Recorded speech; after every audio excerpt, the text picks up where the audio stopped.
expecting me to go live last night. Just figured I really like the daytime streams. I'm not gonna lie to you, man. After around like 9 p.m. Eastern, I'm like, I feel like I'm about to give y'all a trash stream. Maybe I should get on anyway, but still. Anyway, welcome to another live stream from Big Ack. Chat niggas have assembled. We're all in the building, and unfortunately, the main theme and the biggest story that is of importance today is actually one that's rather unfortunate. Rich homie Quan passed away at the age of 33, and his untimely death has caused a lot of reaction and also grief and sorrow in the rap community. We will reflect on his life, his legacy. We'll talk about some of the circumstances that are now confirmed around his death and how does this affect everybody going forward. Definitely want to send some condolences to his family first and foremost. Without getting too much into it initially, I do understand that the person who found him deceased, or at least unconscious, was his child's mother. And because of that, you know, obviously you can imagine the hurt and pain his family's going through. We see his father, who also posted. His father was operating in a managerial capacity around Rich Homie Quan. And he expressed a lot of grief. You can imagine they're going through a lot of sorrow, a lot of mourning. And yeah, we want to celebrate his life, but also reflect on his contributions, but also respect the ones who are hurting the most. And obviously fans are hurting as well. I think he's been part of, if you've really been into hip hop for at least 10 years, he's an integral part of it. We've frequently communicated, and I did an interview with him, I think 2 years ago, or maybe a year ago. And his whole thing was that he believed, and I agree with him, that based on how a lot of things happen historically, his contribution to hip hop in Atlanta has been severely underplayed. And, you know, unfortunately, and I've seen a couple people, we'll get into all that, seen a couple people mention, unfortunately, it feels like an abundance of flowers this morning and yesterday were arriving to be at his gravesite or to be at the place where he passed away rather than given to him when he was alive. Okay. We'll get into all that, but I'm glad to have you guys here. Welcome to the stream. Let me make sure everybody's online. I see people on King Akademiks channel is chiming in, and they're coming in now. They tight over there. Them niggas was like, yo, we waiting since last night. I'm sorry, guys. I'm sorry. The people on the Academy channel is popping into. If you do watch on Facebook, yes, we do stream on Facebook, and Rumble and Twitch are online as well. I think it was 33. Let me see. Rich homie Quan age. It says 30.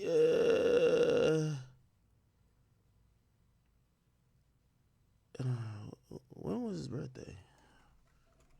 Rich homie Quan date of birth. Yeah, he probably was 34. No. He's. Oh yeah, he's 34. If he's an 89, October 4th, yeah, 34. Why did People Magazine say 33? I think it's People Magazine. One of them said Rich homie Quan. One of these outlets. Yeah, 11 Alive said 33.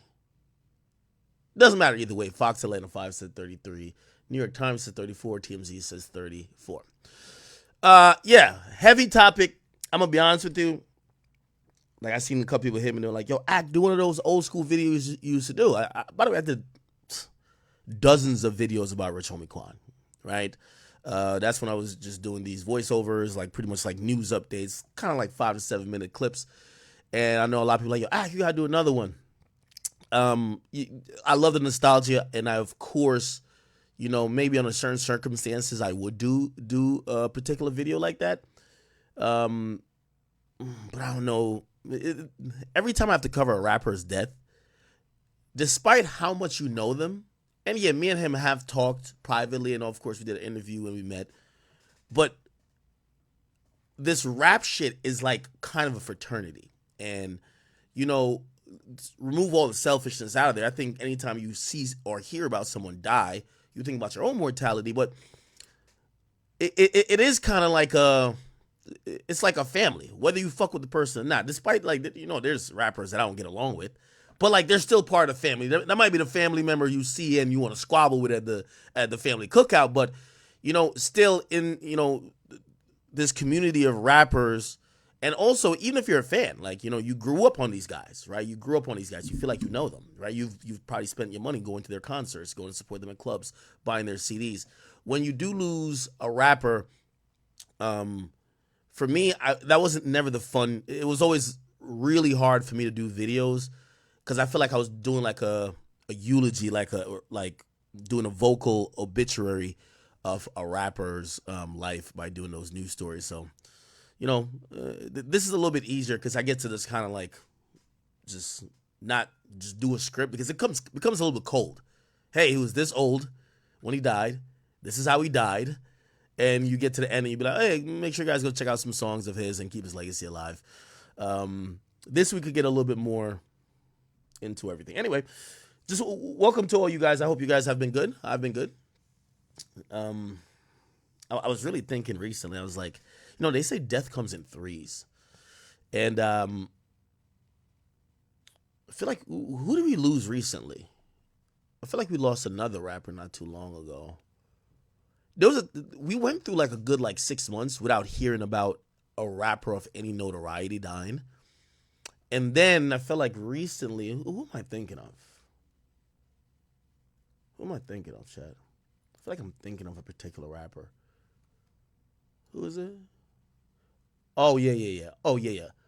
Beat King, we lost Beat King, we lost Fat Man Scoop, and we lost Rich Homie Quan. Wow, back to fucking back. I feel like the last 3 weeks, and of course, even though he maybe career-wise he wasn't as accomplished yet, but YBC Dull, right? Also, if we go back more than a month ago, then we get into the Fulio.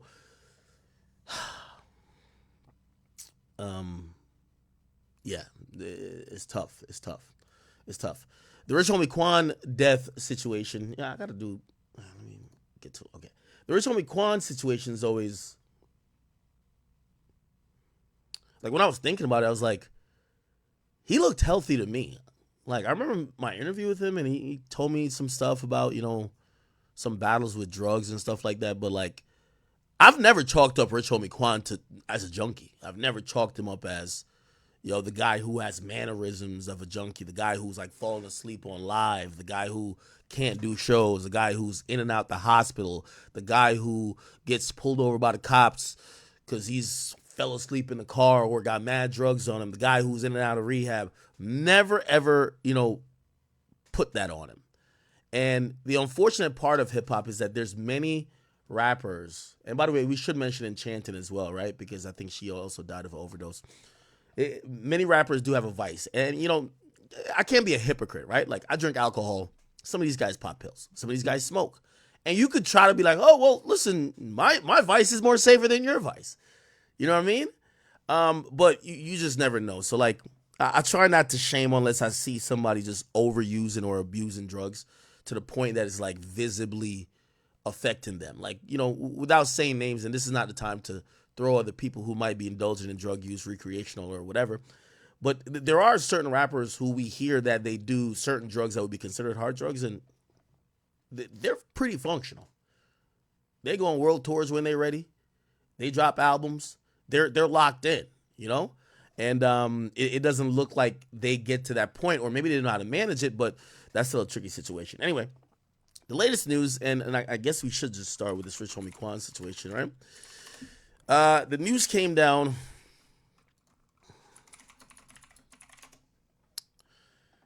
yesterday that Rich Homie Quan was found dead at home.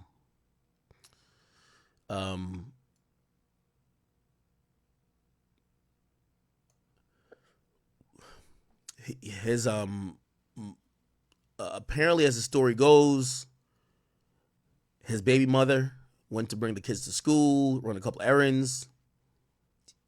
I think he was like sleeping before, so she's just letting him sleep. She comes back, he's still sleeping.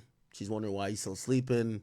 She kind of goes over. She realizes, and it wasn't one of those like fell asleep and drowned in the bathtub or whatever. Like we've heard that with a couple celebrities. Like it appeared that he was sleeping from what the info we're hearing, because she said he's just covered up in a blanket.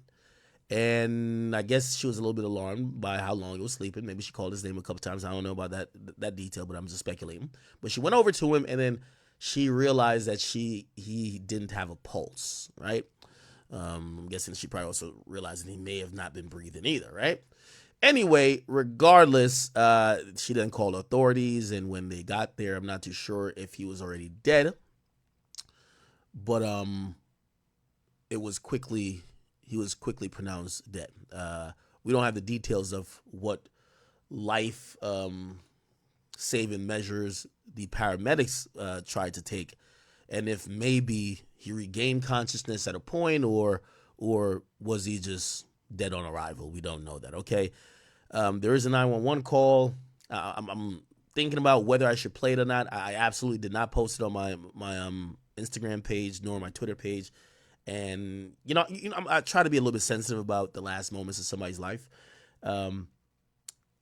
There is some educational purposes in it that you could kind of understand what was going on, but we're not here trying to be heartless and invasive. This is something that family members, and eventually his children are going to be exposed to. So not too sure if necessarily I should play it. I know it's been posted. It's on TMZ.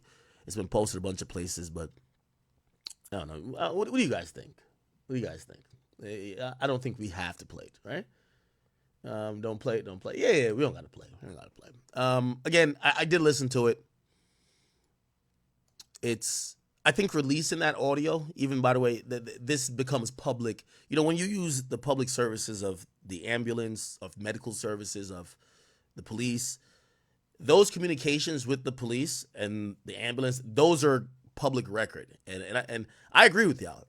Putting this out is kind of cold, but legally, all this is public record, right? Now, obviously, these outlets that grab it and be like, yo, this is what it is. Hey, and again, I don't think that's my thought on every 911 call, but when I listened to this, I was pretty saddened. Anyway, I'll read what TMZ printed on their site. It said TMZ obtained a 911 call. Okay, we're not going to play it. From Rich Homie Squan's death. His girlfriend told the dispatcher that the rapper wasn't breathing and didn't have a heartbeat. She revealed that he was unresponsive on a couch in their home when she called 911 and started foaming at the mouth when she tried to move him. Oh, wow, that's traumatic. Yeah, so he died.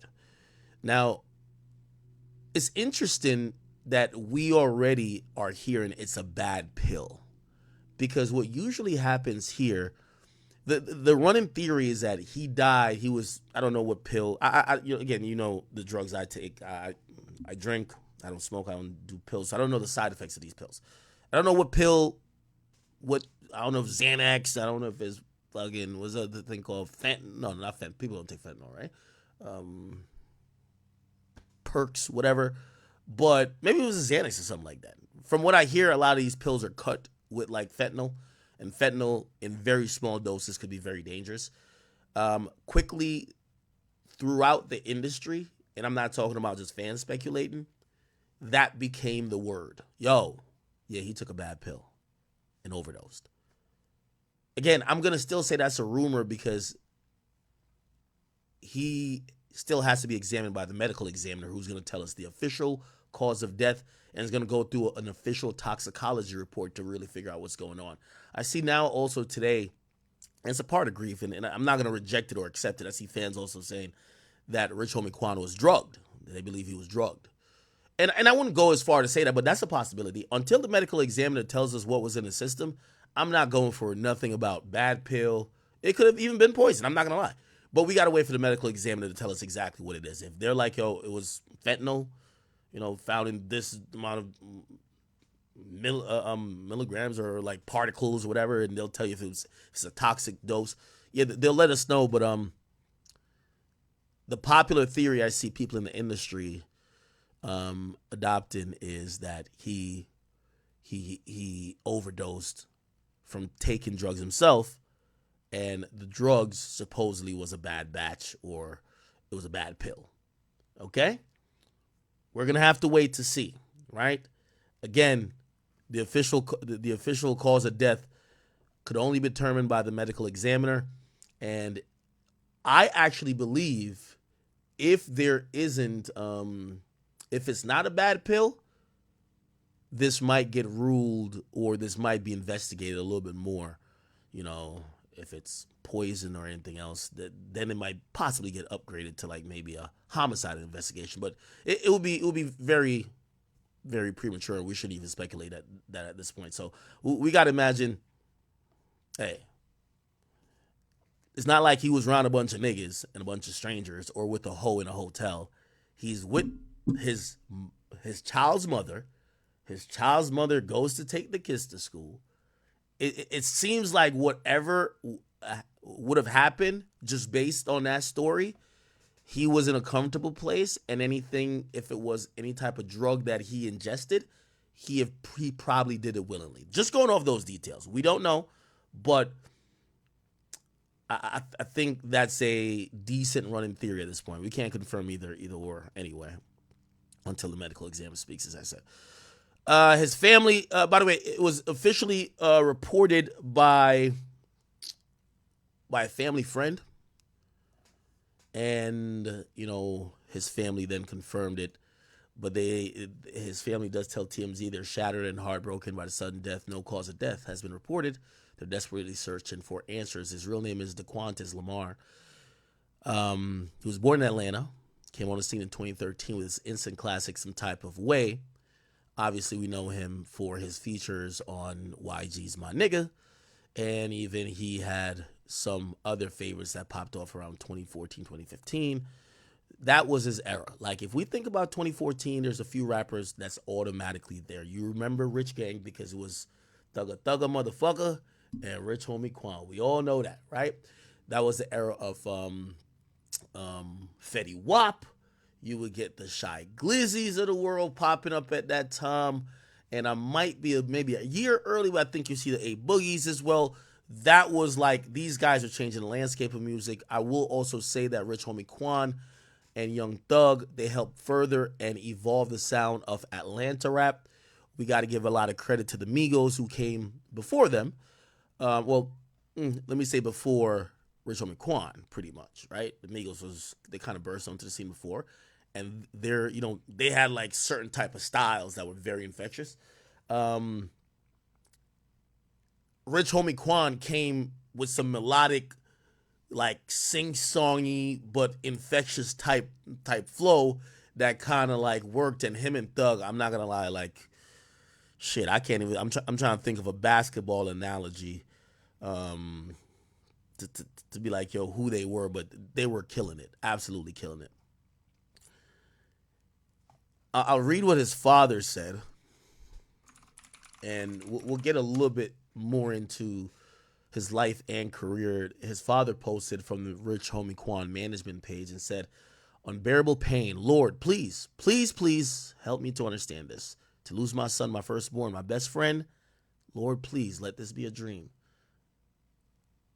Y'all pray for me and my family. I feel like I'm crushed into a million pieces." Of course, you got to imagine the hurt and pain his father is going through. And I can't understand comments like that. How you sad and posting to the internet? What? Like, it's as if to say a father could possibly not be sad.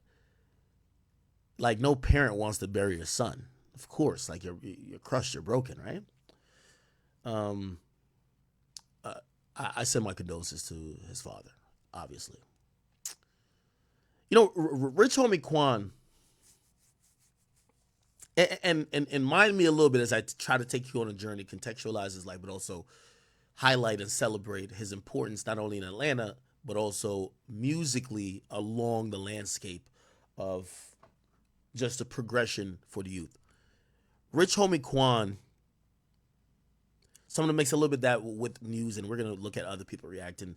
I do have to say, man, when I sat down with Rich Homie Quan last year, was it last year or the year before? What I took away from that was that, bro, he was just criminally underrated, and he got a bad shake when it came to music.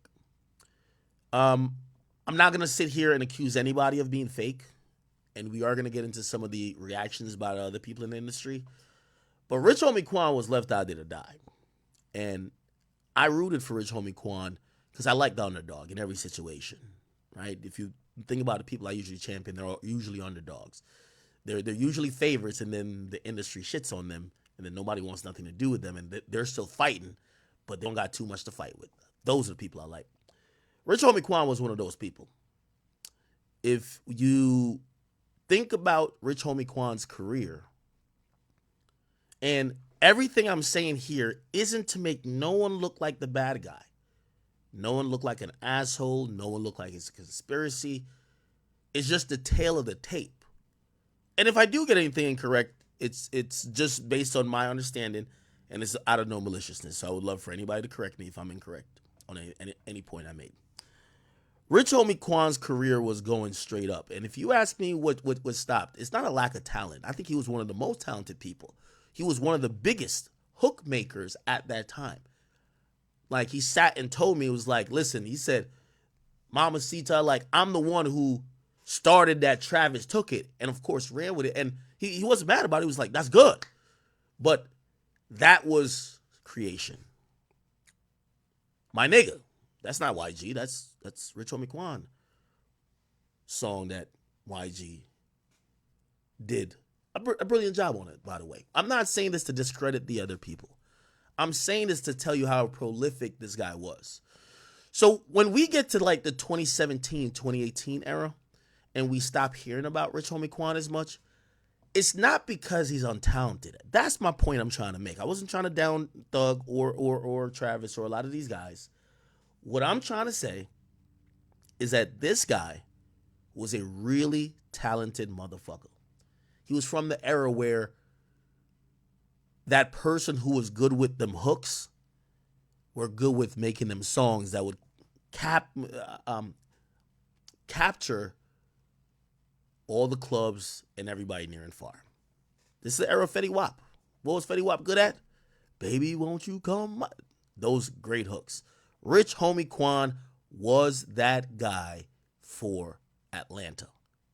There were other great Atlanta artists. I'm not saying he's the only one, but he was the guy. We all remember this. What I believe happened to Rich Homie Quan's career is something that is so unfortunate, but out of his control. Rich Homie Quan became a pawn, and I'm not using that word to disrespect him, but his career became a pawn in an ongoing feud between multiple parties in trying to control him as an artist. What happened is, during the Rich Gang era, Birdman started having some influence in Atlanta and wanted to get these two guys underneath Cash Money. Rich Homie Quan, Young Thug. Young Thug was down with it. Rich Homie Quan, not so much. And not really him so much, because he's an artist. But Rich Homie Quan had ties to people, Donovan Thomas, other people, whole thinking it's a game, that made that a little bit hard. Eventually, what happened, a lot of why the split happened with Young Thug, yes, on the surface, you could be like, yeah, well, Rich Homie Quan didn't like Thug calling him Bay and Boo. Of course he didn't like that shit, but that's not really why they split. There were politics. The politics happened that Young Thug and Rich Homie Quan could no longer be a duo and could no longer make the music that we loved for 2-3 straight years when they gave us Rich Gang the Tour, Part 1. So what happens is, being loyal, and remember, Rich Homie Quan, not no bitch or nothing like that, but he got street niggas behind him. They're the guys who been pushing everything he got going on. Birdman comes in and wants to take over the situation. He's getting some resistance. Thug is 10 toes down for Birdman against anybody, including Wayne if it needs to get there. What ends up happening is that, out of loyalty, Rich Homie Quans steps back from Thug.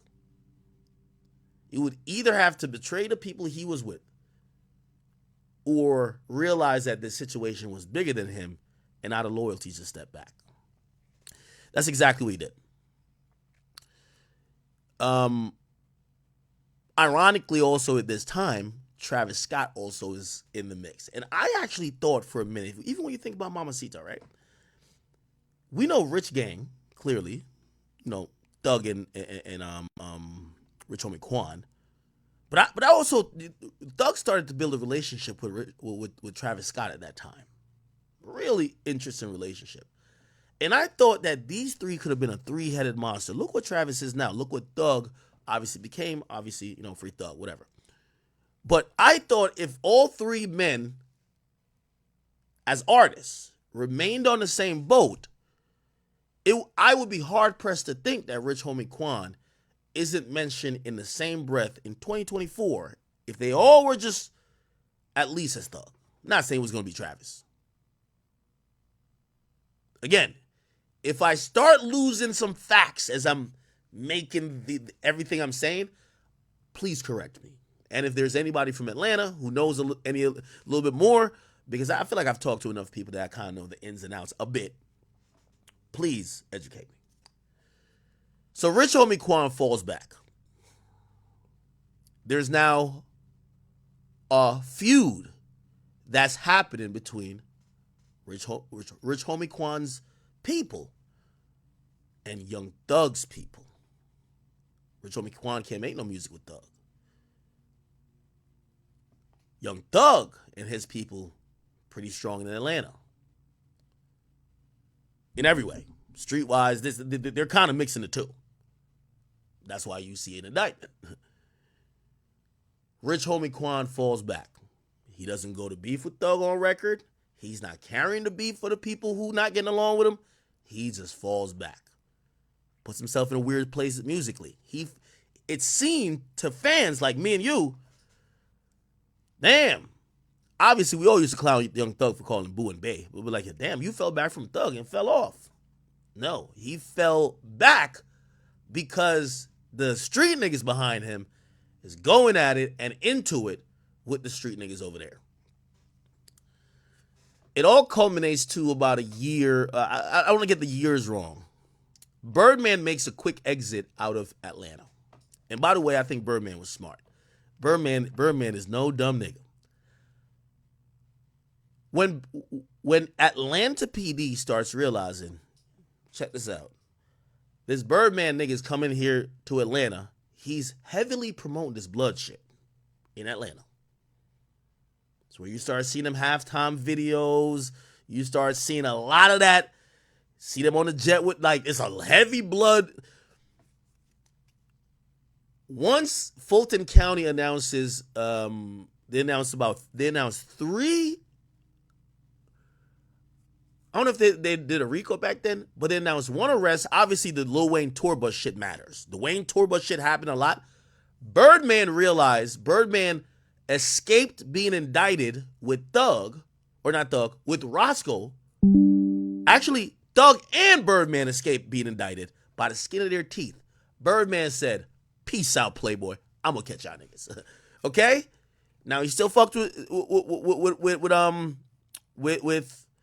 Thug. But he no longer were going to play into some of the politics that was happening in Atlanta that most people, us fans, don't know about. But that was all weighing down on Rich Homie Quan's career. Some of his drug use, we'll play some videos. Maybe we'll get him speaking on his own situation. But essentially, that's the tale of the tape. Rich Homie Quan's career was pretty much sacrificed, or his momentum was sacrificed because of loyalty to street dudes who helped put him on and who were financing him at the time. I think anyone in here would probably say loyalty-wise he made the right move, maybe not career-wise, because these guys were going to the top. A lot of people would just stick next to the heat rather than stick next to the street dudes. It is what it is. Young Thug takes a hold on Atlanta. This is now 17 and above, right? 2017 and above. And because of this feud, it makes it impossible for, remember I was talking about media in Atlanta? A lot of Atlanta was viewed as hot as like clubs. Like the clubs dictated what was played, at least at the time. I think they changed up all the rules for like when clubs could open. Like what's played in the nightclub, the strip club.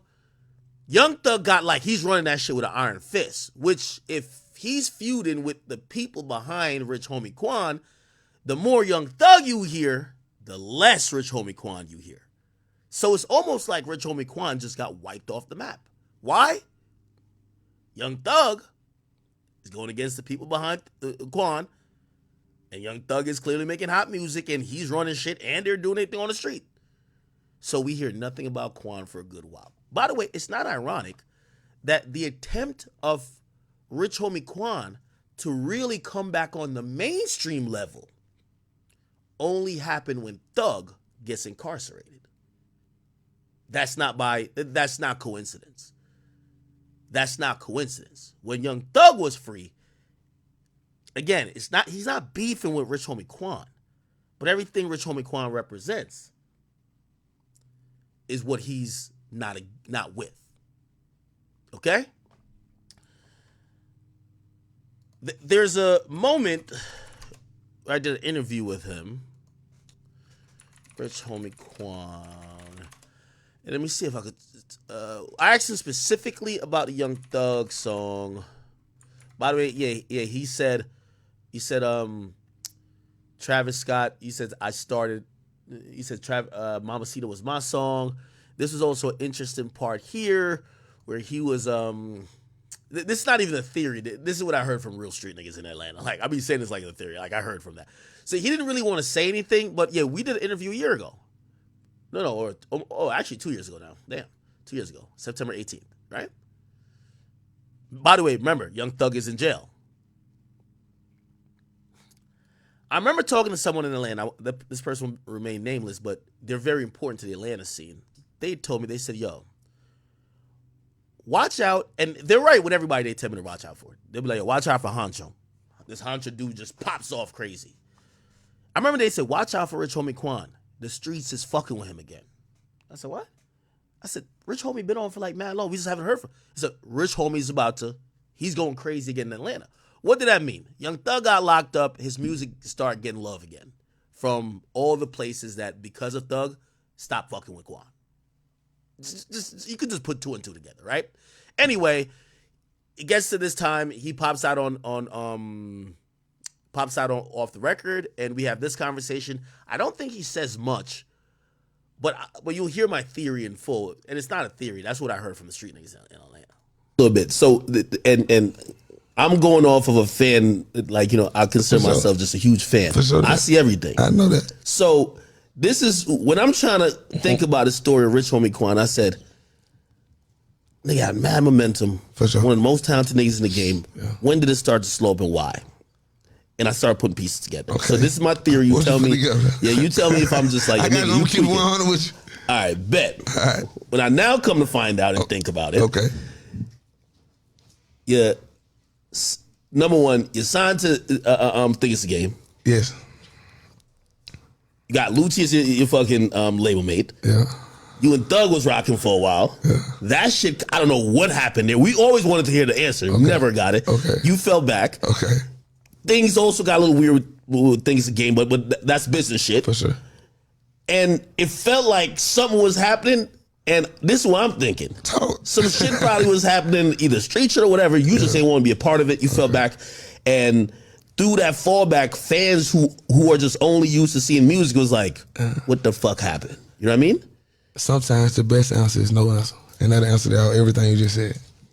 Right on the money. You know what I'm saying? That's what I took it as. Come on. That's what I took it as. Come on, man. So sometimes the best answer is no answer. You weren't right, man. Like a lot of that was right. You know what I'm saying? We ain't gonna get into that, but sometimes the best answer is no answer, man. But I was still working the whole time, man. You know what I mean? Because, like, you know what I mean? I came in the game by myself. I wasn't trying to pick no sides. It wasn't about picking sides. You know what I'm saying? But were you forced not to, again, picking sides? To like, because y'all had a little Rich Gang thing going on with Birdman. You got the Rich Gang. That album, that fucking mixtape was hard. Bro, you got to think, at this time, This before streaming.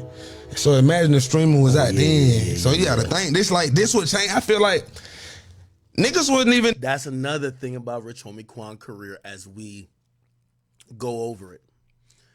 One of the reasons that Rich Homie Quan's is severely underrated is that his career seemingly died down by the time streaming became so important.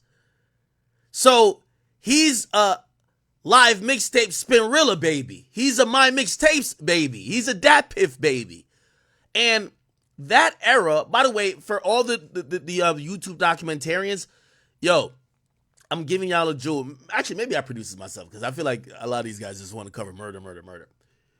Yo, going back to evaluate the mixtape era, you could just take like a good 7 years of it, right? Or maybe a little bit earlier. Just start from a year before DJ Drama gets rated for mixtapes, right? The mixtape era and those artists, you got to realize it's a reason why Days Before the Rodeo, which by the way just sold a 350 or 61,000 copies. It's not a new project. It was dropped 10 years ago. Remember what I'm telling you. So before about 2016, everything is pre-real streaming era. We're in the mixtape era right then. But the mixtape eras are these sites that people are going crazy on now, or like the feds have all fucked up. Whether it's Audio Mac, Dat Piff, or Spinrilla, like those were the places where, like, if y'all were a Meek Mill fan back then, I remember niggas, the barometer of Meek Mill being lit was Meek Mill's mixtape did 1 million in a day, or something like that. Like it did 1 million in a day on like, was it Dat Piff? Niggas was talking about that like it was platinum. You get what I'm saying? The Wayne mixtapes, of course. Yo, if someone does a real good documentary of that, and you have to do it right, because this is, you see, you got no music business. During that time, if you equate what these sites were making in terms of money, how they were getting around record contracts and getting free music, how they were also violating other people, because sometimes people would rap over other people's beats, how how that affected the music business, because the music business started to take advantage of artists as well, because they're like, oh, y'all doing these things called mixtapes? All right, cool. We get to determine when you drop an album. So we don't care if you drop it on that site or not. You might give us a project and be like, no, this is going to be a mixtape. This doesn't count.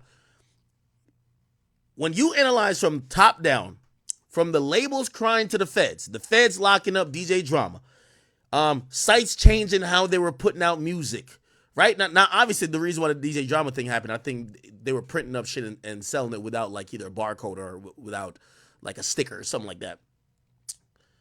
The whole for promotional use only era, like there's mad little things that if you really go and like parse through, you're gonna find a lot of these superstars, and I'm gonna call them superstars of the mixtape era, that these days we probably take for granted. Now, granted, people that are like, there's artists who lived through this era that are, like Thug was in this era too.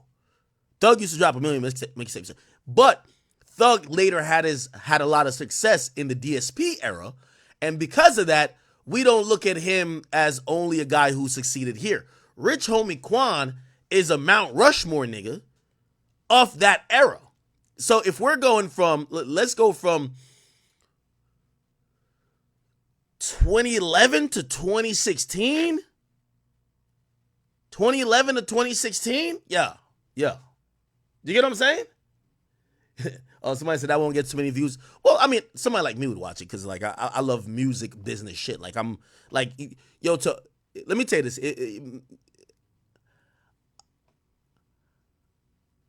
I was gonna say some wild shit. I'm still gonna say it. I got the. Nah, it sounds too gay. I can't say it. I was gonna say I got the mouth of Charlemagne, but the mind of Lear Cohen, and then the expertise. No, that sounded wild. Pause on the mouth of. No, it's like no. I think a lot like an executive at times. If you figure out how the music industry got from there to here, that's a story that is like really intriguing, like really fucking intriguing. Anyway, whatever. Let me let him Been doing collab projects to me and Thug did that, bro. Niggas went out and pause. I'm saying pause again. I'm saying, and by the way, yeah, these little makeshift groups and collab tapes. Well, actually, did they collab before Watch the Throne? Not saying that Jay-Z and motherfucking Kanye was like, oh, Rich Homie Quan and Young Thug linked up. Let's do some shit. doing deluxe till I reloaded the first still going in, bro. Let's set that straight, bro. That is true. Yo, I remember my mixtapes gave this nigga $30,000 and got a whole mixtape from him. Yo, my mixtapes was making bank. I know they were, bro. Feel me? They calling it deluxe now because Quan reloaded it. You can switch the words, but I don't get my credit, and I be cool with that. You feel me? I'm top 3 in Atlanta, and I'm not 3. Yeah, nah. You definitely I'm top 3, and I'm not 3. Okay, let me see if he speaks about Thug again. You almost get more legs because On the road 10 years, I'm 10 years straight every weekend doing the same song, bro, from 10 years ago, bro, because it's timeless music, bro. These niggas know they can't fuck with me. I feel like they be scared of me, bro. You feel me? They don't be want to give me the credit they know I rightfully deserve. They know, bro, you can't mention Atlanta without mentioning Quan. That's period when it comes to sound. I agree. Let's also, I remember he also spoke about it. I remember the interview. Rich Homie Quan speaks on Young Thug. It was an old interview. I could just scroll, and whenever I see the fucking thing, I'm gonna be like, oh, that's an interview. It was old. It was in a radio station. It was at some radio station.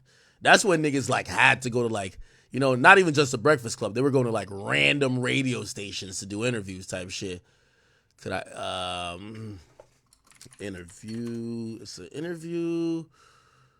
Let me see. No. It's in a radio station. I guarantee. And I remember like what I got from that is kind of like he was creeped out. Like not creeped out, but not like he's scared of them. But you could tell like, bro, it was bigger than what he could even lead on to why he just wasn't, why you didn't see him with Thug no more. Radio station. It was a radio station interview. Can I find the fucking interview? I remember that bit. I remember it so well. But I'm like an elephant when it comes to interviews. Hip hop related shit. Okay, I think it's a 2015 interview. Let me just go there. Rich Homie Quan 2015 interview. Could I find it? Come on. No, that ain't it. Is this him at the Breakfast Club? Why can't I find this shit? Yes, give me like about 30 more seconds. If I can't find it, I'll just search for something else. This is 9 years ago. Maybe this was what it was. Yeah, I think it was on Hot 107.9. Maybe it was that. To the writing game, man. Let me have so many songs. So I put 110% in everything I do, and I'm definitely getting it back out of there, though. I can definitely feel that. I mean, how do you feel being the first independent artist to go to the top of... Nah. That ain't it. Nigga, I just remember this shit. All right, let me just put it.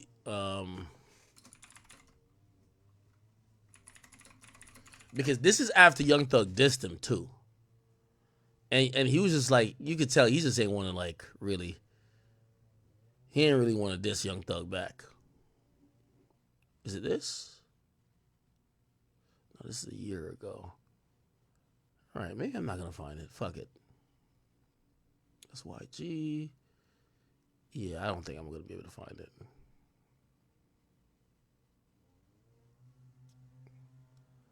Yeah, I don't think I'm going to be able to find it. Okay. Regardless, if we go back to that time, I feel like it's a criminally unspoken story. And I think this is what goes into the whole thing about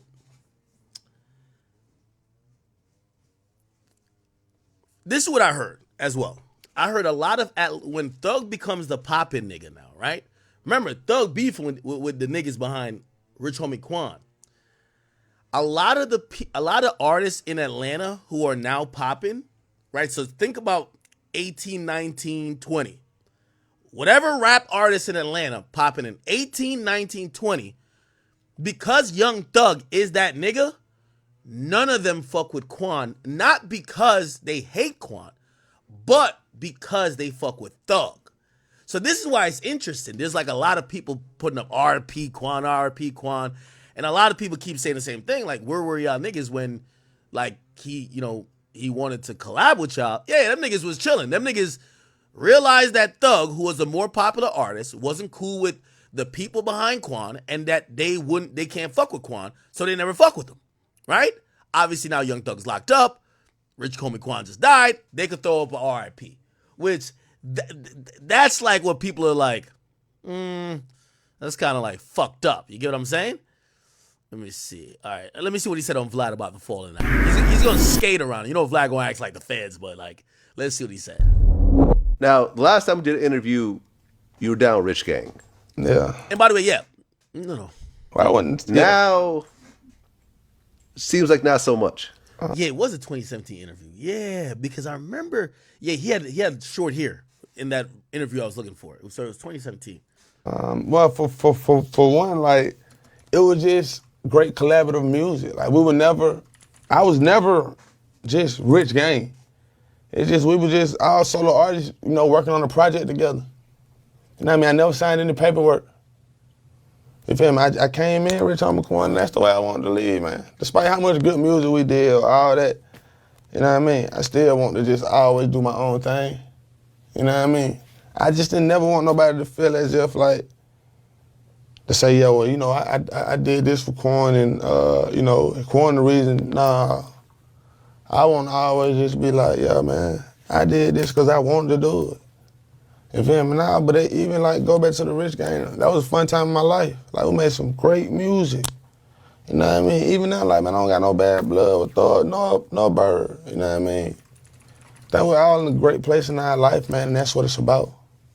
You know what I mean? At any time, man, we can press play on and do more music. But we were never a group, though. You know what I mean? We just make Right, great because music. you could say what you want about Birdman, but his ear for talent is unparalleled. Yeah, I don't have nothing bad to say about Bird. Like, you know what I mean? My paperwork and everything was good, so, like, I always got my money and stuff. You feel me? Like, I don't got nothing to say about Bird. Bird 100. Yeah. Well, last time we talked about how you and Young Thug, y'all kind of grew up together. How did you end up hooking up with Rich Gang? You know, because you official Rich Gang, but how did that whole thing come together? Really came from Thug, you know what I'm saying? Hold on. Let me just watch my man's. Shout out to the Waster. I've been trying to watch one of your videos on stream. Okay, he's gonna have all the videos, I imagine. He's chronicling Young Thug falling out with Rich Gang. Here we go. Billboard hits, platinum selling records, or sold out concert performances. In 2015, their duo Rich Gang was at the pinnacle of success, dropping one of the decade's biggest hits. However, just a year after experiencing the most explosive growth in their careers, their once bright future took a sour turn. Despite the massive admiration from fans and critics alike, their relationship fell apart, leaving many to wonder what happened to Rich Gang. Hi, I'm Luesta. I make weekly video documentaries of things I'm into. And today, I want to answer two simple questions. What led to Rich Gang's fallout? And what lessons can we learn from their relationship to improve our chances of So just listen. what really happened between them? It all started in the summer of 2014. At the time, Young Thug was nowhere near the big superstar rapper that he's known for today. He was just an up-and-coming rapper out of Atlanta, known for his unique and kinda odd vocal delivery, which he showcased on hit songs such as Danny Glover and Stoner. Fans gravitated towards his sound as it was something fresh and unique that absolutely nobody was familiar with at the time. I remember that this was the first song I heard from Young Thug, and how marvelous I was to hear something so innovative in rap. Summer 2014, every high school party played this. That was my best summer, never forget it. It only makes sense to know that he was previously mentored by another ATL native and legend in his own right, Gucci Mane, who helped propel his career early on and prepped him up for the success he was soon about to see. And when he came, I told him, I said, listen, I'm gonna sign you. I said, I'm just gonna give you a shot. I said, I don't care if you can rap or not. I know you can hustle, so we're gonna just hustle the music. I'm gonna work with you. However, when Gucci Mane was sentenced to jail in September of 2013, Somebody says in my old videos, okay, I'll look for it. Young Thug was left with no choice but to have to navigate the difficulties of trying to become a mainstream artist on his own. That's when Young Thug started to look for a new label that could help take his career to the next level. Luckily, another hip-hop legend and visionary, Birdman, stepped into the picture and came to the rescue. For those who don't know, Birdman is the CEO of Cash Money Records, which played a major role in bringing up some of the biggest rappers of all time, including Lil Wayne, Nicki Minaj, and even your boy Drizzy Drake. But in the summer of 2014, most of the label's biggest artists had moved on to pursue other opportunities, and Birdman was attempting to create another huge star. He started off by forming a group named Rich Gang, which consisted of various artists from his record label. However, all he had was a handful of artists who, honestly, nobody cared about. So when Birdman learned that Young Thug was no longer under Gucci Mane's wing, he saw the opportunity and reached out to Thug, hoping to sign him to his record label. The two immediately hit it off and began working on a project they were hoping to release that same year. In Birdman's words, I wouldn't do nothing but bless him in every way possible. I'm gonna do everything within my power. Hey, I ain't gonna lie. You know what I always heard, man? Niggas told me Birdman fucked up Atlanta, nigga. They said Birdman came there and brought all that blood shit, all that extra blooded out shit. They said Birdman was, let me not say brought it, but like they said he was encouraging that shit, nigga. And Thug was a hothead, so Thug is like, fuck it, I'm with that shit.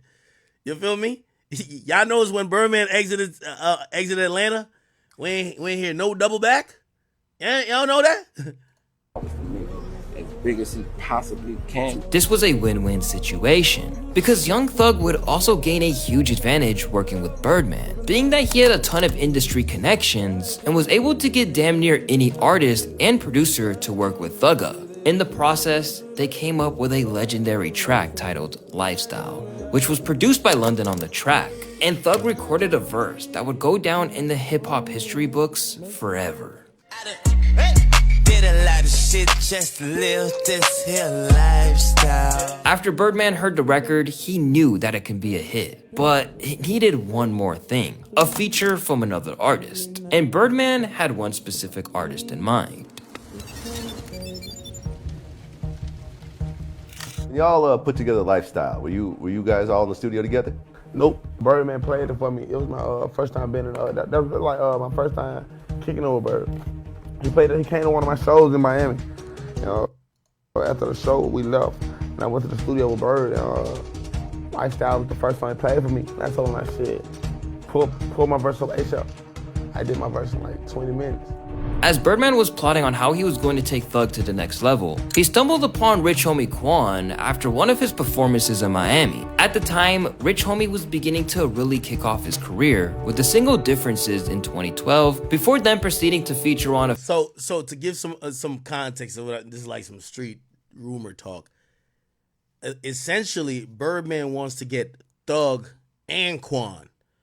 Donovan Nut Thomas, who then links up with Quan, is in the way of that. So Birdman, he ain't trying to hear shit from nobody. So Birdman's like, yo, let's get this nigga out of the way. But it's a street nigga.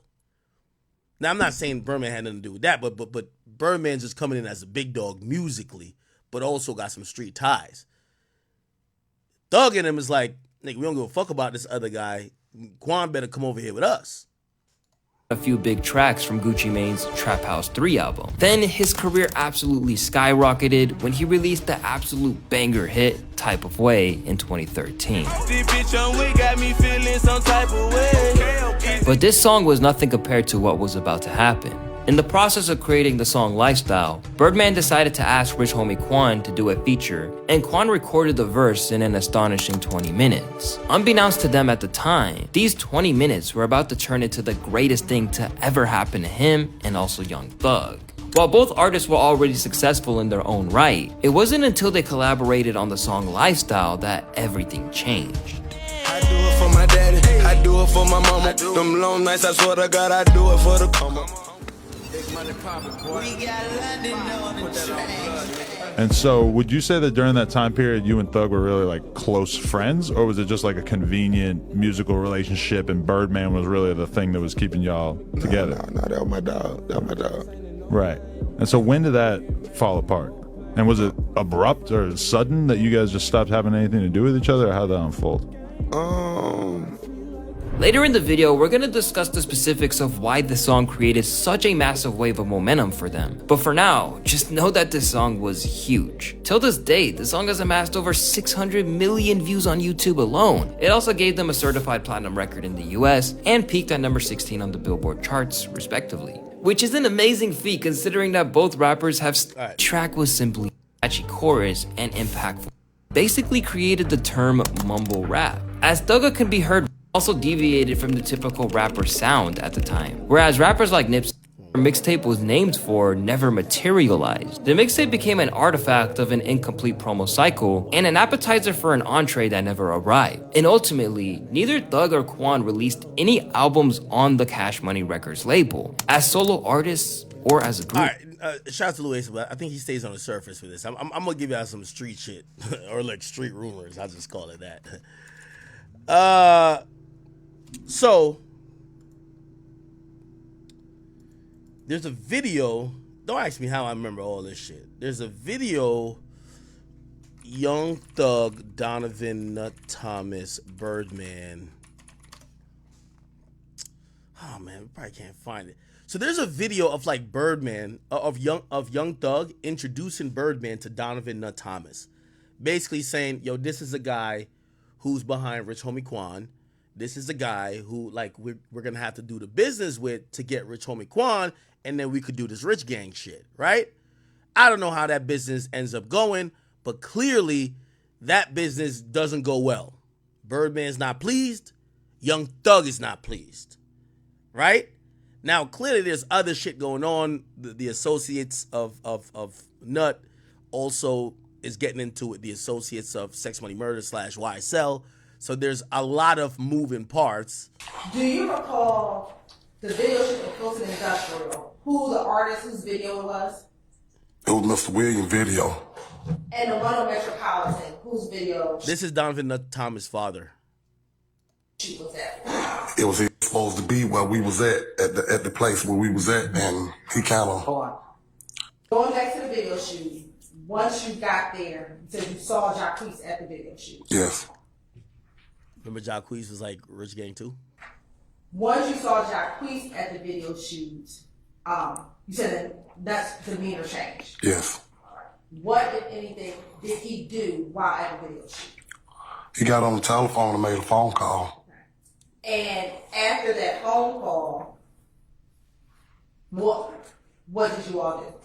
We ended up leaving. On left, how would you describe your observation of his demeanor? Angry. Okay. By the way, this is the father of Donovan Nut Thomas, who's testifying in the Young Thug case. So he's like giving a little bit of insight on that relationship. Did your son ever try to squash the conflict? He said he was gonna try to squash it before it's been known. Hold on, that was Ms. Westmoreland. What's the base of your objection, madam? All right, what's your objection, Mr. Steele? I'll adopt it. I sustain the objection. Okay. This is his father right over here, by the way. Hold on. This is where you see Birdman get introduced. Let me tell you this. Birdman is one of the smartest but luckiest niggas in rap history. You see there was a you know his name is listed as his name and Young Thug's name is listed as individual 1 and 2 in the indictment against Pee Wee Roscoe for shooting up Wayne's bus. He escapes that, no indictment, no arrest. Even though after Pee Wee Roscoe did that, after he shot up Wayne's bus, he gets on the phone with 2 people right after. Birdman and Wayne. No, Birdman and Young Thug. He escapes indictment. I think that was the moment that Birdman said, "Peace out, Atlanta, I'm good." Because he knew if he continued to play in that playground, his name was going to come up in a RICO charge.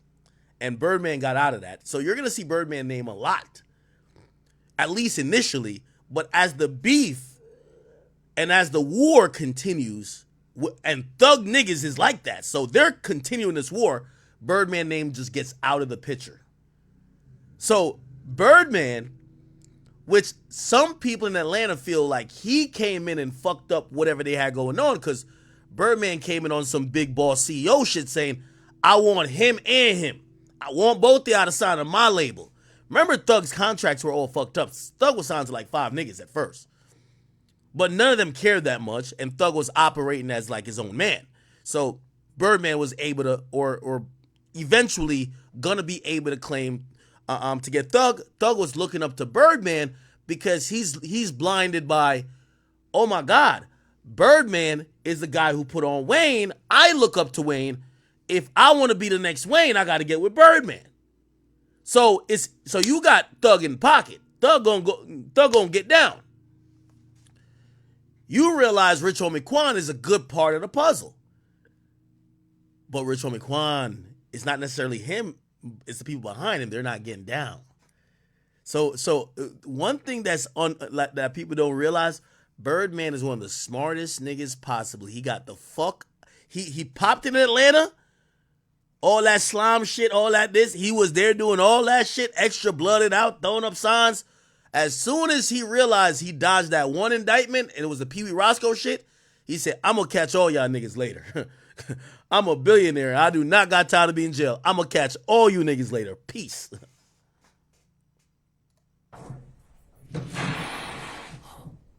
So, look. Now, sitting here, do you know why that picture was posted to your son's page in January 2nd of 2015? That's after Birdman meets Nut. Nut controls Rich Homie Quan. I can remember, I think he just posted because he posted him, he texted him. And Hold on, sir. Oh. Basis? Speculation. I stand your objection. If you don't know. Okay. Now, in the summer of 2014, is that the only time you knew your son to be in LA with Birdman? Yes. Now, where's the phone? Okay.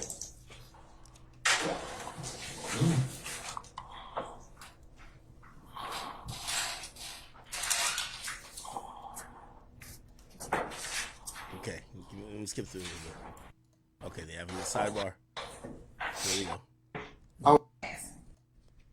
Now, leading up to January 10th, 2015, did you have any knowledge of your son being concerned for his safety leading up to January 10th of 2015? No. I will rule the objection. Did you observe your son acting in a manner that he had concern for his safety? No, not for his safety. I will rule the objection. As Mr. Sharp. Now, when it's specifically taken to January 10th, 2015, did you speak with Donovan that day? Yes. Did you all have plans for the day? Yes. I think that's the day he died. Watched the playoff football game that evening. And where were you going to watch the playoff games at? Where were you going to watch the playoff games? We were going to watch it at a sports bar and grill on Memorial Drive. And do you recall what time you all planned to leave that day? About 8 o'clock that night, somewhere in there.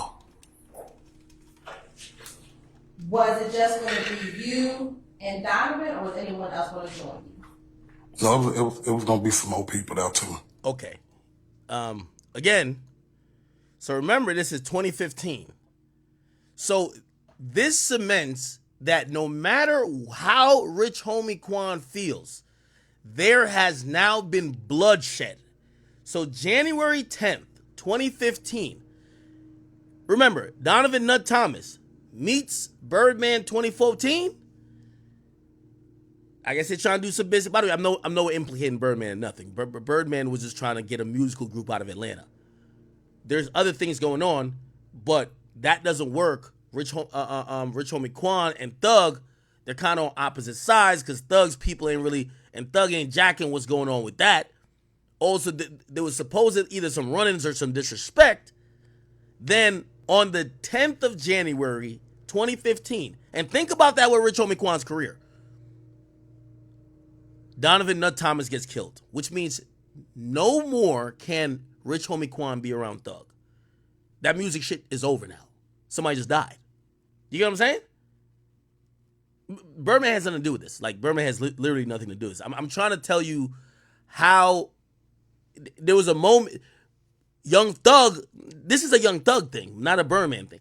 Young Thug had a decent relationship with Donovan Nut Thomas. He introduced Donovan Nut Thomas, the guy who ran all the business for Rich Homie Quan, to Birdman on a yacht the year before. So think about it. If the state is saying Young Thug killed, or Young Thug is responsible for Donovan Nut Thomas being killed, something went down in the span of a year that made everything go from cordial to kill that nigga, if the state is right. We don't know Young Thug to do anything. And by the way, I'm saying this categorically, Birdman has nothing to do with this. He would have been indicted. Okay? So, that's the father talking. There's actually, I don't know if you guys ever seen this. This is the video inside the barbershop. Donovan Nut Thomas is outside the barbershop in front. This is when he's killed on January 10th, as I said, 2015. I don't think there's audio, but obviously the police have this video, right? So people are in the, and the drive-by happens.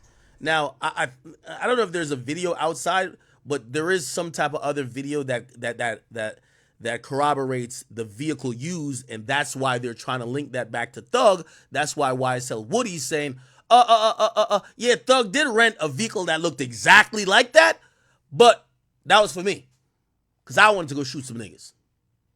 Whatever, right? But again, if we're sticking on the Rich Homie Quan path here, Rich Homie Quan is with some street niggas over this side. Young Thug, he a street nigga. Not saying Rich Homie Quan's not a street nigga, but Rich Homie, Young Thug is calling shots and doing his thing over here. When there is now bloodshed, everybody got to go to their corner. You can't still be like, oh, nah, we're just doing some music together. It's over at that point. It's officially over. So match that to Rich Homie Quan's career. It'll make sense. Gunshots fire, people run, kids are running. Damn, yo, gangsters don't give a fuck. They don't even care who's in the barbershop. You got little kids running. That's a little girl running. They don't give two fucks. So they then kill Donovan Nut Thomas outside. You get what I'm saying? This guy's smart. He's just like, just lay down, nigga. I feel you, brother. Okay. People are still running to the back. I don't know if there's still bullets being fired. But yeah, everybody's running away from the door. The drive-by just occurred. Maybe some bullets even flew through the window, but it don't look like nobody's hurt. At least in the barbershop, right? Then you see somebody pop up. These are all people of interest who also people who came into the thing. I don't think there's no dead body. You see the kids kind of pop back out, right? Meaning outside. Meaning that lay down outside.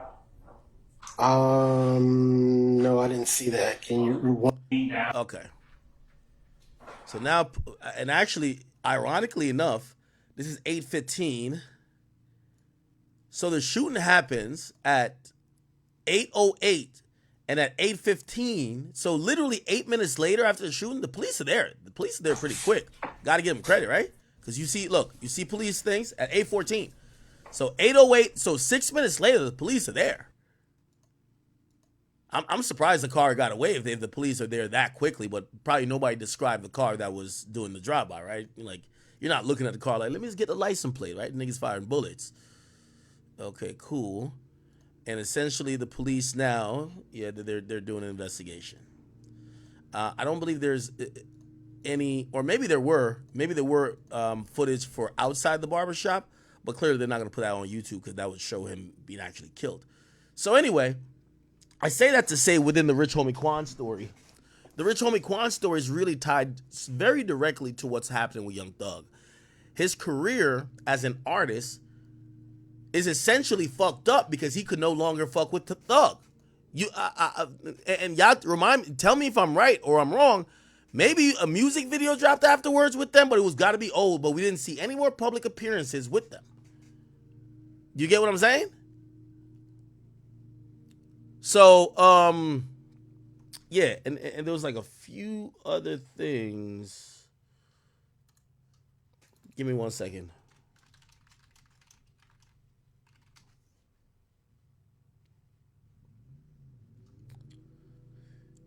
Okay. Now I'm gonna play this. I'm gonna play an end of sentence video, which is a shout out to my boy 1090 Jake, but it has one of the videos I want to. Man, what's up, everybody? Now I'm playing this because this has the video that I don't know who recorded, but it was Young Thug talking to a detective. And again, Rich Homie Quan kept it street. He never told fans why he didn't really fuck with Thug. He just made it seem like, oh yeah, it's because of the gay stuff. I'm not into that.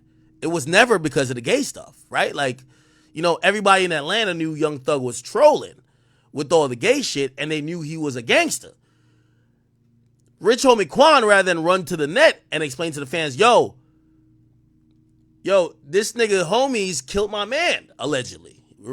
He didn't say it. Obviously, Rich Homie Quan didn't say that. He just kind of fell back and just acted like, oh, no, I'm a solo artist. He kept it really straight, because I would have been squealing like a motherfucker, right? Then a video comes out later of him talking to the police. As the police, remember the police was trying to solve Donovan Nut Thomas's murder for a long time. Because what happened after Donovan Nut Thomas gets killed, mad shooting start happening. And you have to realize some of the street niggas, remember, Rich Homie Quan was signed to Think It's a Game Entertainment, which was headed up by Fly, which was the CEO. They had their issues afterwards, but who was his label mate? YFN Lucci. Now the Inglewood, was it Inglewood Family Bloods or whatever, those Inglewood Mafia people, right? Or Inglewood family people, that's Rich Homie Quan's gang, which, by the way, they got indicted later. After Donovan Nut Thomas gets killed, I'm going to assume it's probably because he was one of the business people working with that group. He was putting money in their pockets, this and third. Mad shootings happen. I think the police even say like dozens of shootings happen, and they realize to properly investigate those shootings, they got to go to the origin. And the origin is Donovan Nut Thomas dying. They arrested people for doing the Donovan Nut Thomas murder, but they arrested the wrong people at first. And obviously people are dying left and right. The more time you get away from that murder, you're losing evidence, you're losing people who have credible memory, and obviously people in the streets don't want to cooperate. So they get to a point that Fonnie Willis pushes the button and says, we're indicting Young Thug, right? And we're going to bring this Donovan Nut Thomas murder as a part of it. Subsequently, after this happened, Rich Homie Quan was on a witness list, but clearly he's not a witness to any of these things. I mean, clearly he could talk about, I knew Donovan Nut Thomas, I knew Thug, but he doesn't know about no shootings, no street stuff. So they don't end up calling Rich Homie Quan to the stand. However, there is a video that leaks of Rich Homie Quan talking to a detective. And he's basically like, let me just play this. Welcome back to another episode of EOS. It's 1090 Jake, man. I'm rocking with y'all. Now, I kind of say this to say, and I know, y'all Young Thug fans gonna get on my ass and think I'm anti-Thug. I'm not. Young Thug fucked up a lot of shit in Atlanta because we get it. He was a super tough nigga, but he started doing all the super tough shit. You know what I mean? Like, once you start making money, niggas usually stop doing the bullshit. Atlanta got so hot, and the people around him start being looked at by the police so much, they had to pick him up. Do you get what I'm saying? Like, there's a lot of niggas who, they used to do hood shit, get super rich, get to superstar level, and leave. Right? I think that's where Dirk is. Dirk is left. Dirk has realized after his last album run, he's had pop level success. Why still keep stoking the fire in Chicago? You get what I mean? He's left. Young Thug just stayed. You gotta remember, in 2015, they locked up, like, they went in Young Thug's house searching for some shit. They found a cell phone. Remember, like, they had to throw out the cell phone? They were always investigating Thug for, like, mad, because the streets were talking. They were saying Young Thug was having his cronies, and him and his mans were getting niggas clapped. So the police always wanted to get him, but the police broke some rules too. They went into his house, and they didn't have a warrant for something, but they confiscated it and broke into it 2 years later and tried to use it as evidence, and Brian Steele spanked that shit. Yo, whoa, you can't use that. In the original warrant, it didn't say you could take that. Also, for the confiscated items at the time, not only were y'all not investigating what y'all supposedly found on there, the judge had given an order that y'all had to return that. So what the fuck? So again, Young Thug should have knew the police was on his head. Like, you know what I mean? They were on his head, right? Anyway, and by the way, I do think if you go down the Young Thug route, I think Young Thug finally started doing interviews. Young Thug was cleaning it up, honestly. He was cleaning it up, and that's why the indictment also comes down, because Fonnie Willis realizes that he's not going to give them any more easy shit to get him locked up. But he has a trail and a history of allegedly being involved in mad shit. So right when he's cleaning it up, they said, all right, since you're not going to keep doing dirt and give us more information that we could get the craziest case on you possible, let's lock you up now, right? Anyway, here we go. Rocking with me, and for this video, we're going to be speaking on Rich Homie Quan snitching. At this point, I'm not even surprised. Not only has more paperwork dropped in the YSL case. By the way, this is Donovan Nut Thomas right here too, right? Look. Snitching. At this point, I'm not even surprised. Not only... See? Donovan Nut Thomas is right here. This is him. I don't know what handshake this is. One of y'all gang experts could tell me what handshake this is. He has more paperwork dropped in the YSL case, but an audio recording just dropped of none other than Rich Homie Quan spitting a whole verse to law enforcement about Young Thug. Okay, so now, by the way, I don't know if he was talking to a detective or if, sometimes niggas get around people and just start talking shit. I don't think this was him talking to a police, but he's definitely feeling comfortable to talk to whoever he's talking to. I think people thought he was talking to the police. That's why they said Rich Homie Quan snitch. But no, Rich Homie Quan was venting about the reality of what was going on. Then Rich Homie Quan spitting a whole verse to law enforcement about Young Thug.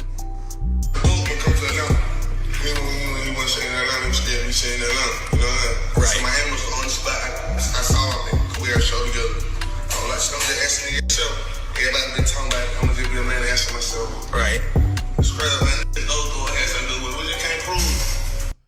So go back to that.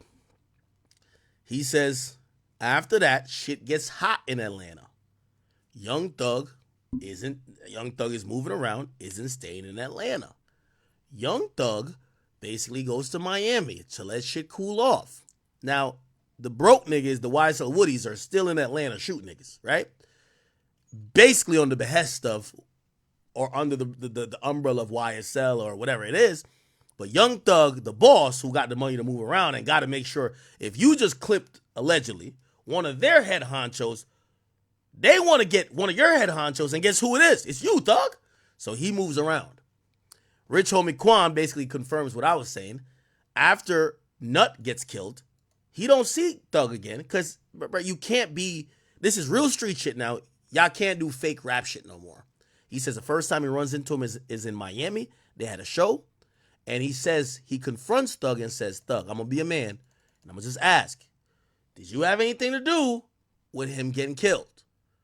Now, I don't even know why I even asked that. Like, it's not like Young Thug would be like, yeah, of course. I told my niggas to kill him. Like, come on, who's going to say that, right?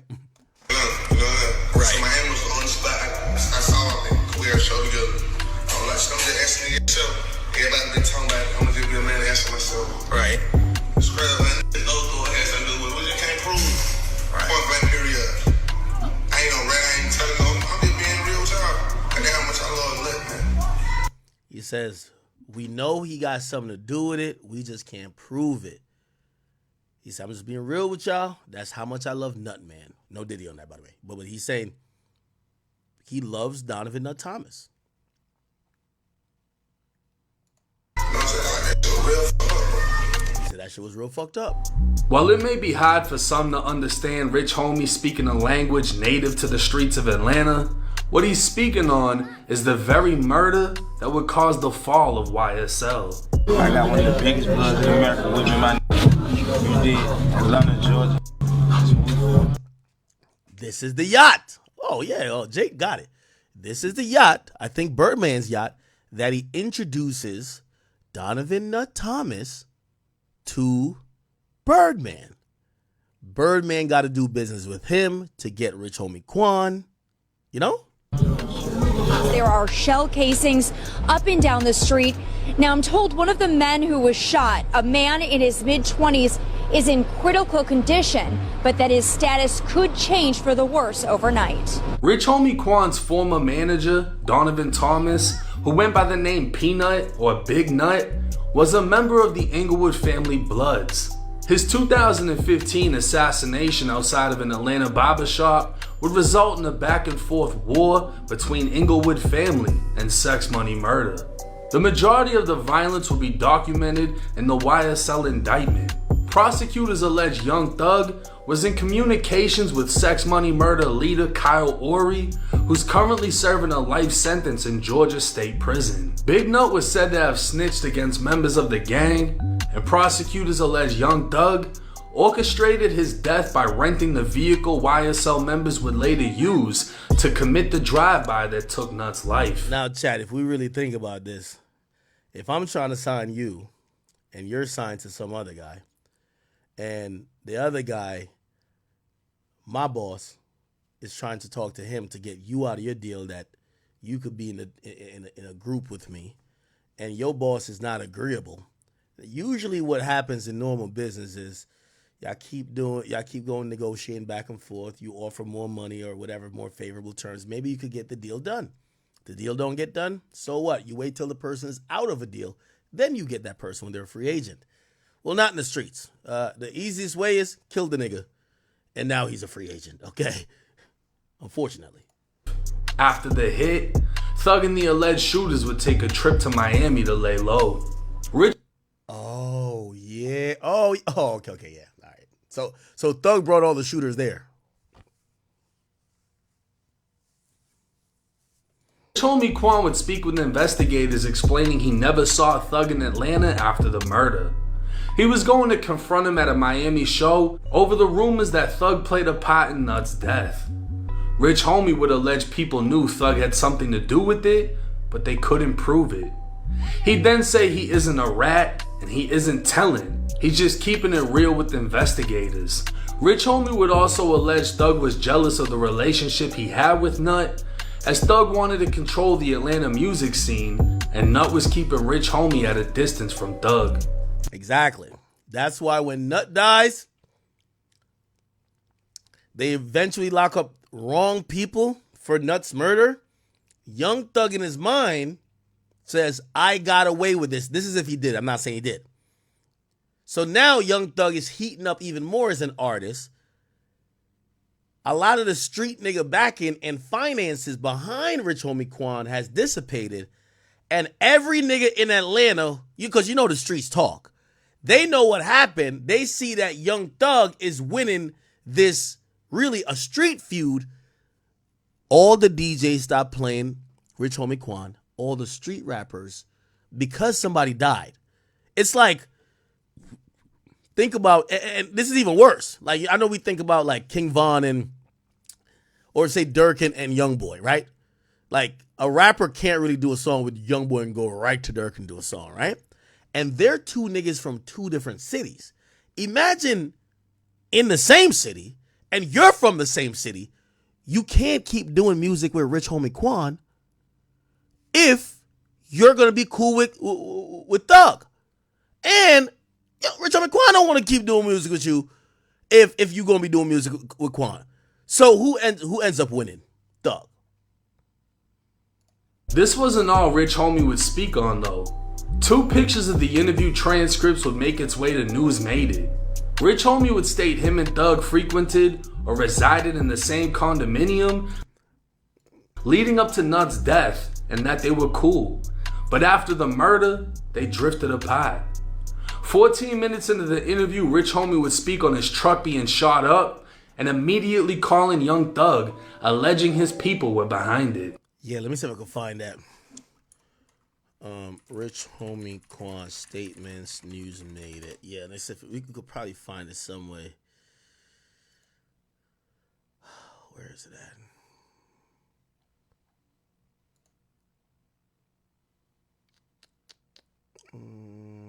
Statements. Young Thug, shut up. I'm trying to see if I can find it. Is it this? No. There's actually fuck. I know News Made It got deleted a couple times. Hopefully somebody got like the fucking thing. Anyway, yeah. So remember, Rich Homie Quan, the reason why he ain't locked up on none of that shit, again, I'm not saying he not like that, but he ain't moving like Thug is moving. Thug is moving like Pablo Escobar. So they end up shooting up Rich Homie Quan's vehicle. Remember, Rich Homie Quan confronted Thug and said, "Did you have something to do with?" I'm pretty sure he told him, "Nah, nigga, fuck you talking about, nah." Then Rich Homie Quan vehicle gets shot up. So he tells the cops, "Yo, I called Thug and be like, yo, Thug, nah, bro, yo, what's going on, nigga? Nigga just shot up my car. Nigga, you trying to kill me?" Like, this is what's going on behind the scenes. He then speak on his father's barber shop being shot up. Then his father's barber shop gets shot up. And knowing whoever did it had something to do with Nut's death. 4 months before Nut was killed, a gunman would open fire inside of a barber shop, striking Rich Homie's father 4 times. Now, when we get to here, because that's what I'm trying to tell you. Like, I'm not trying to disrespect nobody who's cool with Quan, but this is why I say that Quan's career is unfortunate. Young Thug was bullying these niggas. Like, this is why I love y'all Young Thug fans, but y'all be acting like this nigga's a saint. Young Thug was bullying niggas, having niggas under pressure. Nigga, put it like this. If I was Rich Homie Quan, nigga, I would have booked a room at the police station telling on Thug. The nigga killed your manager. The nigga allegedly may have had a hand in shooting up your car. And then your dad gets shot? Bro, they're targeting you. Nigga, I would be at, nigga, just give me a room at the police station, nigga. I'm sorry. Now, to try to make this shit 360, YSL Woody, Rich Homie Quan, barbershop. Now, we all know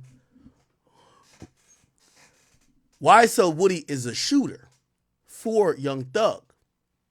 Why is he on the stand? Because after he done did a couple drills for Thug, he feels Thug is throwing him away. Thug don't fuck with him like that. He feels like Thug is acting like he's expendable. Keep in mind, Woody's putting his life on the line. Woody's like a hitman. Yo, if Thug say, yo, I need this done, he not asking why. He's ready with the gun. So when he feels like Thug is not valuing him as such, he starts to feel a way about Thug. He starts to low-key resent Thug. Then almost at a point start to think, man, I'm going to kill that nigga Thug. That's the thing. They always say, the thing about having shooters or your dogs, when you stop, that's why I said, a nigga's only as loyal as his last meal. If you ain't feed him last, expect no loyalty. Young Thug got a nigga like Woody who will kill a nigga for him. At some point, Woody starts thinking Young Thug is taking him for granted, doing too much, putting his life in danger and his freedom, and he's not feeling valued. You feel what I'm saying? Anyway, he tells on Thug in a bunch of interrogation footages. So he tells on Thug. Thug gets indicted. Now, because Woody want to be a gangster snitch, he switches up his story and he says, oh, I was just lying then. Here's the thing about everybody who keep praising Woody. Y'all hear me explain it, right? I'm not in Atlanta. You think these people are that confused? No, nigga, you still want to be in the streets. That's why you're acting like, You got immunity. You still want to be in the streets. That's why you're acting like the shit you told investigators weren't true. Back then when you were talking to investigators, you never in a million years thought they was going to be played in open court. And you didn't think it would be this viral. So here it goes. So now he's trying to cap about the Rich Homie Quan father shooting. Basically, by the way, Young Thug isn't like they don't have the things to link Young Thug to Rich Homie Quan's car getting shot up. They investigate. Not interrogated. They questioned Rich Homie Quan. This is why I keep saying Rich Homie Quan ain't no bitch, he ain't no nothing. Because I would have made sure Young Thug would have been on death row. That nigga would have been getting a needle today with me with a smile on my face behind that glass window. Rich Homie Quan, he won't even tell the fans like, bro, why y'all keep asking me about Thug? I think this fuck nigga trying to get me killed and he got my dad's barbershop shot at. He don't even say that. He's keeping it gangster. He's keeping it in the streets. Me, I wouldn't keep it in the streets. We keep it in the courtroom and the precinct at that point. Okay? So he's Rich Homie Quan. That's why I say you can't say Rich Homie Quan no bitch. Because he's saying he's literally keeping it in the streets, right? Now, police go to Rich Homie Quan. Bro, you're a victim. They shot up your car. Who you think may have did it? They can't get Rich Homie Quan on any signed affidavit that would put Thug in the crosshairs. Like, they did record a conversation, but it's just seen as an interview. It's not a signed affidavit, right? If he signs an affidavit, that's him snitching, right? This is him talking to the cops, probably like, yo, man, y'all niggas do y'all job, man, but y'all niggas know what's up the streets talking. You know that nigga, you know who did it. Like, that's what he's saying in that leaked video, right? He's like, bro, y'all do y'all job. Like, but niggas know who did it. But y'all got to go prove it. But he wouldn't give them a statement. That would be a signed affidavit. You would see his signature at the end of it, which we don't have. We just have a list of we have an interview that supposedly was taped, right? Which the police is saying, I had this conversation. This is good for probable cause, but we can't use this up to a certain point because the witness himself, who was alive at that time, Rich Homie Quan, ain't attesting to this. Which that's when Rich Homie Quan would have been used in this goddamn trial. Because if he had signed that statement, now you got to come in court and say it. Okay, anyway. So now, in the RICO case against Young Thug, they don't include a lot of the things that it's rumored or in the streets they've been saying that Young Thug try to get done to Rich Homie Quan. Right?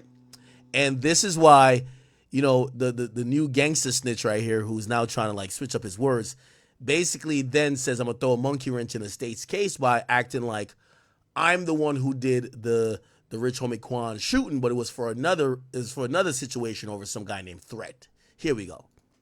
You were asked by investigator Dennis about the shooting of Rich Homie Quan's father's barbershop, correct?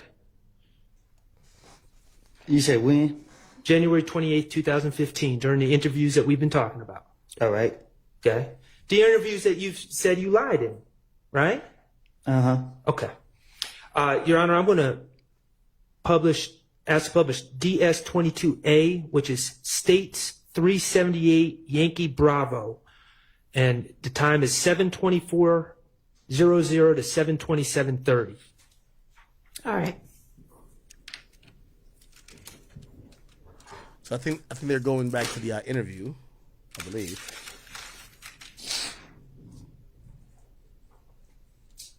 Okay, and on the screen, that's... By the way, again, I know some of y'all, you know, again, we are reflecting on the life, career, and death of Rich Homie Quan. If you're wondering what we're talking about, if you just tuned in, to fully understand why his career was at the place it was at in 2024, it goes directly into the Atlanta scene and what was going on that is at the core of this YSL trial.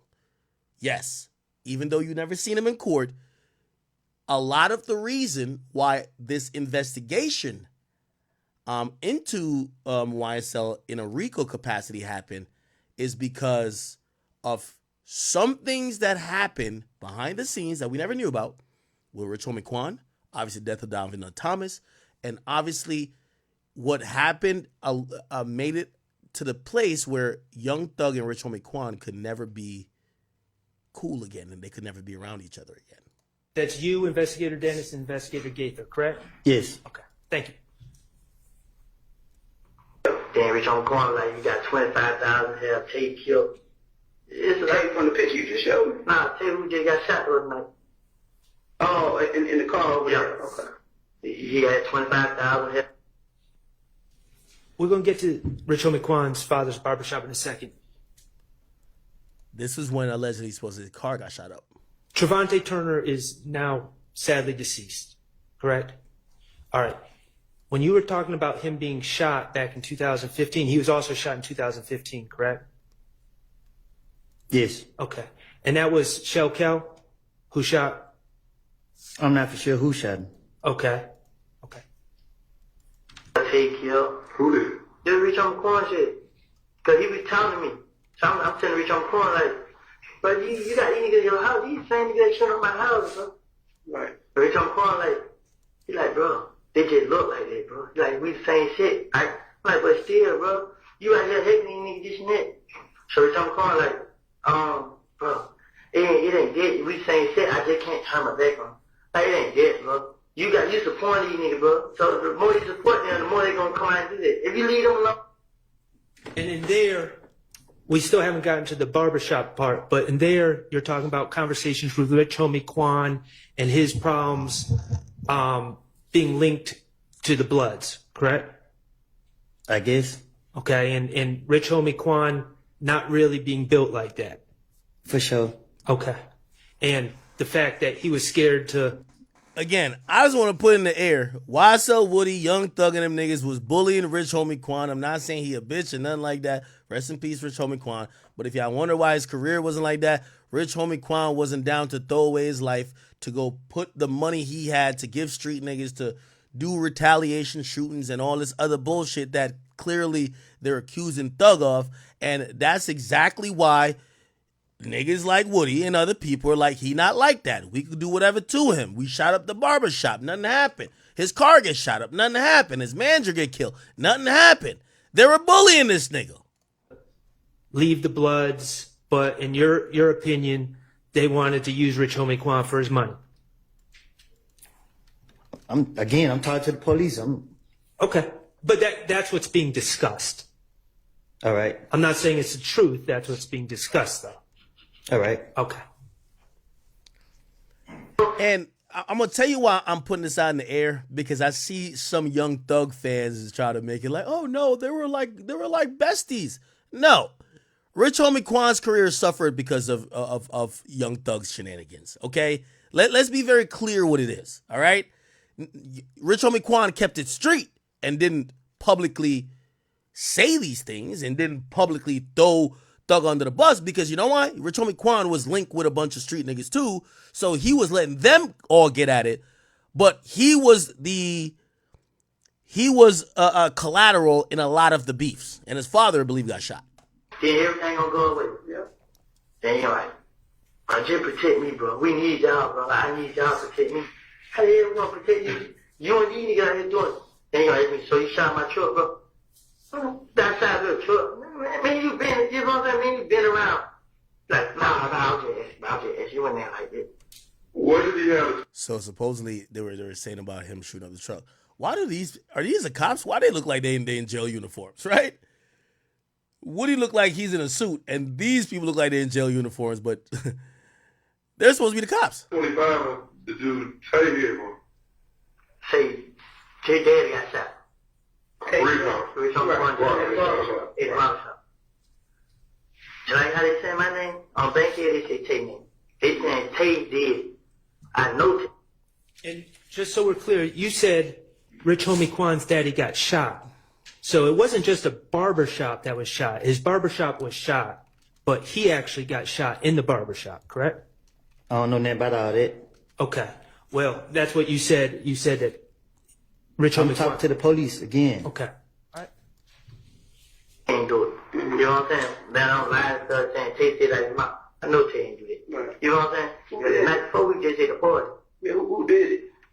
Somebody else did. Some. Spit it out. I some niggas that had money over there.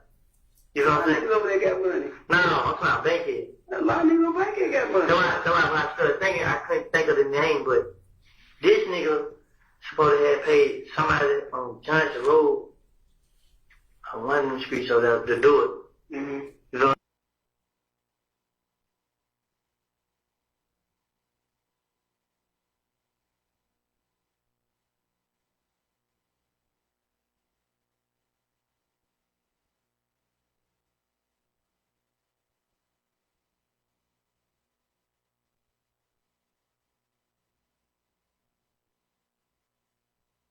What I'm saying? To kill him and retaliate, to get that Quan?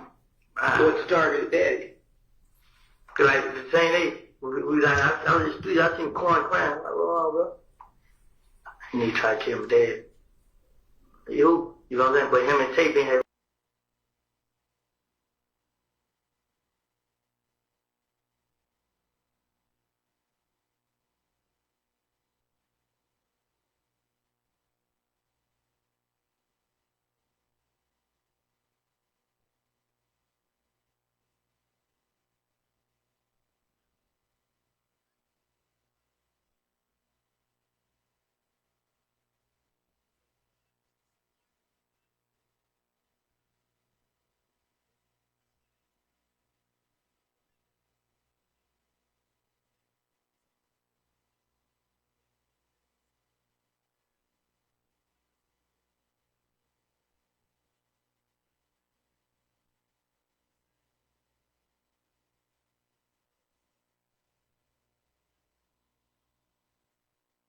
Oh, my bad, Chad. Oh, okay, my bad. No, I was saying this. So YSL Woody said that he ran into Young Thug. No, he ran into Quan, and Quan's crying like, "Yo, they tried to kill my daddy." And again, I just want to point out, if you are a Young Thug fan, trust me, I'm a Vibes Cartel fan. Trust me, I reviewed all the evidence. I just like Vibes Cartel. Trust me, okay? If you're a Young Thug fan, stay your delusional ass over there. I don't want to see no Young Thug fan talking about rest in peace to Rich Homie Quan. Because it's goddamn clear that maybe not Young Thug himself, but Young Thug niggas would have got Quan off the earth in 2015 if they could have. Niggas ain't shooting up your truck and shooting your daddy because they want to do a collab with you. It don't work like that. So it's funny how I see the Young Thug fans trying to they're trying to make Young Thug seem like a saint now. They're like, oh my God, look how Young Thug looked distraught when he found out this was the moment. Yo, Young Thug was nigga, don't you hear what these guys are saying? They're saying Quan ain't built like that. He's crying to us like a bitch because his father got shot.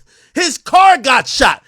Nigga, it's clear. They wanted this nigga off the earth 9 years ago.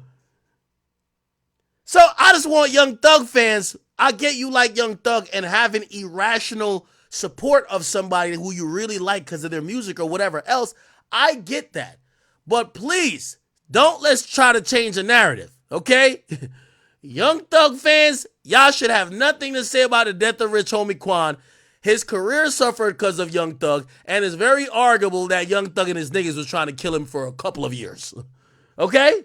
Just please. We don't need, you don't need the supporters of a nigga who tried to get you killed crying at your funeral. No. Stay over there. Okay? Just being honest. So all y'all Young Thug fans, respectfully, focus on the trial.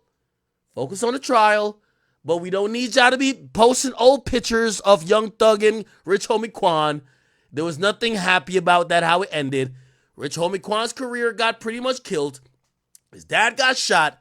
His truck got shot up. His manager got killed. That doesn't seem like he's like, oh, I love Young Thug. That doesn't seem like it at all. Okay, so just chill out for a bit. Okay, and you just about 15 seconds before we paused it, you were talking about who shot up Rich Homie Quan's barbershop, Rich Homie Quan's father's barbershop, and you said a man from Bankhead with money hired someone from Johnson Road to do it, right? I'm listening. Is that correct? Is that what you said? That's what I said. Okay. Somebody from Bankhead And when you say Bankhead, you're talking about Donald Lee Hollowell Road, right? I guess. Okay, well, you said it. Bankhead means street. Bankhead mean that area. Okay. That area off of Bankhead.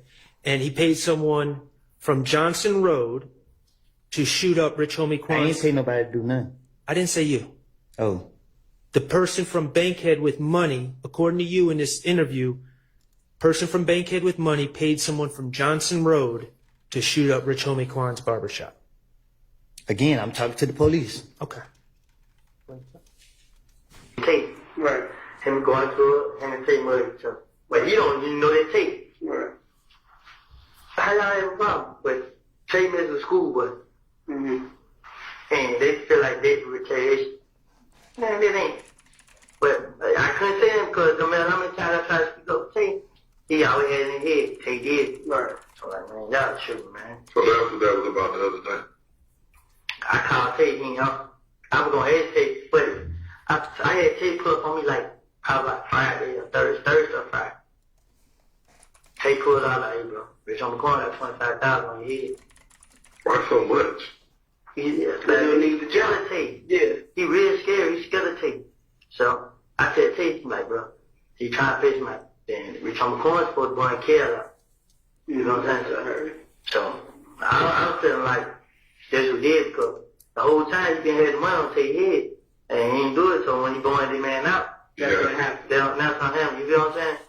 But I ain't talked to Tate. So I don't know how it happened. I don't know what happened. But I knew Tate was messing with nobody. Tate stopped doing what he was doing. He just ran and he trying to be a rapper. Okay.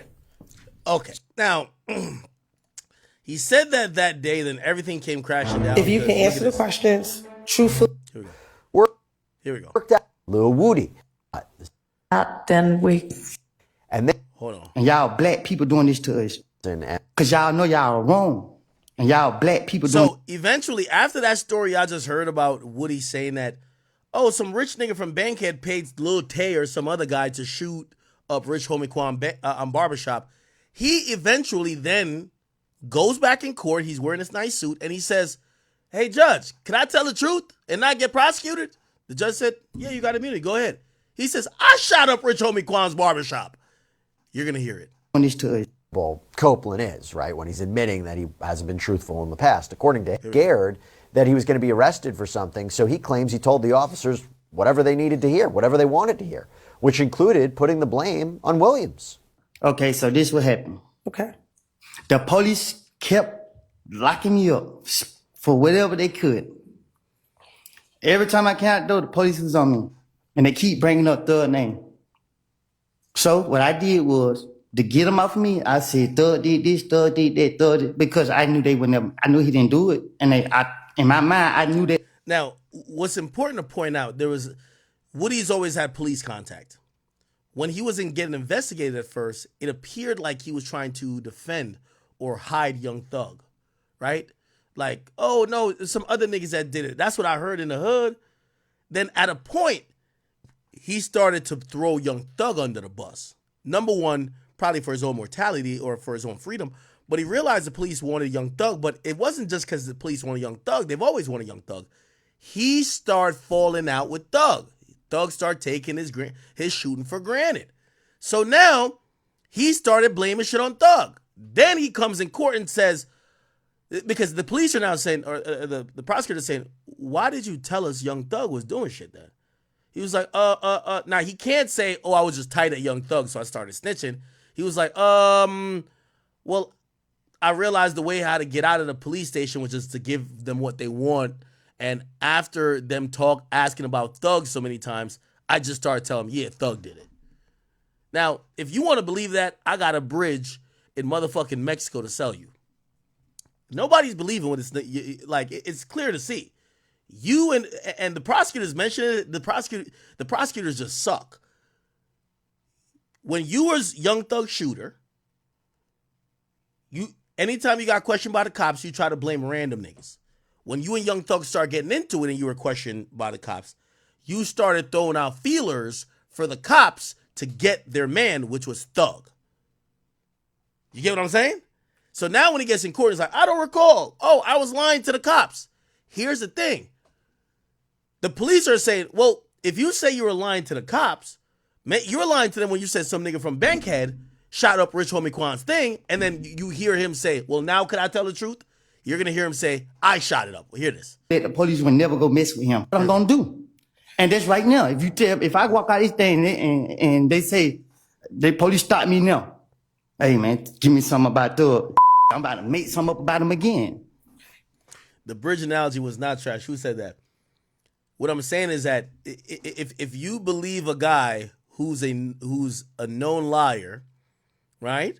And he's now going to tell you, you have to realize the thing with Woody is that if Woody is a known liar, how do you know he's not lying now when he says, oh, I was lying to them back then? So you have to go on what makes sense to you. You can't go on, you know what I mean? The only reason why you'd be like, oh, maybe he's telling the truth now is because he has immunity and it's kind of incentivized for him to tell the truth now, right? But if he's saying he's been a liar, maybe he was lying then and he's lying now. That's the point. So my thing is, if you believe Woody's statement that he was always lying to the cops at blah, blah, blah, but now he's telling the truth, as I said, you're gullible. And for all the fans who be like, oh, Woody's killing it on the stand, we know he's going to play a clown on the stand. By the way, he's not on the stand anymore. He's going to play a clown on the stand. But there's mad evidence that suggests that him and Thug had a fallout. He admitted it. At one point in his testimony, he says, I wanted to kill Thug. That again, he's just about the narrative. Anyway. On January 11, 2015, when you went to speak to the police, when they called you, did they This is right after Nuts murder. ask you about Thug, or did they ask you about the murder of Donovan Thomas? I don't know. I don't remember. Did you go down to the police department on your own to tell them that you did not kill Donovan Thomas? Ooh, thank you. Somebody just got me the moment. Yo, Fun Raps, thank you. It's YMCMB EP2 Rich Gang Flashy Lifestyle. It's Memorial Day weekend. Okay, good. So this is it. Right? And they say go to 922 is when Birdman got introduced. 922. When Birdman got introduced to Thug, by the way, remember, so this is June 11th. Thug is with Nut, introduce him to Birdman. 7 months before he dies. What on earth went that bad? Here we go. The real deal, special shout out to Stunner, man. You did what I'm saying? Without him, we wouldn't be right here on this motherfucking yacht. So $100 million yacht, you did what I'm trying to say? We went for home. We wouldn't be right here, nigga. I got one of the biggest bloods in America with me, my nigga. You did. Atlanta, Georgia, nigga. Yeah, here it is. One of the biggest bloods. That's the guy who's repping Quan. You did what I'm trying to tell you. That we like, big shout out to Birdman and YMCMB Rich Gang YSL for like, you know what I'm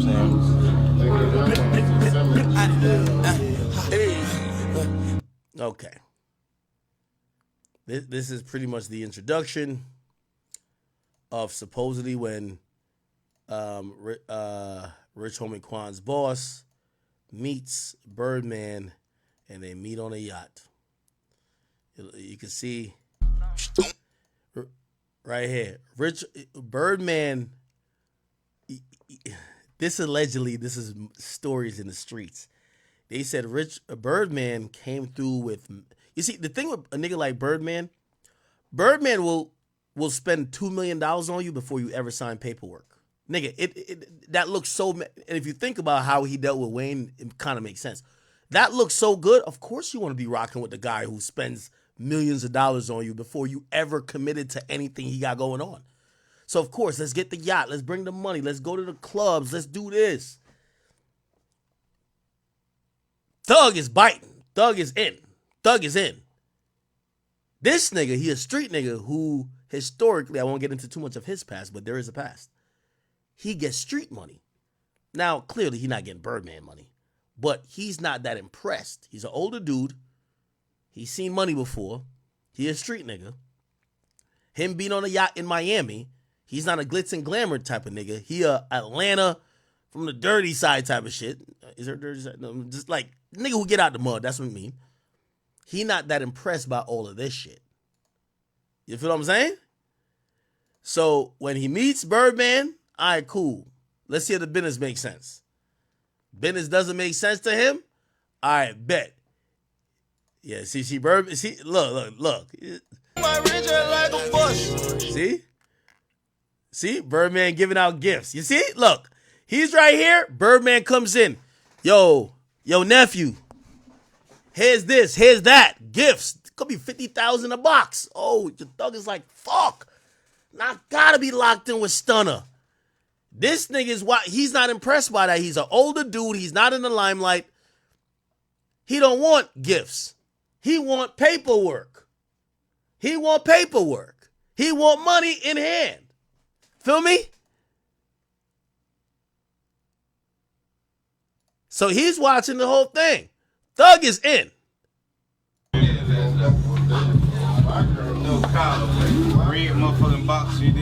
What does he do? Red box. Remember Gun? Not Gun. I mean, Birdman bringing that. He's heavy with the blood shit going out there. Giving all type of jewelry, right? Typical Birdman shit. What is that?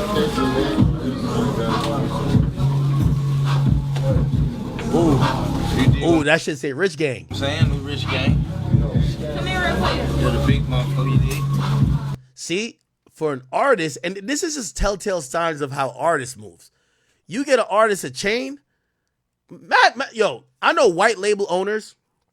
I want to expose this one guy because that's my guy. Yo,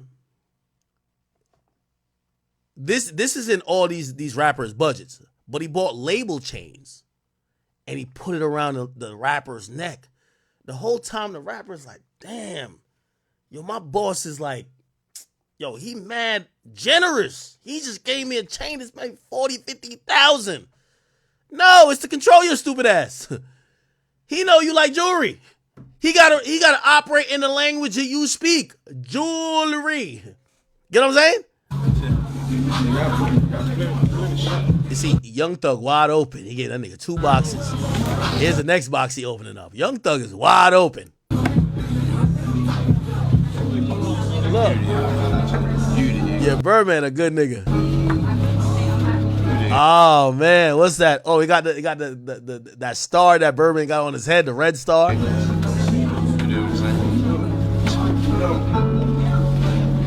Also, I think they shoot, is it the halftime video that shot on this yacht? Yeah, happy birthday, you know what I'm saying? Everyday birthday.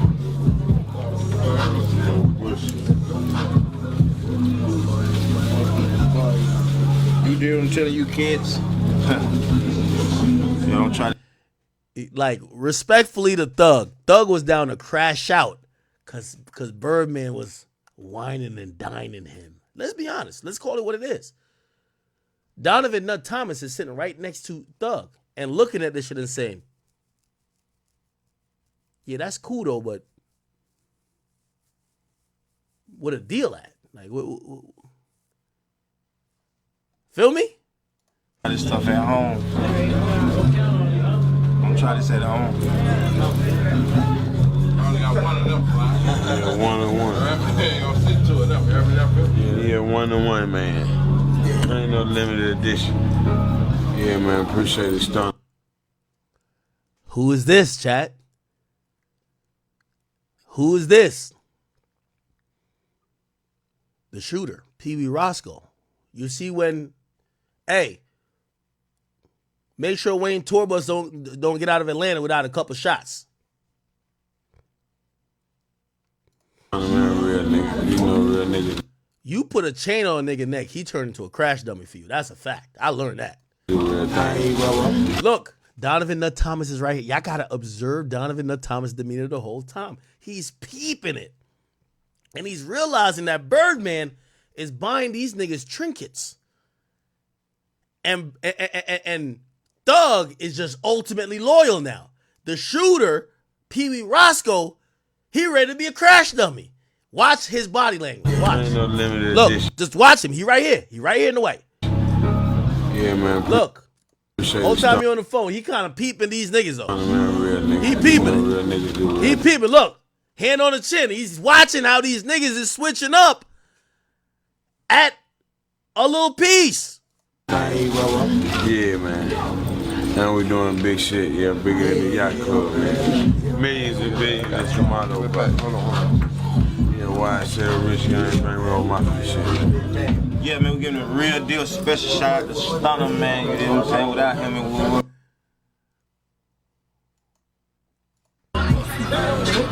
Got that new You just gotta watch. single off the Rich Gang out. Lifestyle. My niggas gonna host the whole project too, you heard me? So y'all fuck with us. Big gang for life, boy. 2 hours later. I'm 412 cause I heard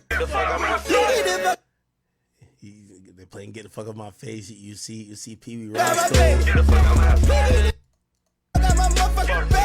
By the way, also here's the thing too. Birdman got the fucking, he got the World Star Connect at this time. Remember in 2014? World Star posting a vlog. By the way, not saying Ross did some of these tricks, but Ross used to have his blogs posted on there too. Like for them artists, you gotta imagine. There's certain artists now. This is why I be talking. I could talk shit about labels. If y'all trying to be like me, don't talk shit about labels. Let me tell you this. Only I could do. I'm gonna tell you why. I've had about 6 labels try to ice me out. Because when I mean ice me out, they'd be like, yo, let's try to go around act. I'm going to tell you why it never works. Because I'll notice it. I'll stop posting their artists. Their artist going to go to the label and say, why act don't fuck with us no more? They can't tell the artist, because, they're going to be like, we going to get your next music video act. You know what they're going to do? Come back to me. Feel me? Why? Because the artists look at it just like how they looked at World Star back in the day. If World Star wasn't fucking with you, you ain't on that level. So now this is why I talk shit about the labels. Because like, even if they get mad, their artists are going to be like, why act not fucking with us? All right, we're going to get this next song there. All right. You know what I mean? So this is how it works. I'm telling you, that's a big secret. 100%. I've seen it 6 times. Anyway, back then it was World Star. This is what I be telling you when I tell you I know all these things, secrets. Because if you ever want an artist to feel like you're the guy with the plug, in 2014, as Birdman, you telling Thug, be like, yeah, we just living life, turning up, getting money, fucking bitches, and yeah, we just did a vlog. It's shit on World Star. Remember, World Star was the shit. Right? World Star was the shit. So these artists are gassed out of oblivion. Is this OT Genesis? Yo, OT Genesis has been clubbing for like 10 years straight. I don't know how this motherfucker does it, bro. He's good. Wait, they don't love you. Oh, look at Khaled back in 2014. 6 ain't friendly, but oh, she gon' see some shit and shit. Yo, nobody has ever done like Birdman. Not Diddy, not Jay-Z, not Dr. Dre, none of these niggas. Birdman's a nigga who used to bring out he's bringing out Bugattis. When you see your label owner with a $3 million car, this is what I'm telling you about looks. This is why Birdman is successful too. Like Birdman, a lot of times you look at Birdman and just look overly flashy, but artists want to be that.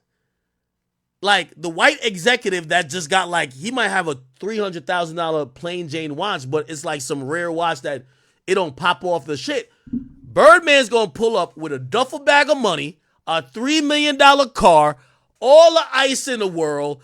Like he gonna look so good. Like he looks so good on a nigga level to the nigga eye. Bro, you gotta sign with him. You feel what I'm saying? Bruh, if your CEO hop out of a $3 million car with $2 million in jewelry on, and he say to you, yo, play, and he brought you to the club, you saw bitches do shit you never seen before.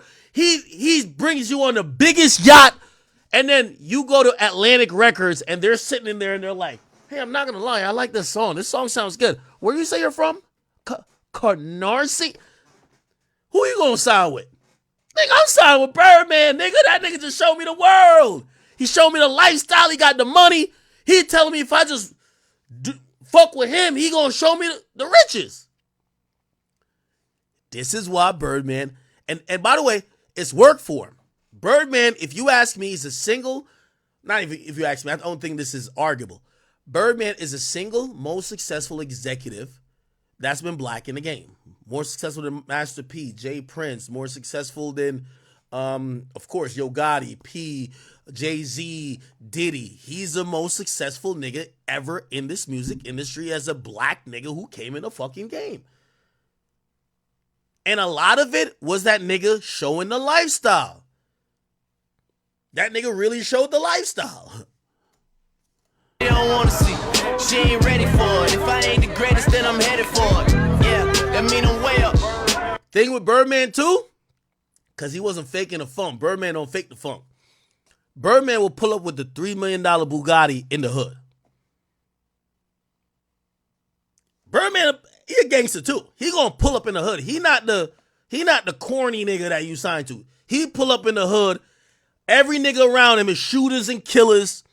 He's fucking with gang members. Yo, of course you gonna fuck with that nigga.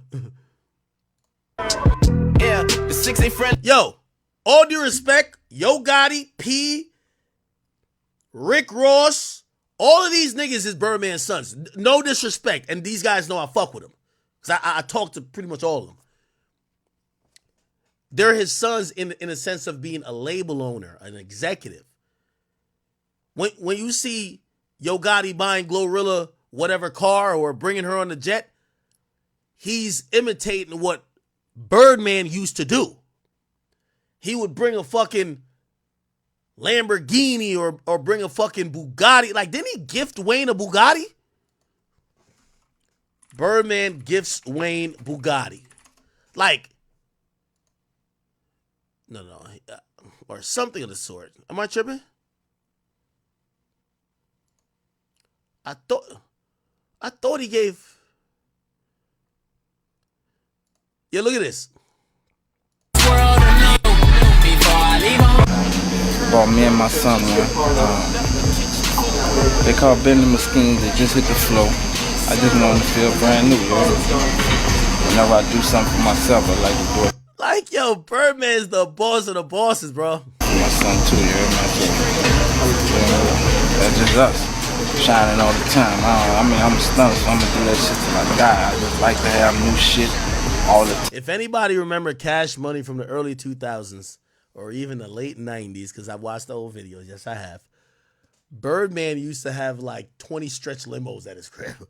Like, Birdman is hip hop on steroids. In hip hop, they always say that the artist, they said when it was a privilege to have color TVs, everybody had black and white. A hip hop artist gonna be like, yo, I got color TV in every room. They gonna talk about shit that nobody got because that's how you brag in hip hop, right? When everybody had the big back TVs, everybody gonna be like, yo, I'm watching this on the flat screen. You get what I'm saying?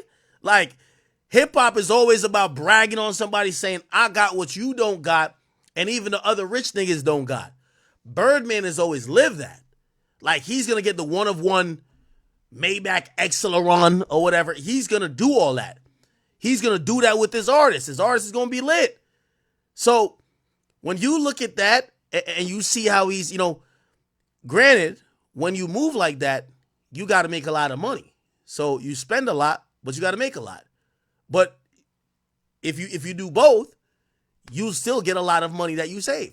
That's why Birdman, he's really the most successful. Anyway, look. Time after you max up, and that's what it is. That's why I remember when Wayne said he was owed $51 million. I said, nigga, what happened to all them cars that Birdman gave you? You think that shit was free? No, before I leave home, I pray to God I won't. Hey, you ready? I don't know what. Like, no disrespect. Mac Main ain't have a bop in his life. No disrespect, Mac Main. I know you about to respond to me. I'm sorry, Mac Main. I like you, bro. All we know Mac Main for, he's a Young Money president. What he did on, what's the name of that song? I could be a bedrock. Yeah, that's all we know Mac Main for. Nigga, he getting gifted $300,000 cars. I don't know how to work this shit. It's a whole different type of key. That's how you know you shouldn't have the key. You hear me? That's probably the slum. You know what I'm talking about? Love, I don't know how to do this though. I'm serious.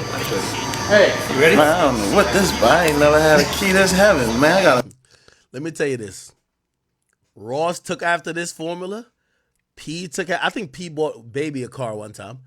Yo Gotti definitely took after this formula. LVRN took after this formula. They bought some of Walker some shit.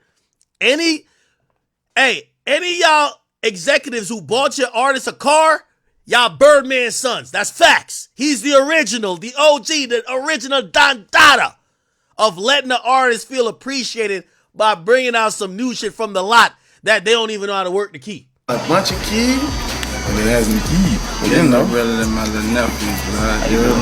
Good. Love. Rolls Royce logo. Unlock in the middle. Front. Oh, shit. Auto. Oh, you know you. Lock button. My other uncle, that's how you lay it out. Oh, man. I appreciate that, man. Shout out to Slim. I know you told me. Slim and Baby. Really appreciate that. Of course, Drake, of course, Birdman's son. Really his grandson, but of course. That's what I'm saying. Birdman, the most successful executive of all time, bro. I'm sad. Yo, somebody says, yo, nigga, who bought the RAV4s for TLC? Yo, who is it? Who is it? Oh my God, I'm forgetting. Ooh. Him and his girl. Who bought the RAV4 for TLC? Somebody said Suge Knight was doing it first. Suge Knight was never doing it on the level that Birdman was doing, nigga. Fuck out of here, nigga. Suge Knight might have bought a BMW, nigga. That's it, nigga. We talking about foreigns, nigga. We talking about shit that niggas like. Birdman was buying his artist cars that you didn't. They don't do commercials for. They don't do commercials for the cars Birdman was buying. L.A. Reid and Pebbles. You damn right about that one. Yo, I'm so happy. Even if y'all not that old, some of y'all are hip hop historians, and y'all could like correct me and shit. I'm really happy about that. I got a little lady, dog. Yeah. Go some. Look at Wayne now. Wayne gonna get his shit now. Big. Yeah, no. He bought this nigga a Rolls Royce. You know a Rolls Royce is like a $300,000, $400,000 car. With all due respect, I don't think Mac Main had a solo song that made $300,000. You feel what I'm saying? So he done spoiled this nigga. This nigga's probably feel like $1 million right now. Live when I was 15. I'm the realest nigga alive, man. How real a nigga. He drove his car down the night skate. And that's just a reality of being from the hood, man. Like being impressionable. Like you dream of a lifestyle. It's a reason why Young Thug's song is called Lifestyle. You dream of a lifestyle that you've only seen other people live, that now somebody who looks like you, who's living it, comes and brings that opportunity to you. And sometimes they'll get, before you even get to the place that you could live the lifestyle, they'll just give you some of the benefits of the lifestyle. Yo, here's this car that I know you can't buy yourself right now. You can't afford. You can't even insure. Here. That's why Birdman's Birdman. Anyway, let's get back to it. So this was the Memorial Day weekend. This was August Alsina before he turned gay. Okay. And Birdman chilling in the club. Look, see, this Yo Gotti, with all due respect, and I think Yo Gotti would agree, Yo Gotti, Birdman's son. They were getting the game. Yo Gotti was an artist back then. Yo Gotti was getting the game from Birdman, bro. That's facts. That's facts. Matter of fact, I ain't gonna lie to you. I told you I got an interview that I never put out by Birdman. He literally said it. He said Ross ran off with the sauce, but he said Ross, Yo Gotti, he said I taught them niggas the game. Nigga, don't it look like a nigga learned the game? The fuck? I don't know why August Alsina leading in, man. Looked like he was just trying to find a nigga for the night. Look, Birdman giving the game. This shit documented. Khaled got the game, but Khaled was about to sign niggas like Ace Hood and shit like that. But then Snapchat popped off for Khaled, and he said, "Fuck this label shit. It's all about me." We all remember that time, right? Remember he was trying to focus on some artists, and as soon as Snapchat popped off, he's like, "Fuck them niggas. It's all about me."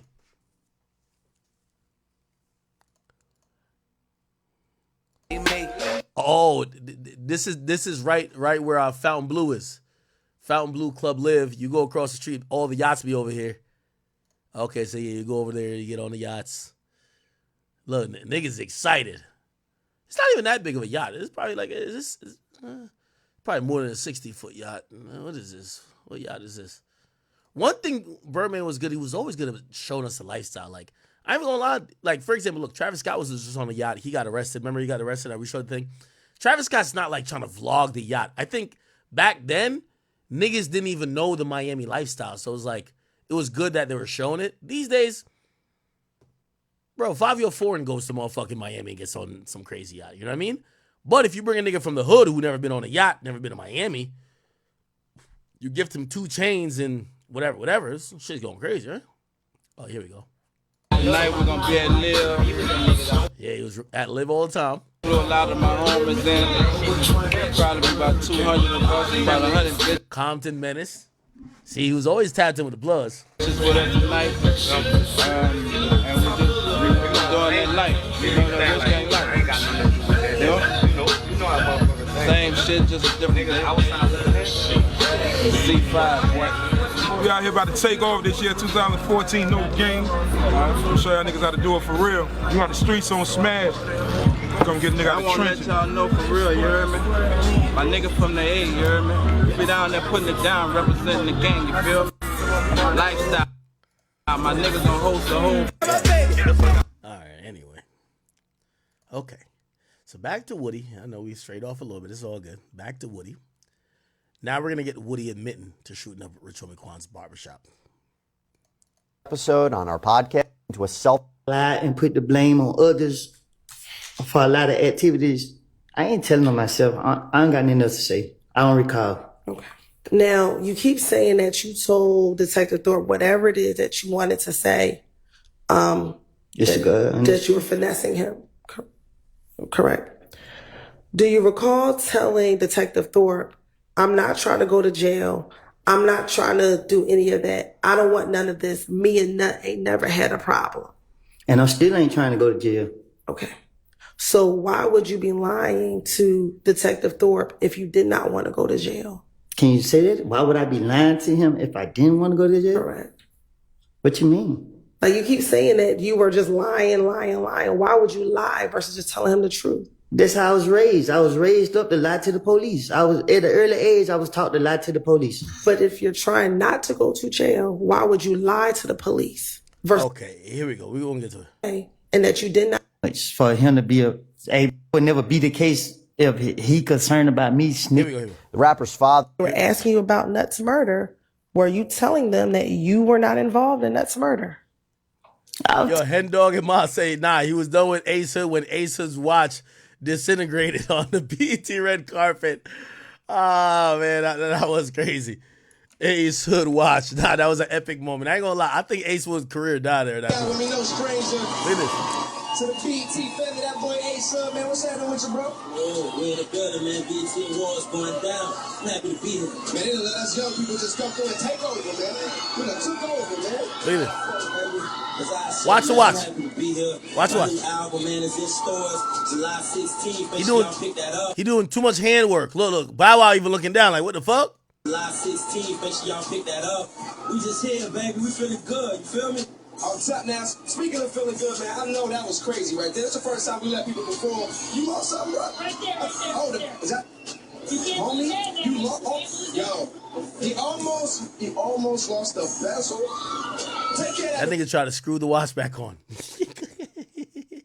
Before we continue, that's gotta go. You know what? Just hold it like that. It's all good, man. That's only 20K right there. 50,000 just dropped right there on the floor, man. It's all good. Yeah, I ain't gonna lie. That might have been the moment that nigga Khaled was like, fuck that nigga. We the best. Okay, but watch this. This is when he switches up and now we're talking about Woody admitting to shooting at people. Telling them everybody, I told them everybody did. I told them Shell killed them. I told them all type of people did. I didn't know. I don't know. Having said that, at one point, Copeland did seemingly admit to a shooting involving another Atlanta rapper known as Rich Homie Quan. The rapper's father was injured when shots were fired into an Atlanta barbershop he owned. And Copeland says he had been trying to protect a friend who he calls Threat from being questioned in connection with that shooting. Threat is now deceased, by the way. And before he said what happened, he confirmed with his attorney, I have immunity, right? Do you recall telling the investigators that at the Cascade skating ring, you confronted Kel about them shooting at you all from the bushes. What happened in Nut got nothing to do with YSL. This some excuse me language. This got everything to do with threat. You know what I mean? I was trying to protect threat from the get-go. You know what I mean? Threat, and they had some more stuff going on. Like, was Threat at the gambling house when it got shot up by Kel? Young, you said nothing I say can be used against me? That's right. Me and Threat shot up Rich Homie Quan Dad at the barbershop on Bankhead. I don't know what happened with Threat and Rich Homie Quan, but I'm a ride with my brother. And they was beefing. And yeah, we pulled up and did that. Okay. I ain't gonna lie. This is diabolical, chat. Being bald-headed and shooting up the place that niggas get their hair cut seems like hate to me. This nigga got no hair, yet he shoots up the barbershop. Come on, bruv. Come on, bruv. That's a place that you would never need to be. That's hate. You bald-headed, but you shooting up the place that the niggas with hair get their hair cut at. That's crazy. What type of hatred shit is this? God damn. That's a hate crime. I agree with y'all, chat. This was a goddamn hate crime. But it's still wild. Threat at the gambling house when it got shot up by Kel? Young, you said nothing I say can be used against me? That's right. Me and Threat shot up Rich Homie Quan Dad at the barbershop on Bankhead. I don't know what happened with Threat and Rich Homie Quan, but I'm a ride with my brother. And they was beefing. Now, here's why this is interesting. Because his immunity says, if anything he says factually, which means if he lies, number one, he would be breaking the agreement of immunity. But second of all, he would be putting himself at the risk of getting charged or incarcerated for perjury, which means the immunity says you have to tell the truth. He says, I shot it up, or I was there with this guy Threat that shot it up. It kind of seems like that should be the truth. That's a definitive statement that he's now opened himself up to a perjury charge or getting charged for it, period, if he didn't do it. Anyway. And or not get charged for a period. His immunity being your immunity's void. You lied. Yeah, we pulled up and did that. Okay. And as a result of, why did you and Threat shoot up Rich Homie Quan Daddy's barbershop? Because I'm a ride with Threat. Okay. Did Threat tell you why he was shooting? I up won't the ask no barbershop? questions. I just say let go. Damn. And when Rich Homie Quan's barbershop was shot up, was that in September of 2014? Do you remember? I don't know when. I know we went up there and shot it up. Okay.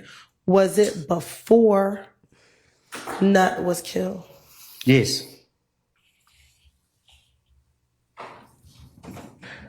Do you remember what happened the day that you and Threat shot up Rich Homie Quan's daddy's barbershop? What you mean? Like, do you remember that day? What led up to you going to the barbershop and shooting it up? I told him let go do it. Oh my God. I ain't even gonna lie, man. Woody's entertaining as fuck. What led up to you saying, I told him let go do it. Let's go do it? Why? Threat was mad. He was like, he scared my language. He was talking, playing like we somebody to play with. And I was ready. I had them choppers on deck. Now, I had them choppers on deck.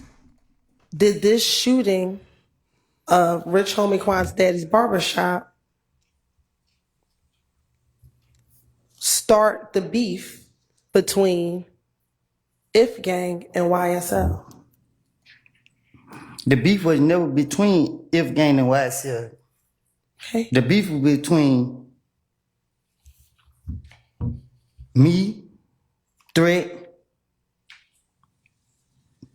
and Shell Kell. Rich Homie Quan. Because They were Shell Kill was trying to rob Rich Homie Quan. The streets threw YSL into what me and Threat had going on.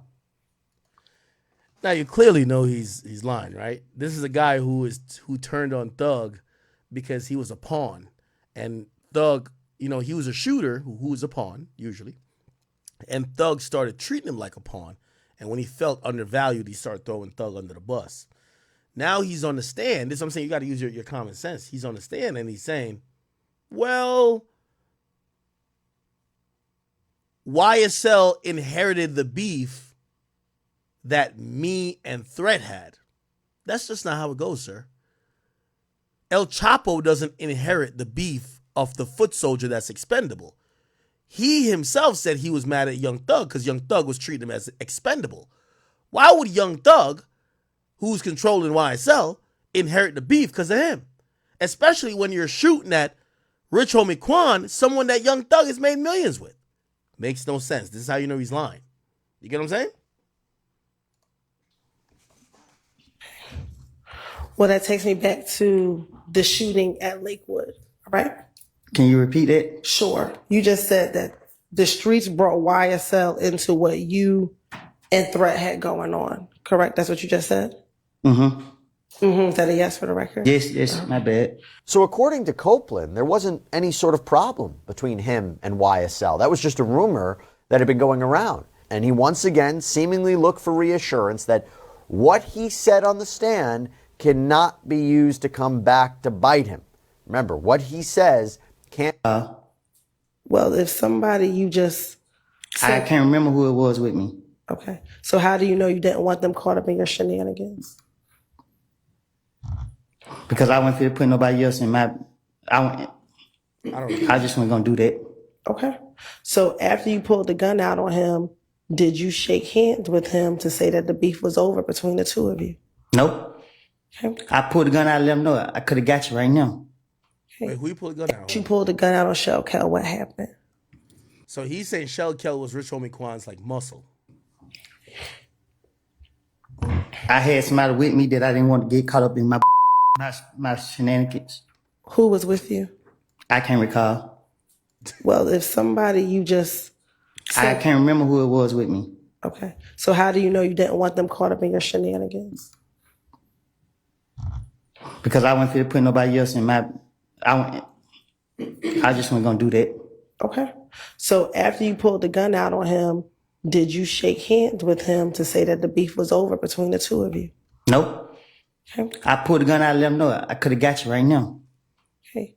And you didn't shoot him? No, I didn't. All right. While Kenneth Copeland is allegedly connected to some arguably shady dealings around Atlanta, you know what's not in doubt? His popularity on social media. That has skyrocketed since he first took the stand a couple of months ago. He actually went live on Instagram before he was called in the courtroom on Monday, just sitting there drinking from a water bottle. He also posted selfies in his gray three-piece suit. And there was a post as well featuring Christina Weaver. This is the court reporter when Judge Glanville was presiding over the trial. You may remember that they had a funny moment during his testimony in June. It never crossed my mind. So how were you able to tell Detective Gaither that Nut and Thug was cool? Because they're questioning me and I'm trying to get them off of me, and she asked me questions about Nut and Thug, I guess, and I'm telling her whatever she asked me. Let's say she asked me a question about the sky. I'm gonna say, yeah, I seen the sky. It's blue. Whatever she asked me, I'm gonna say, I'm gonna agree to that. I'm gonna say whatever she asked me. If she asked me about this reporter right here, I'm gonna say, yep, she's sitting outside me with white tennis shoes on. I'm gonna say something. Just because I want her to believe I'm telling the truth. That I want her to. She said they white. Right, so you're telling the truth then. Yeah, he smashed. Anyway, all right, this is really not about Nut. It's really about Rich Homie Quan. So Rich Homie Quan did an interview recently, right? And he got a chance to respond to some of the stuff Rich Homie Quan responds to Woody. He responded to YSL Woody in an interview that he did with this young woman. I got to find the whole interview if I can. I believe this is his last interview that he's ever done. Let me go down. Where is it? Rich Homie Quan, he's sitting with a young woman. And I believe she asked him about the Woody thing. Let me scroll back up. I probably skipped it. Let's see.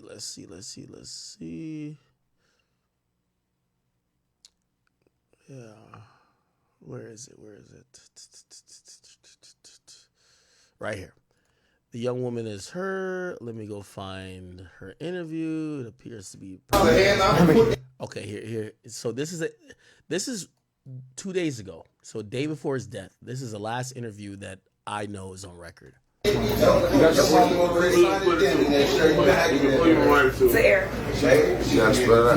By the way, I'm gonna be honest with you. Every time I seen Rich Homie Quan, you always look very well kept. Braids looking very neat. Lineup looking crisp. Glasses, clothes looking like, on point. I never got junkie vibes from him. I never got like, yo, this guy's like strung out.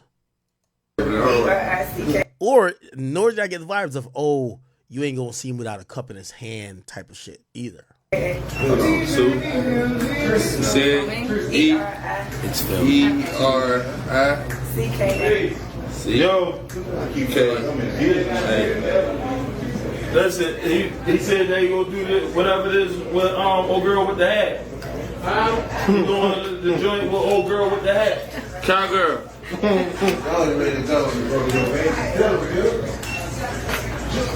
Hard knocks.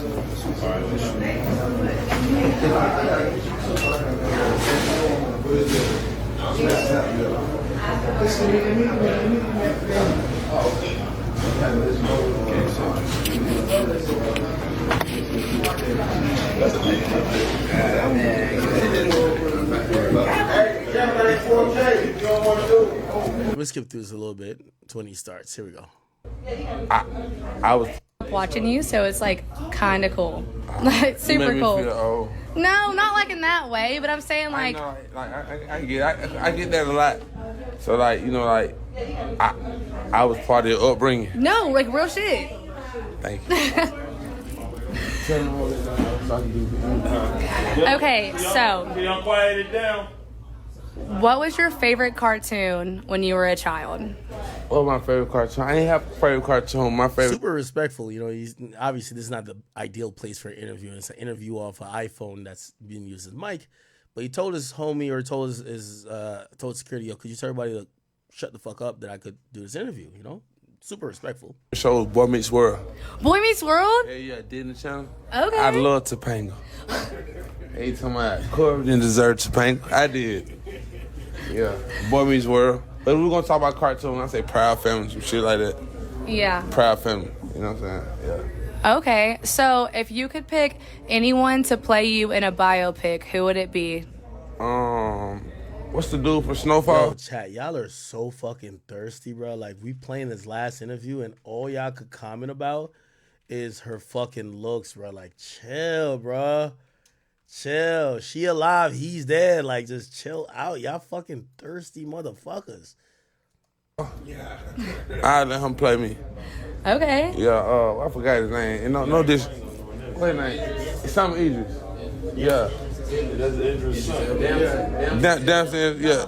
Okay. I let him play me. You feel me? God, yeah, I let him play me. Or I play him in his biopic. Hey, tell me that. Okay, so I told you before I grew up listening to you, and I heard you on stage screaming "Free Thugger," right? Yes, Is there any chance? Yo, it's crazy that this is how you know Quan wanted to keep everybody out of his damn business, and it was keeping his streets. And he know the fans still love the fact that he did stuff with Thug. Shit, he's keeping it in the streets. Yo, free Thug. He's saying that. Like, do you think he really not that he want anybody to be arrested, because that's what street niggas be saying, but you think he loved Thug like that, bro? You before I grew up listening to you, and I heard you on stage screaming "Free Thugger," right? Is there any chance that at some point in the future, either be unreleased music or whatnot, that we'll hear y'all on a song together again? That I don't know, because we do have a lot of unreleased. We do have a lot of music that hasn't been released, but who knows what the future holds? First and foremost, it's free. He is slurring a bit, but you know, shit, he might be just drinking a little alcohol before he goes on stage or something like that, man. You know. Thugger, let's free anybody locked up. Let's free Lou Wop, Lucci. See, he was good at interviews. You see, they're asking him about Thug. You know what he says? Man, free Lucci, nigga. Like, you know? We do have a lot of music that hasn't been released, but who knows what the future holds? First and foremost, let's free Thugger. Let's free anybody locked up. Let's free Lou Wop, Lucci. It's a touchy situation, so I try not to talk about it a lot, but I don't know what the future holds, man. You know what I'm saying? I wouldn't have a conversation, and then it'll start from there. Okay, I like that answer. So obviously we know, like you said, it's a touchy situation. Recently we heard about YSL Woody releasing some crazy information about some shit regarding your father's barbershop and what he... Yeah, when he agreed to this backstage green room pre-performance interview, he did not think this girl who looks this attractive is going to be tapped in that much to ask about YSL Woody and his allegations. I mean, you usually expect like the little nerds. When I mean nerds, I'm considering myself one of those. Internet history or rap history, internet gossip nerds to know about YSL Woody. This attractive girl who usually knows about just hit songs and pop shit is asking about Woody. He did. Yeah. So what do you feel about his statements being said about him basically shooting up your dad's barbershop? What is a liar? What are you asking? What are you asking? About his statements being said about him basically shooting up your dad's barbershop. What is a liar?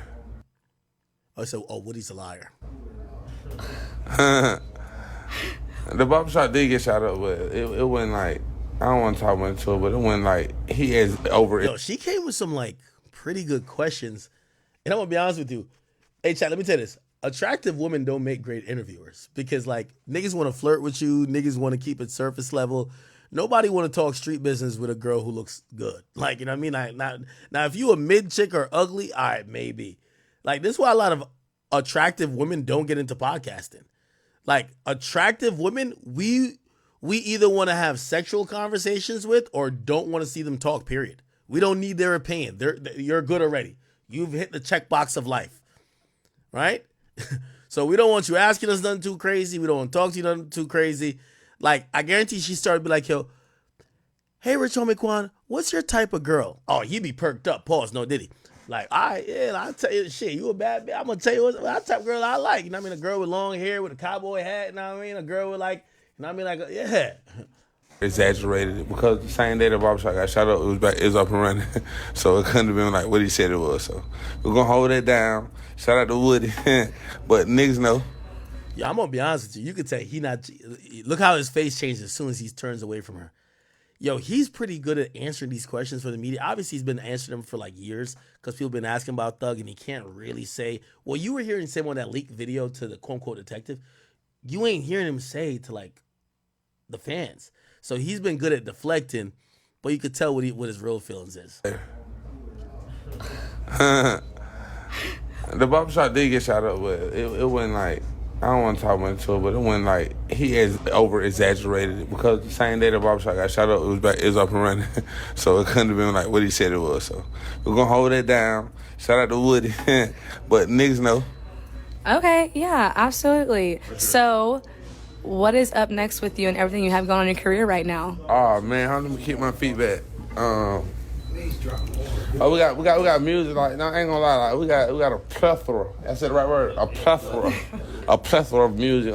It's more about, I just want the people to appreciate the music. You know, in the time we in right now, I know I'm a little older. It's like you play a song, it's shit old in 2 days. So it's like when I get in the studio, like I really take it. I'm passionate about it, so I don't want to drop music on deaf ears. So I want to have like a market, and I just want to cross my T's and dot my I's. But the music is definitely ready. We should be dropping around. I don't want to give a definite date, but I will definitely say before my birthday, which is October. You know what I mean? Okay, yeah. Gotcha. Okay, last question. We're gonna keep it quick. I totally fuck with your outfit right now. Who are you wearing? Give me the rundown on what it costs. Give me the ins and outs of what your outfit is right now, down to the chains and the jewelry. I don't know. That's what you want a bad bitch to ask you, man. See, you start smiling now. You don't want her asking about no what's up, Woody, and your yo. You know what's crazy? This is how much niggas don't check for like bad bitches having like an Instagram. Your shorty has a last interview of Rich Homie Quan, and she has 48 subscribers. Like, this is crazy. This is how much people really don't check for like attractive women doing interviews with rappers. Jerry, I just be buying Jerry. I don't know. I don't ask the price. I just swipe my card. But we got the RH4L chain. I don't got to look at the mirror really good. So this choker right here, probably about 30,000. This choker on this is another 20 with a 10 penny. So that's another what? 40. This Cuban probably like a 50. It's the long one. The rope on this itself is probably about 40, and this probably like a 20. So, but this lightweight today. Lightweight, okay. Then we went olive green anniversary 40 millimeter on a nigga bitch. I say I'm not cussing, but that's my song, Achi. So go if you're not watching, go scream Achi featuring 2 Chainz. And I try to keep it plain bracelets. Probably about $50,000 worth of bracelets, cause I like solitaires and stuff. So Somebody said she has 186,000 followers on TikTok. Yeah, no shit, she looks attractive. You know, women, all they have to do is just wear something that shows cleavage, smile, and poke their ass out a slight bit. Let me tell you this. I always keep saying this to women. No, like, if you a woman and you claim life is hard for you, unfortunately, baby girl, you're not an 8. You're below. Like, that's the only... Life is on the ultimate easy mode. Like, if you say life is hard for you as a female, I don't ever want to see you on your story talking about you a bad bitch. You're not a bad bitch. Any woman that's over an 8, life is on easy mode for them. They have 10 niggas that will pay their bills, give them money. Like, all they got to do is give them a little bit of attention, maybe suck one nigga dick. I ain't even gonna lie to you. Like, women got it on easy mode if you're over an 8. Now, if you a 6, get to work, shorty. Rings, 10 carat, 180 on the low ski, glasses, chrome heart, chrome heart, shirt, goat. These my buddies from Atlanta, based in Atlanta, so I try to wear purple shorts. And you gotta keep some Aces, man. The most comfortable shoe in the world, man. Aces. Now, that's what made her bend down on stage and get back up, you know. So yeah, Aces that. Nike socks, polo drawers, Louis Vuitton belt. I don't be knowing the price, because if you gotta ask the price, you can't afford it. Okay, thank you for calling me out. I really appreciate that. Okay, so last thing, my show's called What's the Story? Yeah. So can you just say who you are and like what show you're on? It's What's the Story? For sure. What it do, man? It's your boy Rich Homie Quan, and right now I'm on What's the Story, kicking it, telling you my story. Hopefully you continue to follow my story, because it's not over. I haven't reached my peak, and I want to go big shout out to you. Okay, great. That was perfect. Thank you so much. All right, I know y'all thirsty niggas just want to see her page, but we'll get on her page. Her page is this. Chat, if I'm lying about this, y'all tell me. Let me tell you this. Attractive women, listen, if you a 7, you know, I know you got to do your thing. I'm always amazed by the women that are like 5s and 6s that make it. Because maybe you had one simp that was crashing out and probably giving you all the opportunities in the world. But for the most part, a woman that's below, especially a 7 or really below an 8, you gotta do, you know, and also you got disadvantages if you're a woman. This girl right here in modern society, for most simps, they're gonna look at her, and I'm not saying this is me, I'm just saying what most simp, and I know somebody will be like, what do you mean most simps? You're a simp. Okay. Most men who don't see a lot of attractive women, they're going to rank her above an 8, right? Off simple shit, right? Decent body, long natural hair, not black. I know, this is not me saying this. I'm just telling you how regular black men go look at a woman like this. She ain't black, plus regular, long natural hair, plus decent body, look like she might play volleyball or something, plus they gave her 8. I'm telling you, like, this is why niggas is so thirsty over her. And a face that's doable. Look, a face that's doable. Yeah, it looked like she played some type of ball. And also, here's the last thing. She's posting pictures in bikinis, showing off her ass. Yeah, look. Yeah, just look at these comment sections. Like, come on, bro. Like, yeah, of course, right?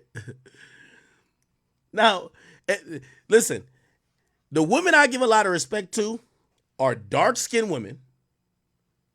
Dark-skinned women, because number one, her skin complexion already, you get like 3 points. I ain't even gonna lie to you. Like, we live in a colorist society and the industry is colorist. Like, for any of y'all women, I'm trying to validate you. I'm not saying me. I'm just saying that's what it is.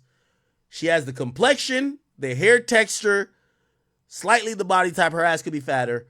Like, if this was a dark-skinned girl, no disrespect, they would be like, she's mid. You know why? Her face ain't that pretty. Like, it's just like she's cool. But she looks mixed race or Spanish, right? Curly, long, natural hair, got a nice butt. Yeah, niggas gonna say she's an 8. That's how it goes, okay? So niggas gonna be in her DMs. What's your Cash App, shorty? Let me take you on a date for a band. Yo, you got an OnlyFans? Like, niggas is thirsting for her. You get what I'm saying? It is what it is. It just is what it is. You know what I mean? So that's why I empathize with women who are darker skinned. Y'all gotta really work to get in this industry. Yeah, shorty don't like. She got a muscular butt. She don't got even a fat butt, but nigga, she gonna interview Rich Homie Quan. She gonna interview all the top artists before your journalistic dark skin ass. And I'm not saying that's a bad thing because I love women who are dark skinned. But before you get that opportunity, you gotta work for it. This bad bitch in a cowboy hat. That's she waiting outside the green room. She said she want to interview you. I ain't gonna lie, Quan. I want to fuck. All right, bring her in here. Yeah, of course, that's how it goes. This is how industry goes, bro. I'm being honest with y'all. Okay, like I know y'all gonna be like, all right, why are you saying that? I could only tell you the truth. What you do with the truth is whatever. Like, and I agree with people with colorist people who like. Yes, the industry is colorist. She would be a 6 if she wasn't light skinned. To men. Her light skin, no wig, natural hair, they call her 8 or a 9. That's just how it goes. I'm sorry. Don't blame me. Blame whoever else, okay? All right, so that was the last interview. Yeah, he wasn't even trying to say nothing crazy, man. He was trying to say nothing crazy. But I do have an interview here where he interviewed with the guys in the barbershop and he was talking about his drug addiction. Rich Homie Quan drug addiction. He did do an interview on it. Wait, hold on, what the fuck? YSL judge addresses a media personality? Oh, I gotta watch this afterwards. Hold on. But let's go. Oh, Quan was talking about addiction. And I know you also did an interview with what's the guys who be in the barbershop name again? Matt Hoffa. Okay. So we're gonna watch this too. So let's start. All right, we're gonna watch this after. The content wasn't to my approval, but I'm partying so hard and I'm on the Molly so gone. I'm thinking this shit hard. That was your biggest issue at that time? Yeah, Molly. I was on that Molly like every day, bro. You weren't a lean guy as much? Yeah. Chat, do they cut Molly with fentanyl? Yeah. Lean and Molly. But I still silk, you know what I'm saying? But what I'm saying, like Molly had me gone, bro. I was like on Molly, like them rich gang days. Like, nigga, I was on Molly probably like 2 years straight, like every day. Like, nigga, I'm taking Molly before I go brush my teeth. Jeez. You feel me? And so that's no way to live. No way to live, bro. But then that's when I started feeling like my music was like falling out. I was caught up, like I was lost in the South. Right. Because when I'm doing the Molly right now, I'm up, like nigga, I'm up. Like Flex, my biggest song, you know what I'm saying? By myself, double platinum, like nigga, I'm up. And so at what point does Birdman come around? And is it kind of tricky because he wants to sign you and you're already signed? To be honest, it was more like it wasn't kind of tricky. Birdman, let me start that back. Birdman come around on my second mixtape. I Promise I Never Stop Going In. And that's when I meet Thug. we get the first song we do is Boy Get the Fuck Out My Face. I don't know how long before then Bird and Thug had already been communicating, but like. But you didn't know Thug outside of this. No, I didn't know. Okay. But I was a fan of Thug, Right. though, like, cause Thug had been rapping in Atlanta for a minute. You know what I'm Right. saying? So everybody had knew a Thug. You know what I mean? He just kept getting better as the years went by. But I had met Thug when I was working with Gucci, when he was signed with Gucci, because Thug would be over there at the studio, Migos, RP to Takeoff. All of them would be like Takeoff they would be on the couch. Thug over here, me and Gucci working. You know what I'm saying? Me and Thug was doing songs then. It's some songs you can Google. Thug, Gucci, and Coin. You know what I mean? So it was like, that's when I first met him. But now I'm signed. By then I wasn't signed. You know what I mean? So now I'm signed and Get the Fuck Out My Face, the first song we do. And after we do that song, me and Thug build a relationship. We just working every day. And it went from working every day to Corn, but I want you to meet Bird. You know what I'm saying? So I don't know how long Bird and Thug had already been communicating. So I meet Bird in Atlanta, and he was like, "Hey nephew, man, I want y'all need to stay in the studio." So we started recording at Dart. Dart was Dallas Austin's old studio at the time. So Bird was like, "Yeah, man, I'm gonna rent." He rented the studio out for 3 months. So we over there just working. Thug got a room, I got a room. So we just, just working collectively. And he just like, nephew, we got to put this shit out. You know what I'm saying? And he knew like. All right. Let's get back to the drug use. He addresses a little bit more here. Let me ask you a question. Let me ask y'all a question. Because I know Joe Budden at one time, I think he had gotten that more Adam 22 for like either releasing a video of somebody or like re-uploading it after they died. And it was like, oh, like, yo, that's like nasty, right? Like, yo, why are you, the day the person dies, like you're trying to gain extra views and you're uploading more shit. Do y'all think that was, do y'all think that's a foul thing? I remember I kind of was in an interesting spot where I'm cognizant of people saying, yo, it's kind of weird and kind of like look like you're trying to profit off of somebody's death if you're uploading some clips of somebody dying. But I remember when I interviewed PNB Rock, like that was like the last interview he did, and like he died shortly after. And while rolling out the interview, like literally while rolling out the interview, because I was on Spotify at the time, while rolling out the interview, we used to roll it out in clips because we couldn't put the whole thing on Spotify. And I remember saying, damn, am I like capitalizing off the death? Like, I'm not trying to capitalize off his death. And nobody really gave me shit for it because like it wasn't like, oh, you did an interview like 2 years ago and you're putting it back up. But I'm wondering what people think about that, because I just noticed, I remember Adam being called out by Joe, but then I see Math Hoffa, not saying that Math Hoffa should get shit at all, but looked like they did some shit with Rich Homie Quan like a year ago, and looked like he put up a clip that had to do with Rich Homie Quan talking about addiction a day ago. Now it did 200,000 views. Obviously it's pretty relevant to, the situation of him dying.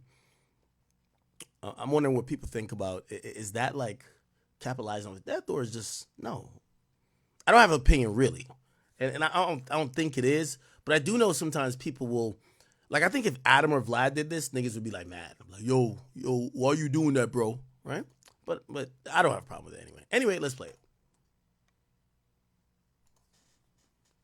Am I playing it? Okay, they did put a rest in peace, like, splash screen before. Rest in peace, our deepest condolences from Math Hoff and my expert opinion team to the family and friends of Rich Homie Quan. All right. So we get to that point. Okay. When do you realize, like, okay, I'm tripping? What slows you down? Because there's always that moment where it's Okay, like, I'm gonna tell you. I did this show, I'm So Hot, bro. I do a show in Carolina. New Year's Eve. You get paid on them type of holidays. My biggest show ever to this day. Still talking about it. It's like, I did a show, man, they gave me 120. It's like 14. Like niggas wasn't even getting 100,000 then. I get 100,000 show 2014. fucked my mind up. So in my mind, like, he gave me 120. Oh, I don't want number 120. Nigga, I ain't doing no show for 6 months. Because my spine was set. Like, if he gave me 120, I feel like everybody can give me 120. Right. But I'm not knowing they only do that on certain holidays. Like, I'm still learning. You see what I'm saying? Man, that was a one. New Year's show? Listen. That was a New Year's show? Yeah, listen. Man, that 140 dropped down to the shit I was getting lower. Cause I was already at like a 40 or 50. Right. Now, man, I'm down on that 126 months went by. And them folks trying to give me 12,000 and shit, man. Wow. And I ain't got no choice but to take them. You know what I'm saying? Right. It's either that or nothing. Cause you know what I mean? It's either that or like, that's how I knew my So mind. wasn't nobody telling you in the meantime, like, yo, bruh, we can't wait for this. We didn't know it was a beginning for all of us. Right. Like Fly, like even CIG, like there's no manual handbook. Nobody went to school to do this. Like we some street niggas that just tried something and it worked. We didn't know. You know what I'm saying? Don't nobody know what's gonna transpire. We don't know this stuff gonna happen. We don't know song, you know. That shit was new. We just watching it from the like nigga from YouTube. Oh boy, I think I'm gonna be big until you big. Right. You know what I'm saying? So like the hiccups come. Yeah. You feel me? Okay. So you back at 12,000. All right, back at 12,000 show. I'm talking this shit slow as a motherfucker. But guess what though? I'm still on the road. I'm still booked every week though. So money ain't slowing down. 12,000. That's some good money still. It just ain't them 40s and them 50s I was getting.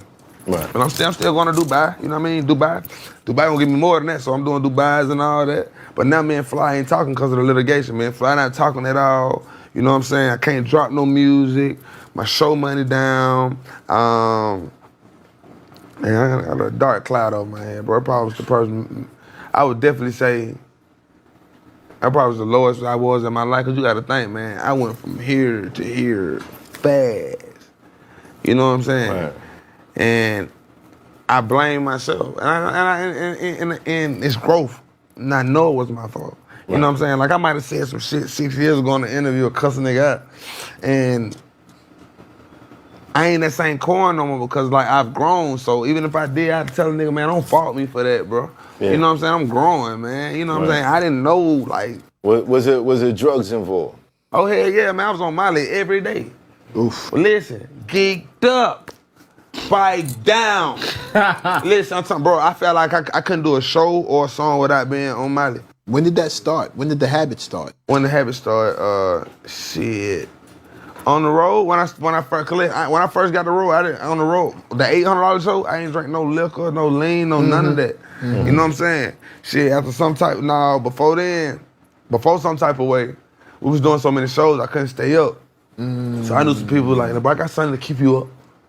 That motherfucker kept me up. And, you know. It was a machine after that. If you don't mind, who said That's that? where the babies was coming from. If you don't mind, who said that to you? Who said they got something for you to keep you up? Was it somebody from the industry or one of your friends? It's a family member. Oh, a family member. It's family. It's family. Yeah, you know, it's family. I got So something to keep you boom, up. pop the Molly. I'm sweating. You sweating. Is this before you was rocking with Trinidad or? Nah, this by the time, this by the same time. After like he said, I'm like, what the matter is? Let me see what they do. They hate sweat for real. You know what I'm saying? Cause they gonna like, you know, I'm telling you, like Right. this being real. This around the time I started Nah, doing it is what you it know is. what I mean? Cause I wasn't taking them at first. Then, Right. I would take them out of bro them there every day, man. And I knew like my attitude was saying I'm bucking on my mama. You know what I'm saying? I ain't showing up to family events like. Yeah. I just It's the money different. because I felt like what I was like, mama, all right, mama, it's all good. I'm saying something. I'm saying like, it was a thought. I knew I was lost in the sauce. Like if I And then could, when you coming down off the shit, it's like yeah, like you're like, I don't want to talk to anyone. Anyone, then you know, then I'm already got this cloud over Turn my off head. the lights. You're like Smeagol coming down off that shit. I went and bought black curtains all in the house. That's how I knew I was tripping, bro. I did Bro. not want the sun to come up, bro. The facts. I brought, it was black curtains The all sun in the brought house. the shame. Listen, It did. It brought the shame, my nigga. I was popping them off before I brushed my teeth, bro. Like that, I was starting my day. Like, Yeah. you know, you really supposed to eat, nigga. Now fuck that. I'm gonna take the Molly then eat. You know what I'm saying? Because it makes Yeah. you shit. You know what I mean? Man, you got to peel listen, with. you can hear your brain Listen, man. sizzling. But guess what though? Sizzling. I was making some dope ass music on it though. I can tell you that. That motherfucker had my brain don't going. do that. I can't. I got to be honest. No. Look. But guess what though? No. You might not. Yeah, exactly. Because I can tell think you about that. I already know you don't steal, you don't rock, so you don't know nothing about nobody. The association of great musicians and drugs is not a new thing, bro. No, it's not a new thing. That would never be what I would say, but I think about some of my favorites that I've lost to drugs. Right. Yeah, for sure. You know what I mean? So I don't, and I also see working with artists, I see when that becomes a crutch.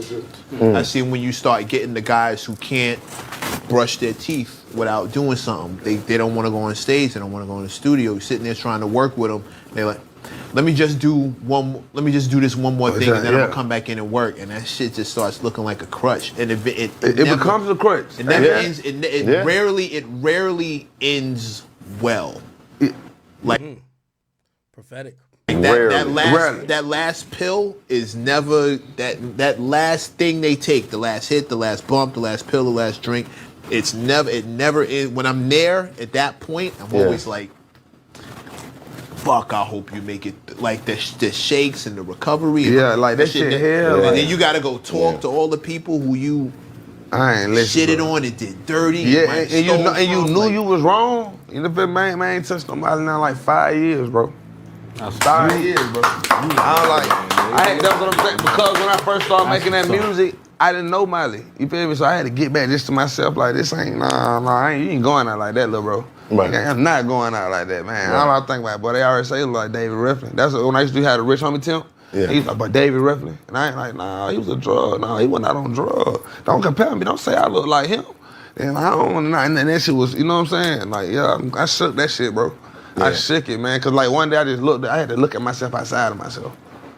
I had to look at myself outside. I'm like, boy, you tripping. You tripping. Man, real talk. A lot of artists have sat in that chair and talked about those times.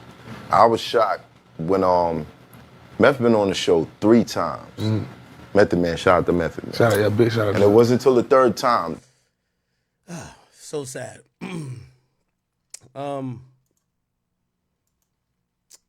Yeah, there's so much to get into. Look at y'all thirsty ass. Yo, I'm gonna show y'all how thirsty y'all are. Look, before I've showed this page, it's had 17 comments. Let me see if any of y'all niggas commented. If I refresh it, it should still say 17. If it say 18, y'all, whoever is the 18th comment thirsty. It say 22. You motherfuckers. You motherfuckers.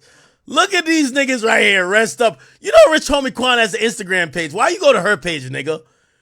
Nah, this is crazy. Grew up to this man's music. Look at these niggas.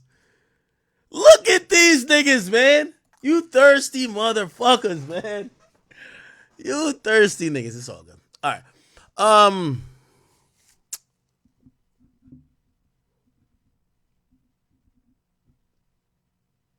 Boy, this is fucked up, right? You know, we're I feel like we're having like this is a Rich Homie Quan course about his career life. We're gonna get into obviously some of the music too. But man, watching some of the feedback is crazy. I'm watching a lot of the feedback. It's absolutely crazy. Before we get into some of the specific feedbacks, I seen Quando Rondo say something. Quando Rondo said, I don't really usually do things like this. By the way, it was after the news that Rich Homie Quan's album, I Promise I'll Never Stop Going In, went to number 1. Quando Rondo said, I don't really do things like this, but it's fucked up that people only love you when you leave, coming from an artist. If you show fans, if you're a fan, show your favorite rapper you love him or her now. People want their flowers where you can put in their hand, not on their gravesite, bro. I came into the game looking up to Rich Homie. Everybody know that, so I gave bro his flowers. The rest of y'all fake as hell. My QRN logo came from Rich Homie Quan. Everything about my beginning was motivation off Rich Homie Quan, and he wasn't even popping at the time. I agree. I do believe that Rich Homie Quan It's like many rappers who we take for granted.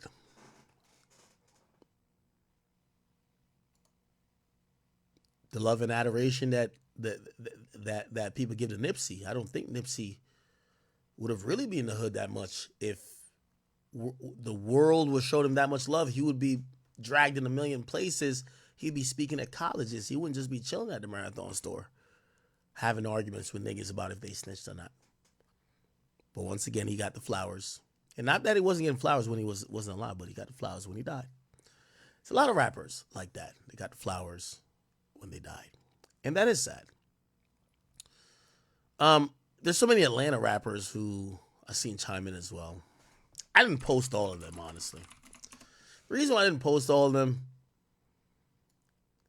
because I got the feeling that I felt when I was talking to PNB Rock. I remember when PNB Rock, I could tell you how the PNB Rock interview happened. PNB Rock and me weren't best friends. PNB Rock did an interview, his last interview on my platform, because none of these industry niggas fuck with them. We talked for 2 hours before we started the interview. They told me how every single artist, the artist that was crying the most when he died, I remember he said, yeah, I'm waiting on this nigga to give me a verse, but like that nigga playing around like, damn, like niggas switched up on me. Like these are the same. I remember when he died, I said, obviously I will not say names because, you know, it's not my place to ever put words in a dead man. He never said this on camera. He said it to me personally. I was so shocked and disappointed. All the niggas he was complaining about who didn't fuck with him no more, they were the niggas that act like they were the most hurt. They were devastated. Oh, that was my brother. This industry is a very fake place. And I watched it with PNB Rock and I said, damn. Go watch the interview back I did with PNB Rock. A lot of it is him talking about how things has changed over years. When he came in the game and when he got hot, cool, but he made a couple of mistakes as a youngin'. And a lot of things changed. Rich Homie Quan, the same thing. Rich Homie Quan sat, and I always tell y'all, with these artists, I get the real interview before I get in the room. Whatever y'all see on camera, that's not the real interview. Because they're not going to tell it. They're going to tell me the truth about all these fuck niggas off camera when they know I'm not recorded. Yeah, that nigga, blah, blah. Same with Rich Homie Quan. Yeah, man, all these Atlanta niggas, this is what Rich Homie Quan told me. Oh, they just now start feeling it's cool to fuck with me. I don't got no problem with bruh, but it's because bruh locked up now. These niggas dick riders. This is what Quan is telling me. Quan dies? Oh my God, the whole Atlanta. Oh my God, we love you, Quan. Some of the niggas he even said wouldn't fuck with him. He couldn't get a beat from, couldn't get a verse from. I'm looking on the gram. I know it ain't you. But it ain't my place once again. It ain't on me to be like, you know, Quan told me you was a fuck nigga who stopped fucking with him at this time because of this issue. But you want to... I won't even say nothing. It's cool. But I only say that to contextualize it, to let you know. A lot of these niggas,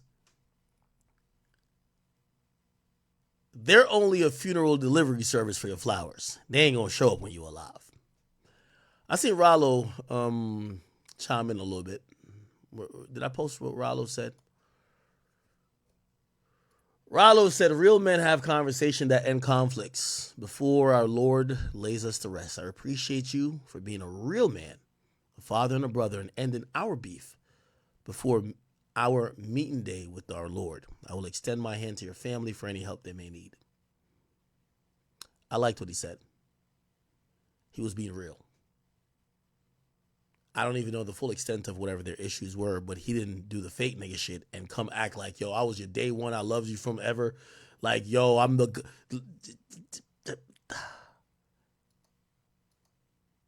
I respect the realness about that. Now, somebody who actually, you know, from everything, and this ain't one of the fake niggas. I'm going to be honest with you. He did speak about the passing of Quan. He said, rest in peace, my brother Quan. I love you for life. Rich Gang. Legend. Okay? I didn't post I ain't gonna lie, I was a little bit disgusted by half of Atlanta. I didn't post the rest of everybody doing whatever. And not that everybody else is fake. It was just like the nigga had to wait till Young Thug got locked up to try to get back into music and try to get back onto the mainstream. And even then, not one of y'all gave him a hand. But as soon as he died, like, oh, let's go back to 2014. Yeah, he was lit. He inspired me, but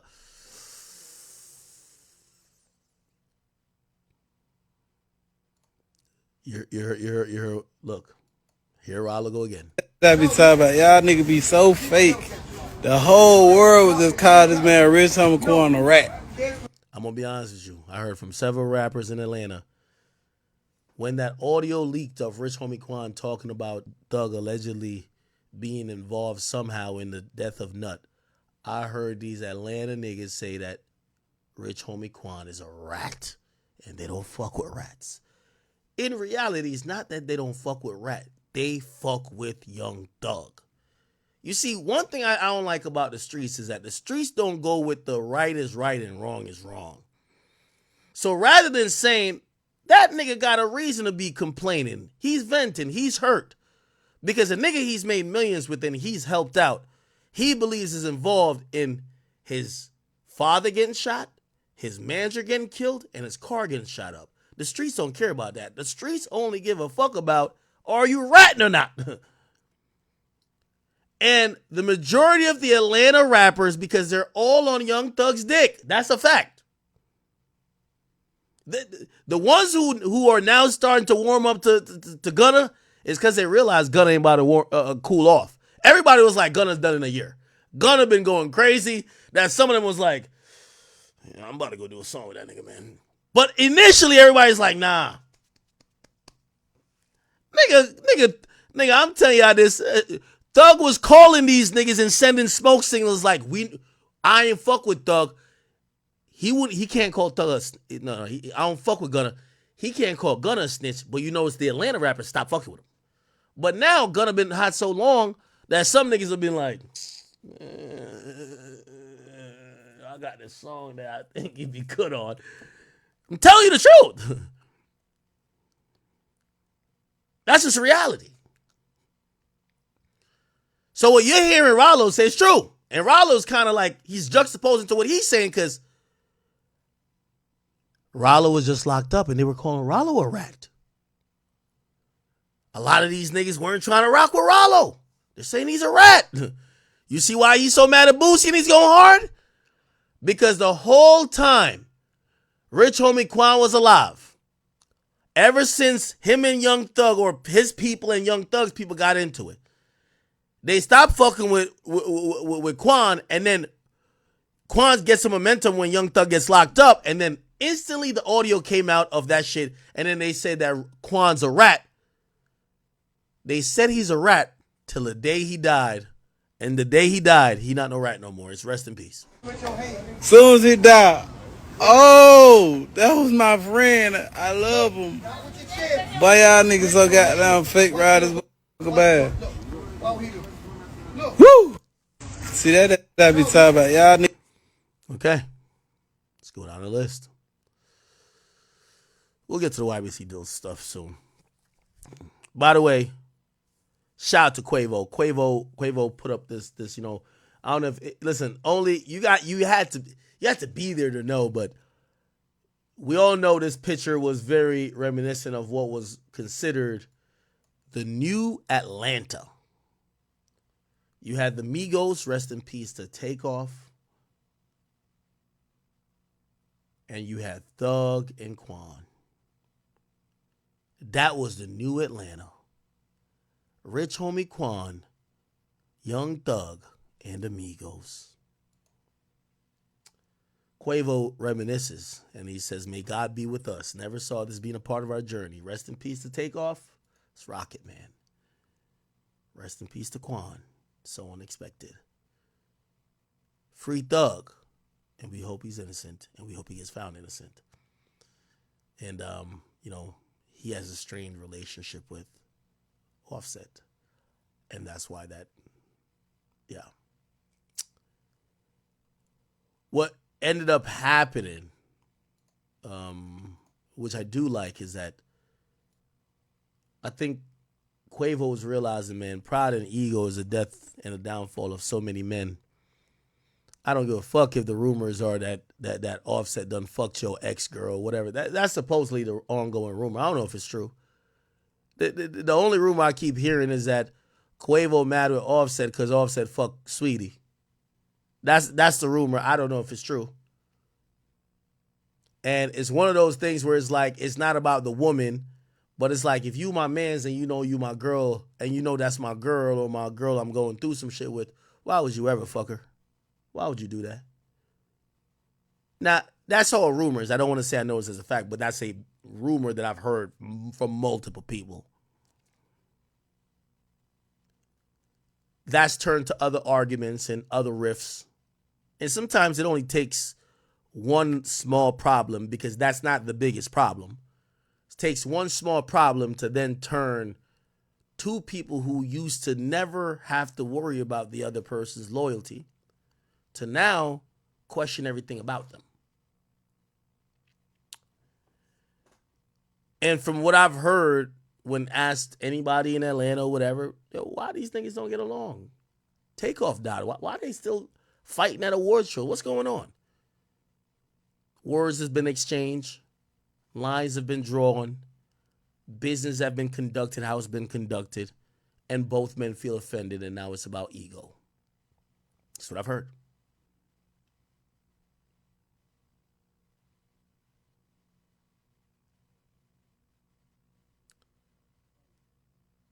I'm glad that Quavo is realizing that this life is short, man. And reconciliation is a gift. And being able to put your problems off to talk as men when y'all run into each other, when it's convenient, it ain't never convenient to put your ego aside. It ain't never convenient to do so. So sometimes you got to be the bigger man. And you got to realize, let's have that conversation. And I'm very sorry that this is Quavo realizing, damn, I lost Takeoff. Damn, Rich Homie Quan, we was just chopping it up with, he's gone. Thug's locked up. All the memories I have from 7, 8 years ago, this is a different landscape now. Fuck it, let me just get on the phone with this nigga. I'm sad it took this for that to happen. I'm really sad that it took this for that to happen, for this to happen. But it is what it is. Ironically, YSL Woody, because now he's like a star. He reacts. He posted up a picture of Rich Homie Quan and Young Thug. He said, "I hate this happened." It's kind of like oxymoronic. You admitted you shot up his dad's barbershop, but you're sad that he died 8 years later. Maybe he didn't have the same vitriol and anger, but whatever. Say, I hate this happened. I pray that God protect Thug and them from this country. YSL Woody. I wish you would sit with a therapist, my brother, or a spiritual advisor. You keep saying you want to protect people from this country, from the law, from 12, from the prosecutor. Woody, these people should have been protected from you. You're the reason why Thug is in an indictment. You were his main shooter who got in your feelings and then started telling on him. You were the crash dummy who went, as you so claim, to go do something to Rich Homie Quan's dad. You were the one who said you pulled out a gun on Rich Homie Quan's right-hand man because you wanted to show him you could kill him. It don't seem like we need to pray that God protects those men, and one's already dead, from this country. It appears that while you enjoy your new celebrity, we should be praying that God protects Atlanta from you. Everybody on trial, you had a hand in them getting indicted. And Rich Homie Quan dying, you may have not had a hand in him dying, but you had a hand in tormenting his life while his career was at a point that was flourishing to the point he shut it down. And I'm probably making an assumption here. He started to seek and he sought and turned to drugs. because that was the only way he could deal with all the bullshit happening. That was you. You were shooting up cars and shooting up barbershops, and you were pulling out guns on people. You were telling on Young Thug. This guy lacks self-awareness. He lacks all the self-awareness in the world. You said you're praying that God protects Thug. You could have protected Thug. But you didn't want to protect Thug at that time. It's only now that you're getting $20,000 to do a 20v1 that now you want to protect him. It just shows where your morals lie.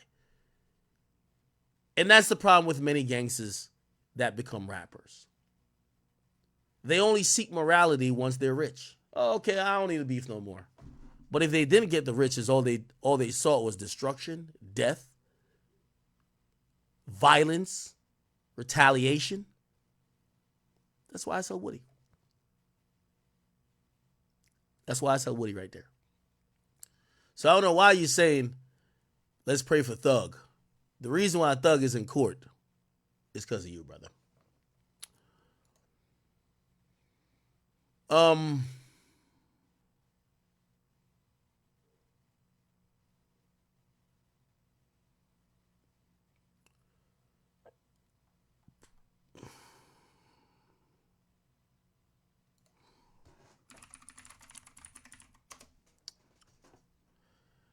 I won't take this opportunity to try to shit on Metro Boomin, but Metro, you are the ilk that the other rappers don't want to address.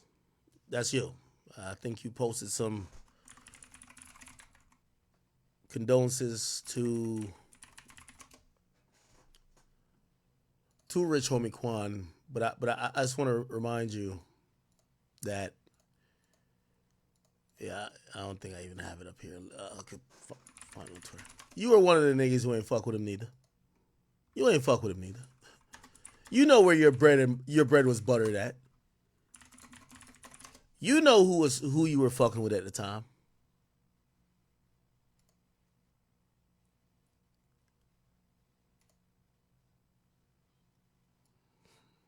It's the reason you posting picture when you ain't had no hair. You posting a picture from years ago.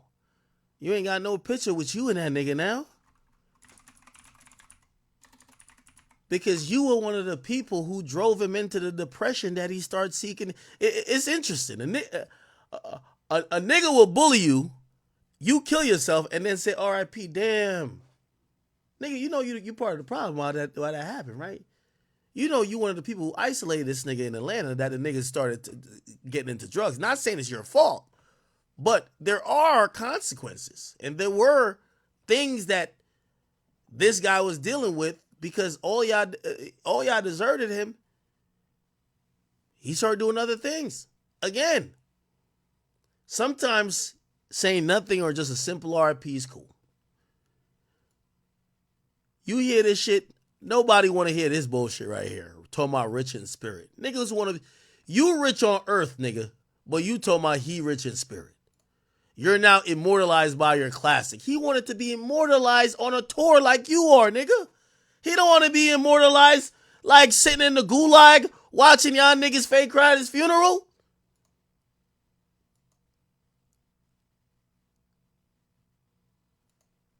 Not one of these pictures. Not one of these pictures somebody had an iPhone 6. That tells you all you need to know. Not one of them.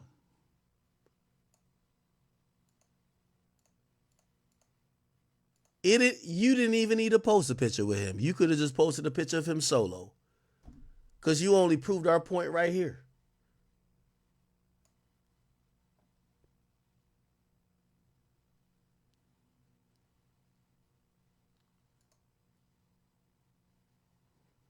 It's okay.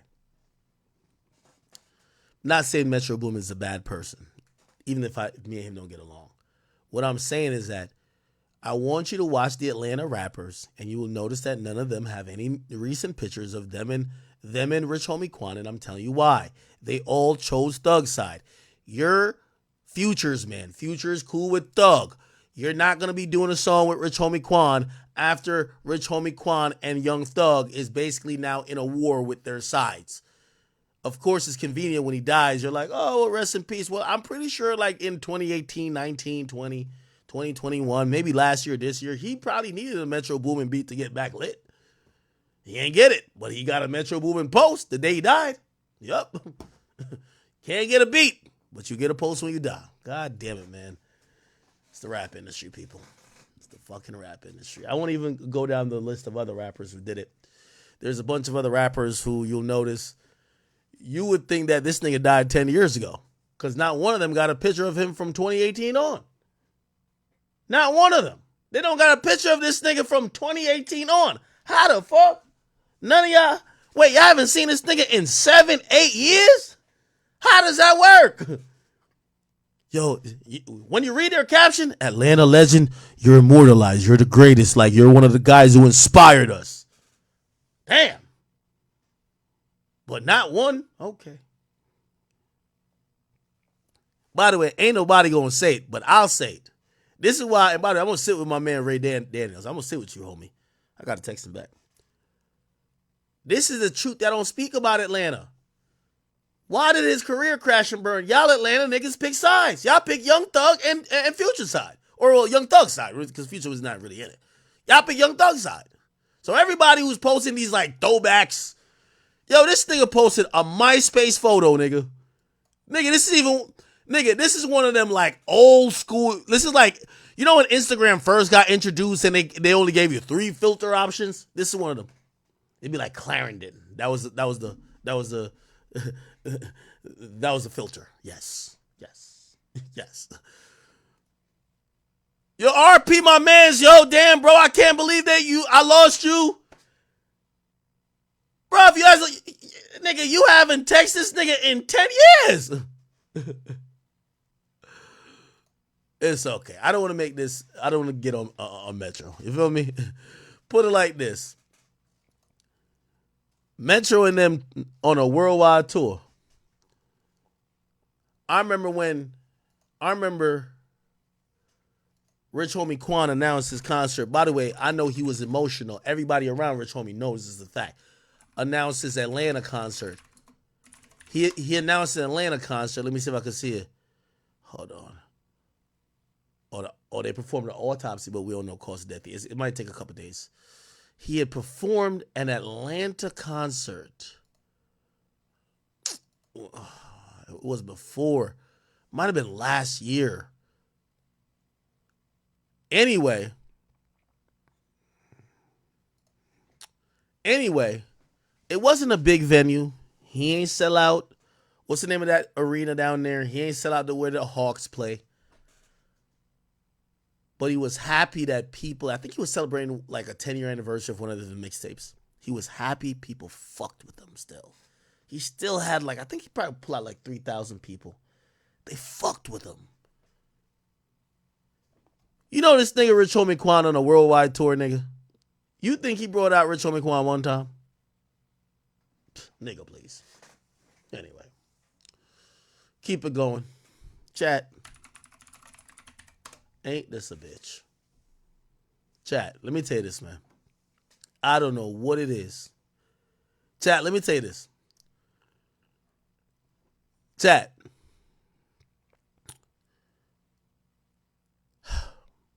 And I know what I'm about to say is going to come off damn near pathetic. But I got to say it, chat. Chat.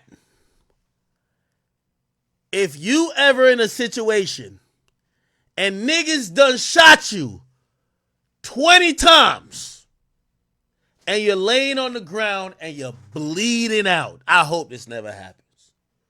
But while you're bleeding out and you know it's a shot clock on you dying, and you know no matter the paramedics come in, your homies say, nah, yo, don't go to sleep, wake up. Make sure you do this one thing. Grab your phone, chat, and at least post, if you single, or post the real person, the real woman in your life you love. You know why? The moment your body starts to get into rigor mortis, there's gonna be every bitch that done sucked your dick backstage, tickled your balls, sucked your toes, a bitch you fucked from 8 years ago. They're gonna have pictures on some Queen Vaughn shit, nigga. It is gonna be so disgusting. You might try to squabble with God, saying, God, let me back down there. Ain't no way this scallywag claiming I was with her. No way. She's acting like she's trying to absorb the clout. No way. God, let me back. God, please let me back real quick. Let me just get up real quick to send one tweet. Bitch, I don't fuck with you. Chat. I'm calling all over the place to figure out, damn, did we lose Rich Homie Quan?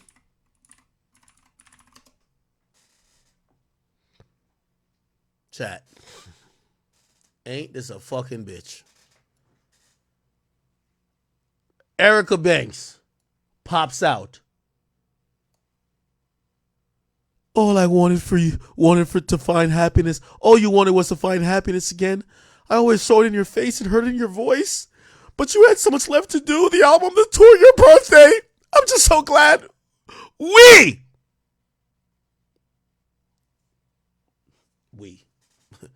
What the fuck does this got to do with we?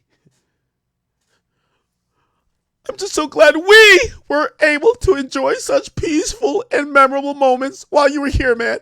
Such a sweetheart. Rest in paradise, Quan. Now, here's the thing. Rich Homie Quan got kids. He even got a baby mama. By the way, did we forget? Hold on. Let's just go back to this. I just want Erica Banks, I like you. I've interviewed you. I have no problem against you, girl. But we got to stop the fuckery now, okay? I'm sorry, baby girl. Look at this. Didn't it say his girlfriend? Nigga, I was so confused. I thought Erica Banks found him dead. I said, oh, Erica Banks just posted the moments the TMZ said his girlfriend found him dead. Oh, Erica Banks found him dead. Nigga, hell to the fucking no, nigga. Nigga, not only did she post this shit, look at this. Look at this. Look at this, chat. Look at this. Somebody look at this. Look at this. Look at this. The nigga body ain't hit the morgue yet.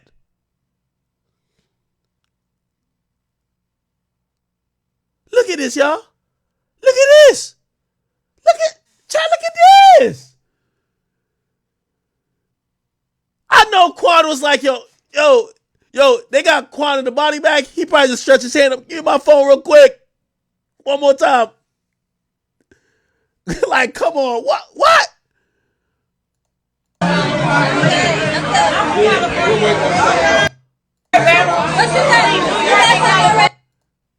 His actual girl found him dead, and another girl is saying, that's my man too.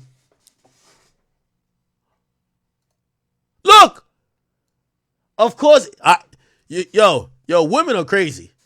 Yo, wait, he dead? For real? All right, bet. Let me post a picture of him laid up, him naked. Yeah, that's about right.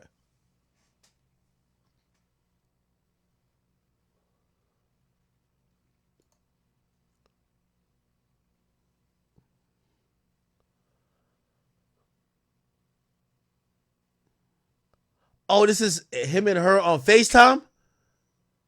Oh, she's showing that he FaceTimed her at one of the shows.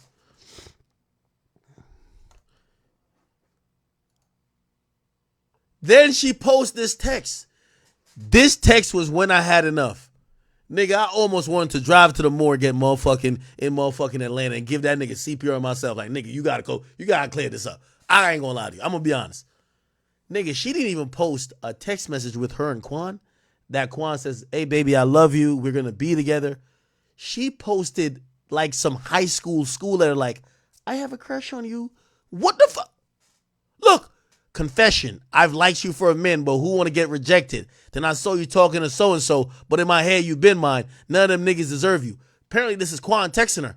This is the... Yo, if narcissism was a thing, the nigga just died, but it's time you let the other hoes know that he really wanted you. You post, the only message you post on the dead man is him saying, I want you. Ain't this a bitch? I've liked you for a minute, but who want to get it rejected? Then I saw you talking to so-and-so, but in my head, you been mine. None of them niggas. Nigga, she couldn't even post a message of maybe both of them saying, baby, I love you. I can't wait to see you. Baby, I enjoyed the time we spent together. Baby, I'm trying to build a life with you. She posted one of the messages that niggas send before they fuck. Oh, I've just had a crush on you. I like you. I just don't want to get rejected. Chat. If you get shot 20 times before you check out, just reach over, grab your phone, get out of your pocket, and just type the message out. Before I go, all y'all bitches, I was single. I love my kids. Fuck you hoes. Shout out to my baby moms. All you other hoes is trash. You got to. You got to. Got to. Yo, you know why this is foul? Because let's keep it a beam. That nigga was probably smashing her on the side. His on and off girlfriend is probably the woman that got his kids. The girl who he was sleeping in her house. She was taking their kids out. This is a story. She was taking their kids to school. She was sleeping in the house. That's your baby mama and your girlfriend. Like, y'all might be on it, but that's your baby mama and your girlfriend. These other bitches are getting just straight dick. You're now dead.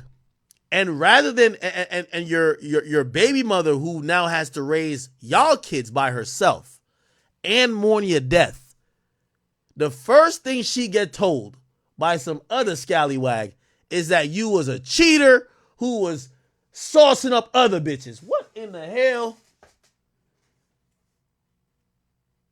So your girl crying. I can't believe I lost Quan. She look on the shade room.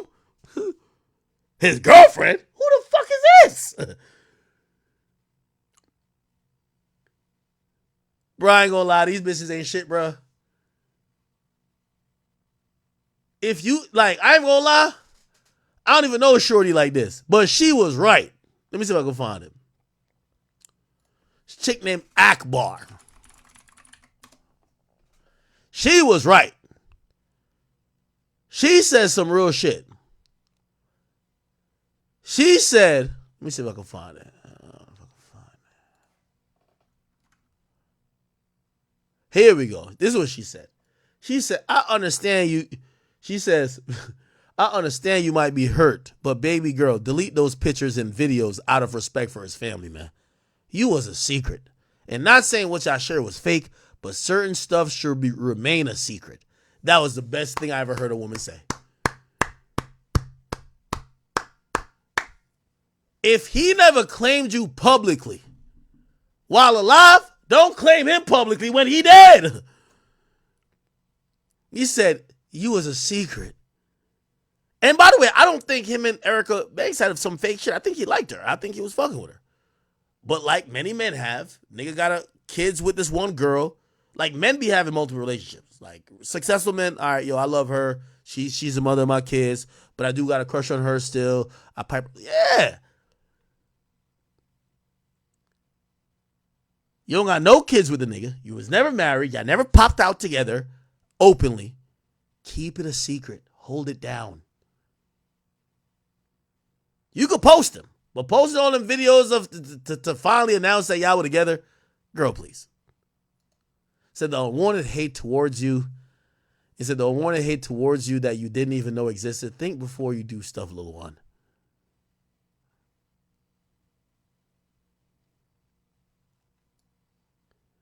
Erica Banks did delete the tweet. Erica Banks' Instagram feed looked like this: ass titties, ass titties, and then all of a sudden the RP post to Rich Homie Quan, which she deleted. Nigga, I be tight.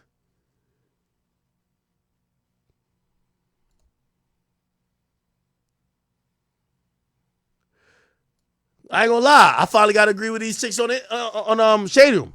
If you're a secret during life, please be a secret afterlife. I gotta rock with that. Somebody said too many side women in the comments defending that girl. Somebody said, meanwhile, his actual girlfriend is the one who was living with him and called 911.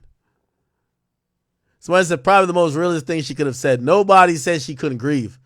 But y'all clearly wasn't posting one another before he passed or had some type of understanding due to him having his own family. So why do it when he passed? Like, come on now.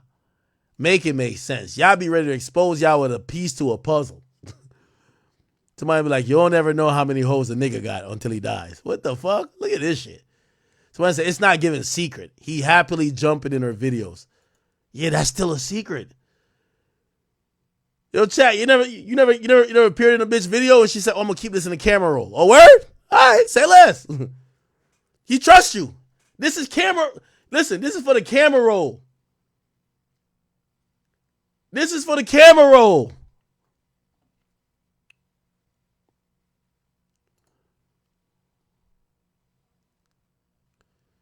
Now, here's the fucked up thing about it, too.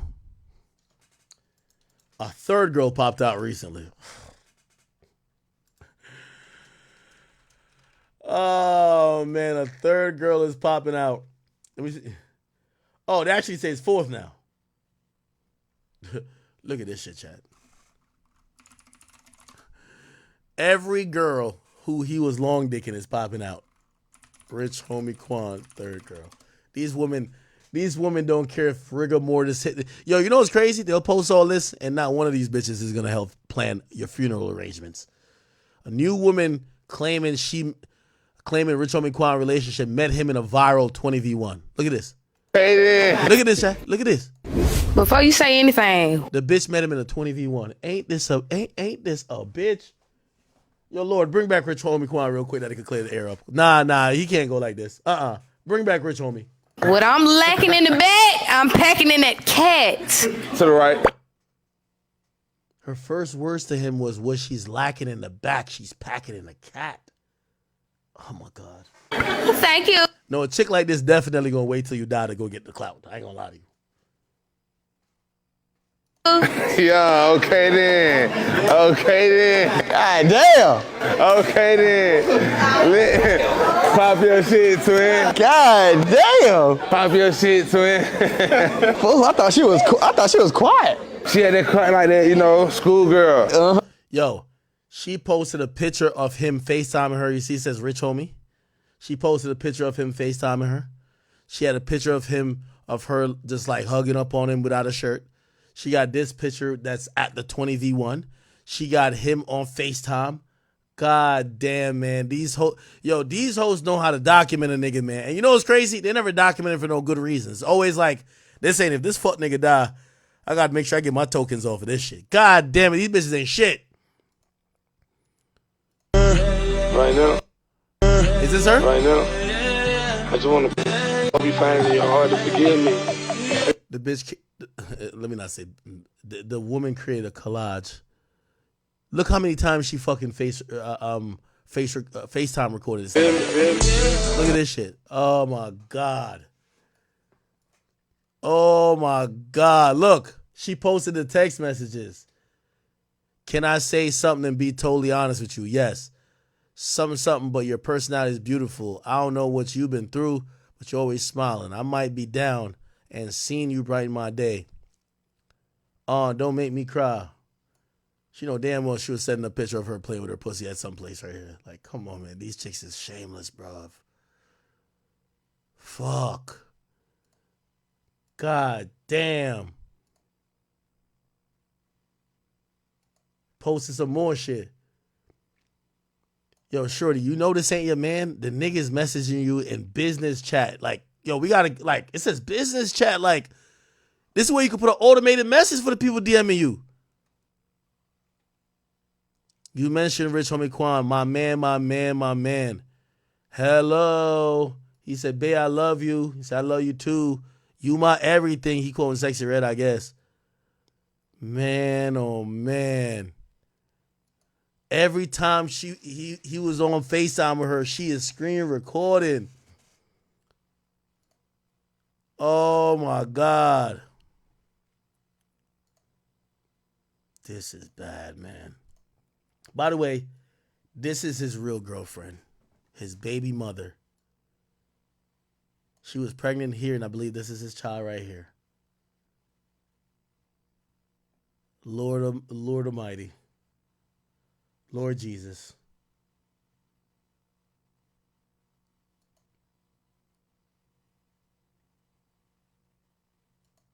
Wow. Here's the funny thing. Not only Erica Banks, Shorty, hold on. There's more. I think this was the third. So this is the third. Is it the third or this already covered? Hold on. Then they say a fourth one. There's a fourth one. Oh my God. Trick or sugar daddy, baby. But I'ma still hit it. Oh my God. Say it ain't fucking so. You're sure you posted this on Thriller. Thriller ain't been around for like 10 years. Ain't no way you was ex. Like, come on. Like, yo, what's going on out here? Oh my sweet Jesus, chat.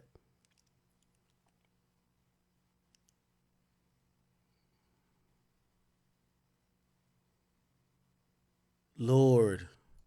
Yo, chat, let me tell you this, man. You know what's so funny?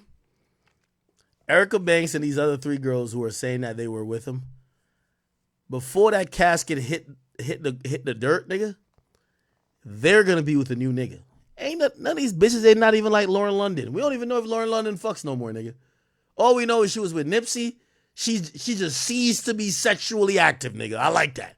She's just disappeared.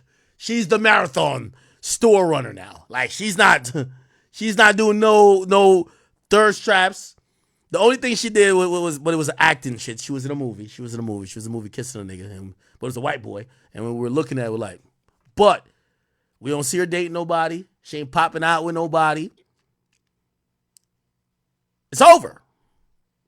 These chicks, before the casket hit the ground, nigga.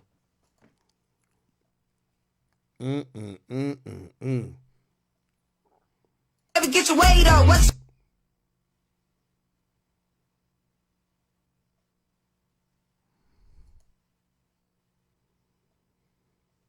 Yo, men, stay in your daughter's lives, man.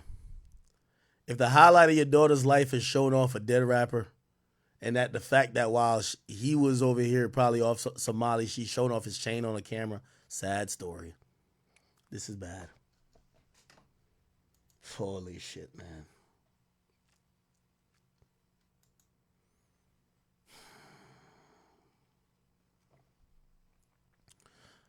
I ain't gonna lie to you. He definitely was like a lover boy. Like, he definitely was, he was showing them some attention still, but like, come on, bro. Come on.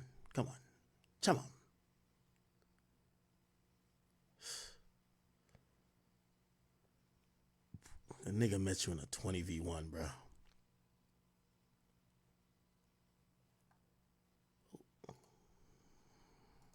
That he talked about just a stretch of time that he was on ecstasy. Listen, ecstasy, bro. I ain't gonna lie, ecstasy.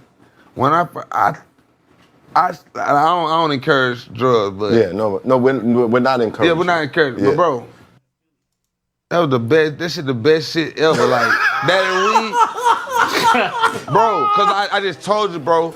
It make you wanna fuck. It make you like, bro. I'm fucking like a motherfucker. I'm rapping like a motherfucker, and I'm up.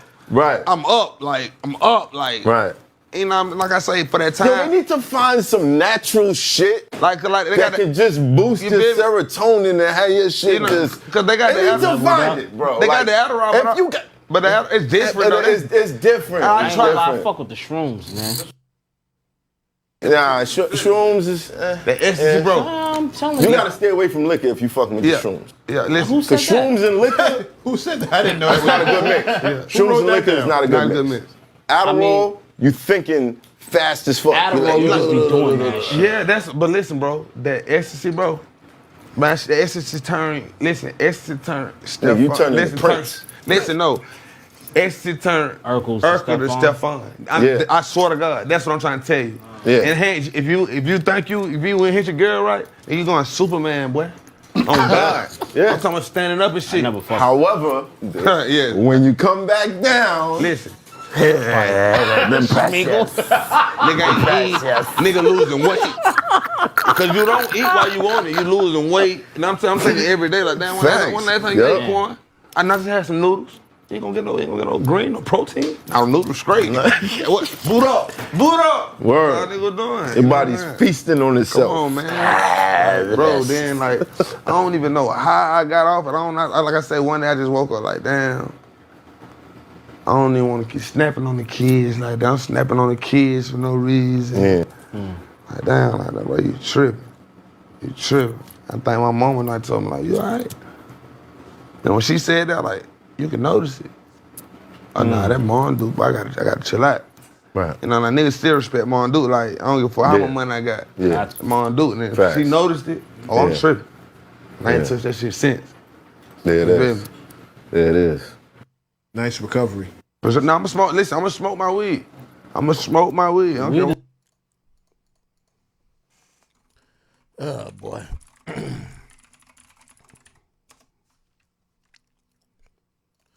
Man, this shit is crazy.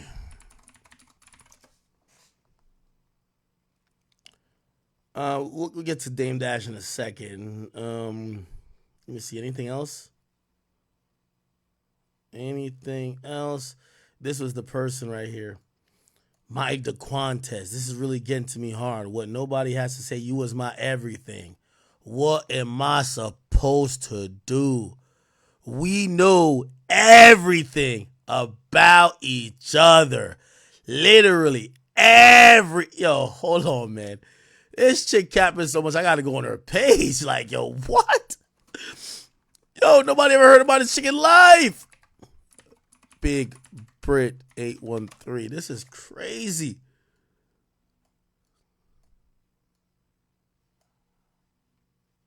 Oh my God. Has she ever posted Rich Homie Quan? She posted shit like this. She posting another nigga. She doing dances with some other nigga. God damn. The first post of Rich Homie Quan is this. Man, this shit fucked up, man. Relationship or not, you was my dog. Look at the picture she posted. Before anything, DeGuantes, get up, man. What about today? Please. I need you, please. I can't do this alone. Yo, what is she talking about? What is she doing alone? Like, it's not even like she's saying, oh, I can't care for your kids alone. You know what she says she can't do alone? She can't twerk on the gram alone. She can't do this alone. Right? She can't do this alone. She can't do this alone. Right? She can't do this alone.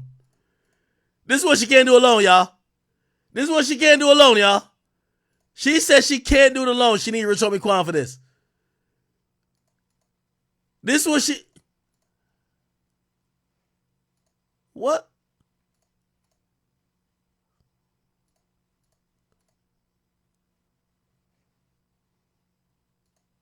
Ain't no fucking way.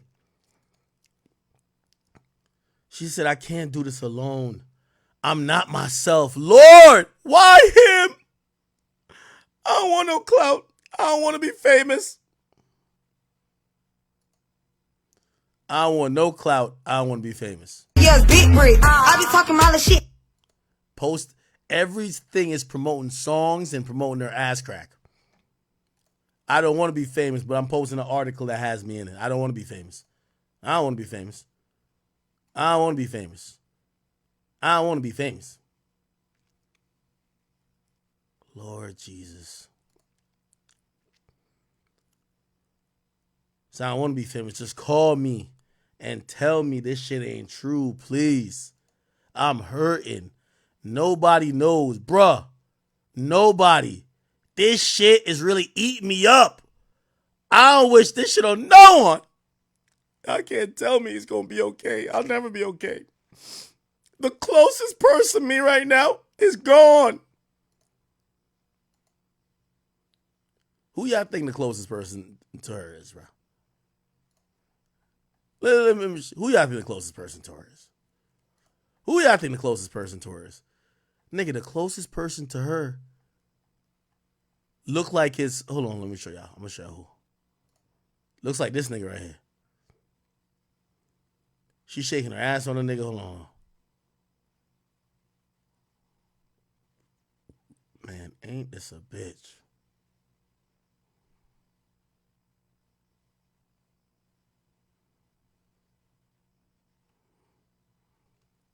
Ain't this a bitch? These are the type of girls they'll show up by your gravesite to twerk and claim they love you. They leave 15 sunflower seeds at your fucking gravesite, nigga, but record a twerk video talking about they were twerking for you. Fuck no. This is a nigga closest to you, bro.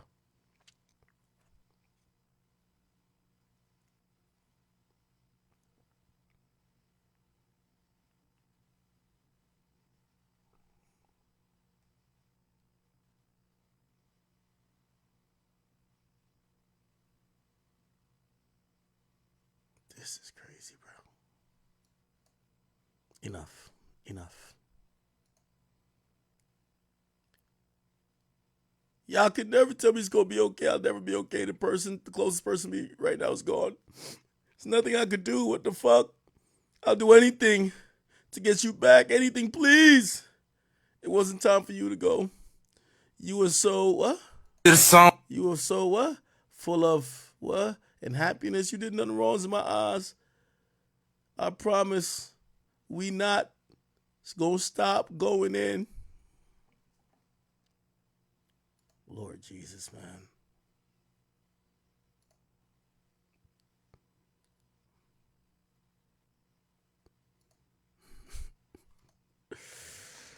Ah, boy. Anyway. We'll take a brief intermission and kind of address this Dame Dash shit. I don't know if y'all seen this recently, Chad. Dame Dash was responding to 50 Cent. Oh my God. Look at his teeth. And while responding to 50 Cent, his grills fell out, or his teeth fell out. Yeah, I would get with homie if he want to work. We could work. I'm never mad at generals linking up. So again, I wouldn't even have acknowledged him if I didn't think he was worthy of an opponent. A lot of niggas talk shit. I don't acknowledge him, but 50. Oh yeah, let's go. I want to see. I want to know how real it is. I want to see your television network. I want to see you direct a movie. I want to see your clothing line. I want to see if you're the real deal. Just see if I'm the real deal. Oh shit! Y'all seen that? Oh.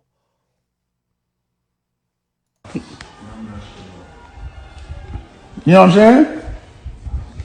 Yeah, hold on. Listen. Oh God. Yeah. Bro.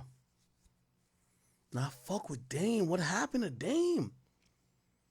Bro, his whole set of teeth just flew out his mouth. It's like some denture shit. Talk to him for a second. What? Just for a second. Oh, God. Oh, you're not saying nothing. Look, so... You're not... I think this is his wife. Not saying nothing. So download America. All right, you now.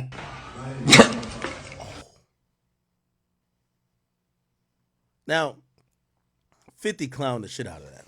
I don't know if y'all seen what 50 did. Because we ain't even addressed the designer shit, but 50 been clowning everybody who been trying to get at him. Look at 50. This is what 50 posted. 50 said, wow, man, your teeth fell out his... Wow, your man teeth fell out his mouth, LOL. What a week. All roads lead to Shreveport. Let's work. Look, he's clowning everybody. Somebody definitely sent me that cute shit 50 said about me not having no money. I want to see if you're the real deal. see if I'm the real deal. Yeah, hold on. Oh God. Yo, niggas talking that 50 cent. I be talking 50 mil. This designer, recently he said he was about to sign designer. Then he said when he had brought designer in back in the day after he had Panda, he said listen to designer music. Designer had nothing else, so he ain't signed him. Designer got tight, recorded a freestyle, diss 50 in the freestyle. So niggas talking about 50 cent, I'm talking about 50 mil. So 50 just laughing. Niggas talking that Timmy Turner, let the nigga get killed. Bubba Dub would say, you throw a motherfucking concert in. Now, this is Hurricane Chris. He got mad at 50 for throwing a concert in Shreveport, but apparently he paid $500,000 to the cops to show up and work the event, but he ain't paid no money to the Shreveport artist to show up and perform. Or at least, he didn't bring nothing to perform. Louisiana and don't book no Louisiana legends and put no bankroll in no Louisiana legends pocket, but you pay the police $500,000. What type of bitch ass shit is that? Gang, I'm willing to sit down and talk and peaceful and just, you know, go have some drinks or have something to eat. Or maybe I can take you to my grandma's house and, you know, let her give you some real soul food. The Accomplice by Curtis 50 Cent Jackson and Aaron Phillip Clark, available now. Somebody. God damn. So then we get Dame Dash explaining what's up with the teeth. You know, obviously, I feel like I need to address the teeth. First of all, they know yet. Sorry about that. First of all, shit is not dentures. These are my grills, right? And what happened was, you know, I have to go get implants put in. So I have implants, and I got them 20 years ago. And every 20 years, you got to switch them out. So I have to do a surgery, pause, oral, and the fucked up shit is, once they do it, and yeah, so I'm gonna show you a lot. Okay, I got. So that's what happened to Prince. But you know, I thought it was hilarious. I ain't tried to edit it. I think it's good for jokes and shit. But yeah, they're not dentists, and I think it's hilarious. You know. Now, I'm wondering if Dame Dash could get his teeth fixed. Because I ain't gonna lie, Dame Dash teeth has been like, he sounds very different than how he normally speaks. Like how he was speaking on Breakfast Club, he sounds very different. And it's clearly some type of oral issue, pause, that's been going on with him that clearly isn't cleared up or fixed yet. And I'm wondering if maybe his financial situation is fucking with that happening. If you don't know, his ownership in the stake of Rockefeller is being sold, and it's being auctioned off, and it's apparently pay a lot of bills. And I'm kind of wondering because that teeth thing been happening for a while. I know niggas who when they be like, "Oh, I'm about to get my teeth fixed," they'll say it on Wednesday, and by Monday their teeth is fixed. This Dame shit with the teeth been going on for a good, feels like a year or two. Which now I'm wondering, maybe he just don't got the money to pay for his teeth right now. And I'm not trying to because I love Dame. And what I mean by love Dame, I love a lot of things he has preached to the community. Independence, black-owned businesses, using your own money, being a boss, ownership. I like that. But I don't know what it is with Dame, man. It looked like he hasn't, I don't know. Anyway. When someone says $1 million of money, hell no, it ain't no money. Nigga, I owe $8 million in taxes right now to one state. $1 million ain't gonna help me. I can't even have no money until I make at least $16 million. I gotta pay the taxes. If I got $5 million, they taking it. So all that money always gonna go back into the work until I can make it into $100 million. Where if I pay the taxes, it don't hurt. But that's what real hustlers do. You know, I'm still putting the money in the street. The people I pay still pay taxes, so they ain't that mad about it. You know what I mean? Look at that. Look at that. Look at that. Look at that. Look at that. This is about black ownership too, by the way. This ain't no drug dealing. And also, I'm gonna do this thing about being broke, about how I went what you call broke, about the taxes, about the child support, about everything. I want Charles to know I'm gonna be fully transparent. I don't want anybody to go through the things that I went through, because the only reason why I went through was so y'all don't have to. So I want y'all to learn from it.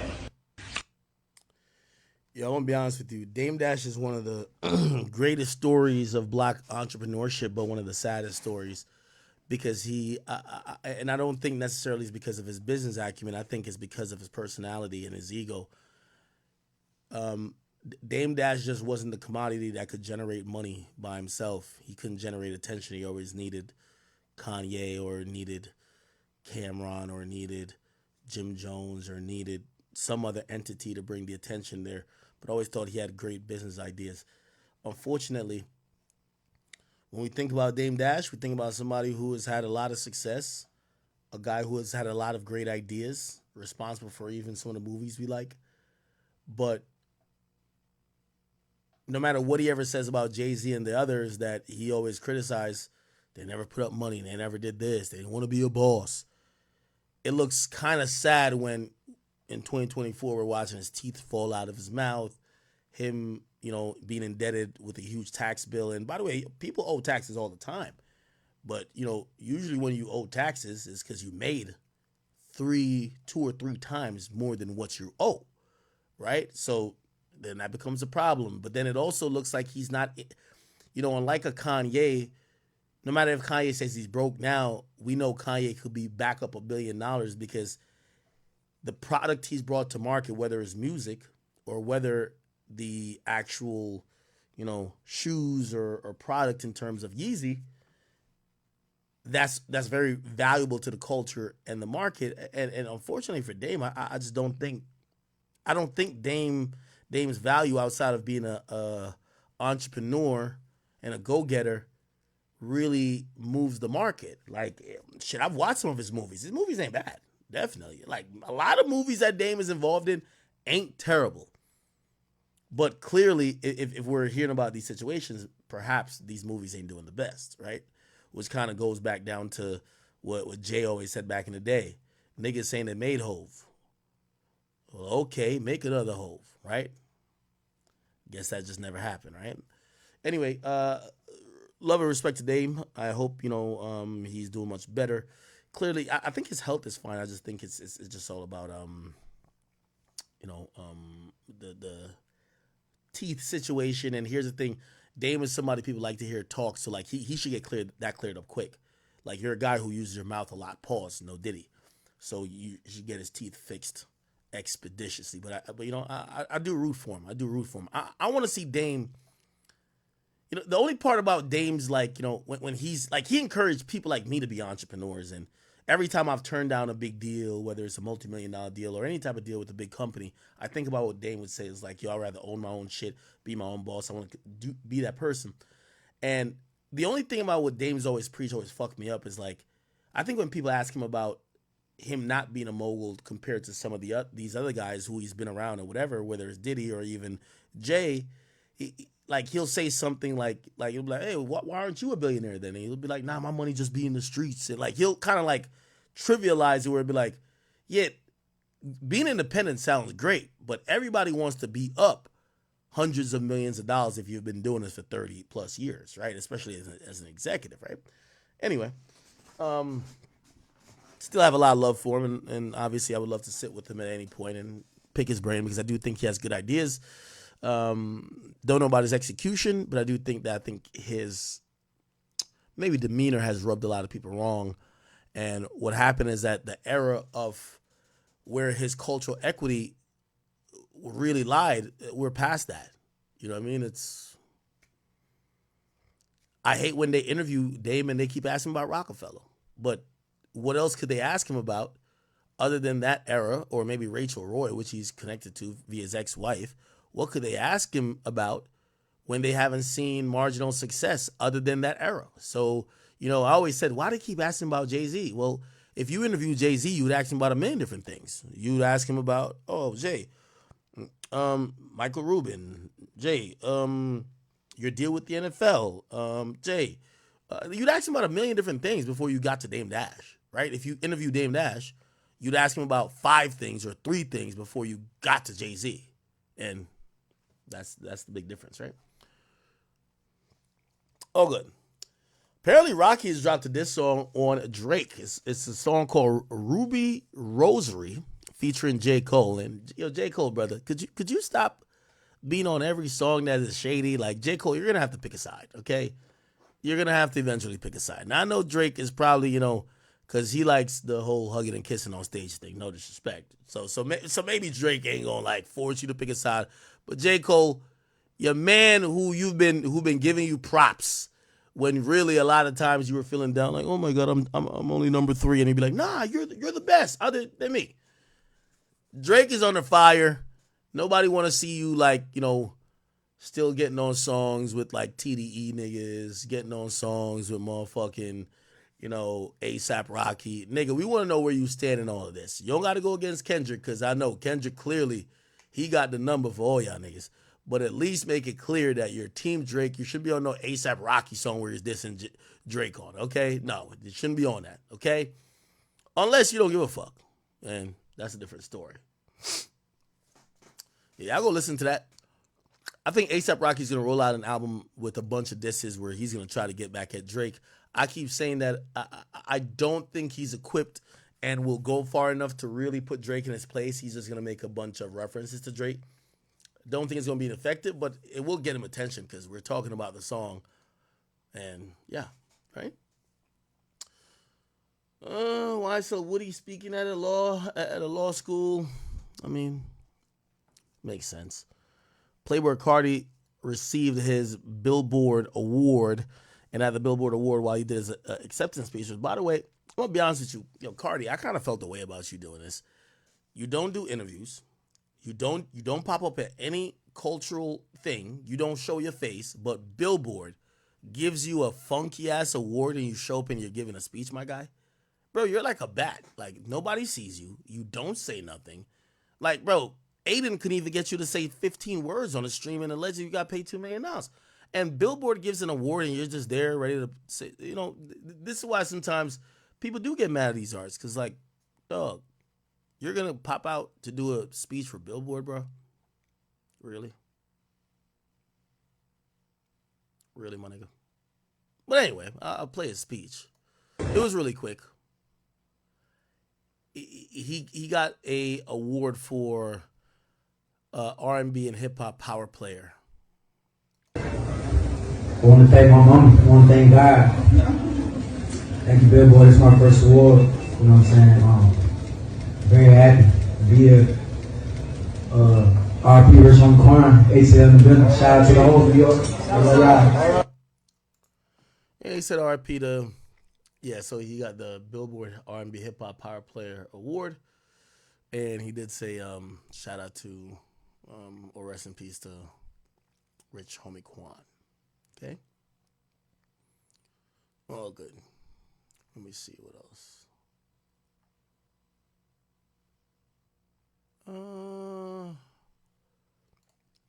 Yo, I want to send some prayers to Jonathan Porter, aka Blueface. Unfortunately, Blueface is going to be spending the majority of his 20s in a prison cell. This comes after he bragged openly about how fun jail was, that he enjoyed it, that he's catching all the squabbles he needed to catch in there, that niggas in there weren't scary like Soulja Boy. Well, that was when he was in county jail, and that was LA County Jail. He was found to be in violation of his previously agreed upon supervised release, and the judge sentenced him to a 4-year prison sentence. As you can see, this don't look like the Blueface, the nigga who be doing all this, the guy who be talking about he's a famous Crip. This looks like somebody who's institutionalized, somebody who don't have the little lit haircut anymore, a nigga who just has he got a prison haircut. There's no styles, no shape up, no nothing. Facial hair ain't done. You ain't getting no edge ups. You got pimples all over the place. Ain't no skincare routine. But if you still want to convince your fans that you're having a great old time catching squabbles and you're having a blast there, go ahead. The mugshot usually tells the tale of the tape. No matter how tough niggas try to act and pretend. What we could definitely say is that he's supposedly 6'2". He's about like 6'3". Like, the nigga's super tall. And good for him, well, good for him at his height, I guess. But Everything else is bad, man. You have a newborn child. You're incarcerated. Your baby mother's incarcerated. The jokes have subsided. By the way, everything you did leading up to running around LA, daring people to pull up on you and squabble, acting like you were down to crash out, your audio of saying you love jail, you love it there, those led the police or led the judge. Whether it was presented in court or not, they see it. You're famous. Okay, he could get 4 years. Now, granted, he's not going to do 4 years, but he has a newborn kid. Him and the mom is incarcerated. His career has been in limbo because he hasn't done that much music, but he was doing this like quasi reality TV and also writing for his new baby mama, or not his new baby mama, his other baby mama. All that's now in jeopardy. I'd be surprised if Blueface comes back from jail and is still with the same demeanor. Nobody thinks he's a bitch. Everybody thinks he got hands. But I hope he realizes the opportunity he squandered. You know when I realized he didn't know the opportunity in front of him? Because he wasn't realizing he was a star. He kept thinking he was a gangbanger. When he was talking about fighting and boxing, and he was talking to an elite chopper, he's like, man, you gonna be asking for too much money. He was like, man, my last fight was for like $100,000, and I was like, Blueface is boxing for $100,000, and it wasn't. And I know y'all might be like, well, you don't deserve that much. My thing is that if you believe in your rap career, you wouldn't risk you even losing for $100,000 unless you need it. Or unless you just don't give a fuck about this other stuff and you think that this is just like some gang banging gangster shit. And I think that's the sad part about it. I believe when Blueface gets back home, he'll be very reformed. He's going to act accordingly. He'll still throw up schoolyard, still do his thing. I don't think he'll ever be no bitch. But he's going to think 3 times before he lets a girl trick him into a position where he gets locked up, before he does anything crashing out. And unfortunately, you know, it's a young dude, but he's incarcerated, and it's a lesson he got to learn. I feel real bad for him because I do like it. I think rap he's entertaining. He's entertaining. And he's one of those rappers like 6ix9ine. Maybe more than their rap skills is the fact that they're entertaining. So, yeah. All right. Let's see what else.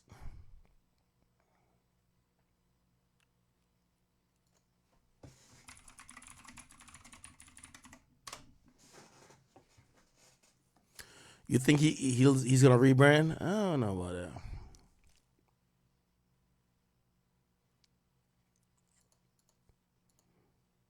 Don't want to be labeled as showing fake love. New word to use now is reminiscing. Man, hell nah. Man, listen, bruh, a fan just commented under my picture and said, well, this is a good thing because at least his tape is generating money for his family. Man, y'all keep believing that bullshit. Y'all actually think that a label is actually about to give money to an artist's fucking family, man? In what world? Man, y'all tripping, and I ain't saying this on no lame shit or nothing. I'm saying this cause shit, most of all, we the people, we black. Bruh, that's like having $50,000 and you die and you left the money at your little cousin house or your uncle house and shit. Shit so fucked up nowadays, maybe even your mama or daddy house. Man, ain't nobody about to see that money but the person who goddamn got control of it. This something I know. When your ass die and you an artist, all that money that the fans and all your loved ones screaming and making your shit go #1 with, when you die, that money ain't going to your family. But that money is going on another artist's budget for a video shoot or clothes or to get signed. Boy, come on now, be for real. The people... I agree with him. Rich Homie Quan had a contract. There is no situation where labels be like, oh no, he's dead. Just take his masters back. Oh, he's dead. Matter of fact, we don't need a profit anymore. Go ahead, take all the money. Oh, he died. Yo, we broke even. The profit is all for you. No.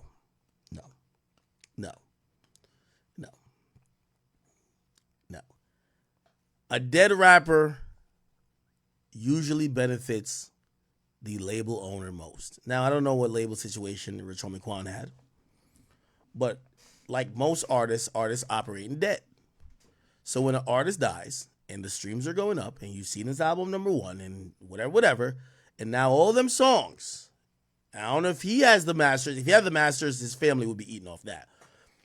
But whatever label that has, own the masters and, own the rights to those songs, them songs about to go crazy. They're not about to go give his family like, oh, here's just some complimentary money. No.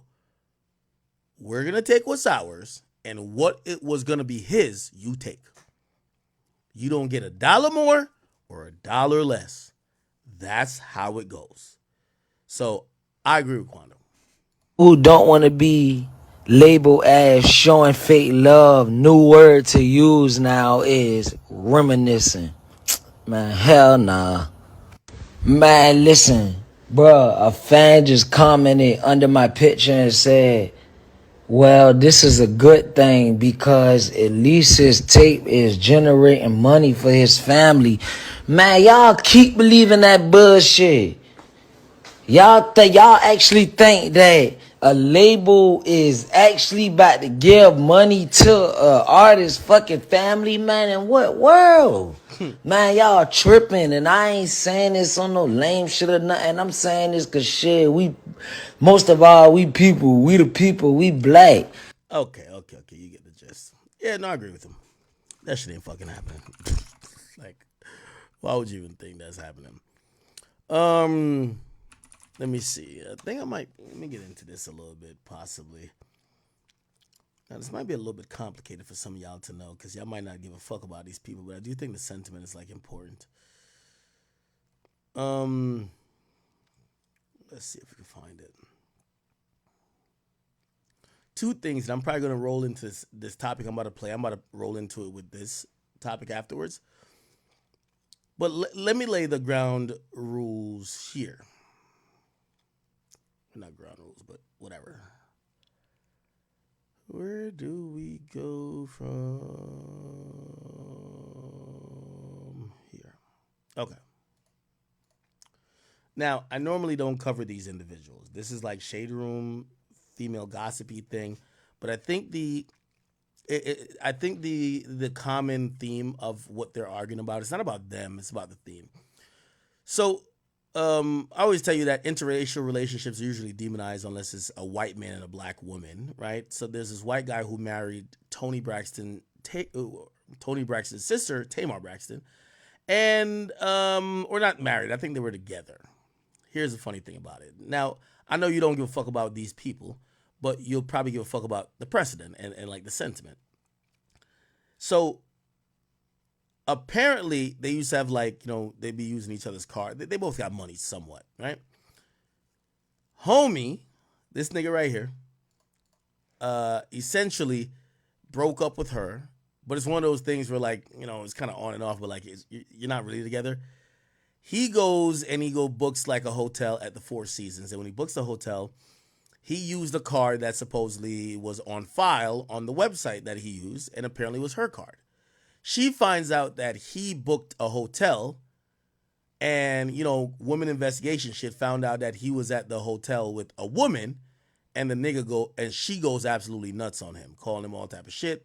So he steps out to clear up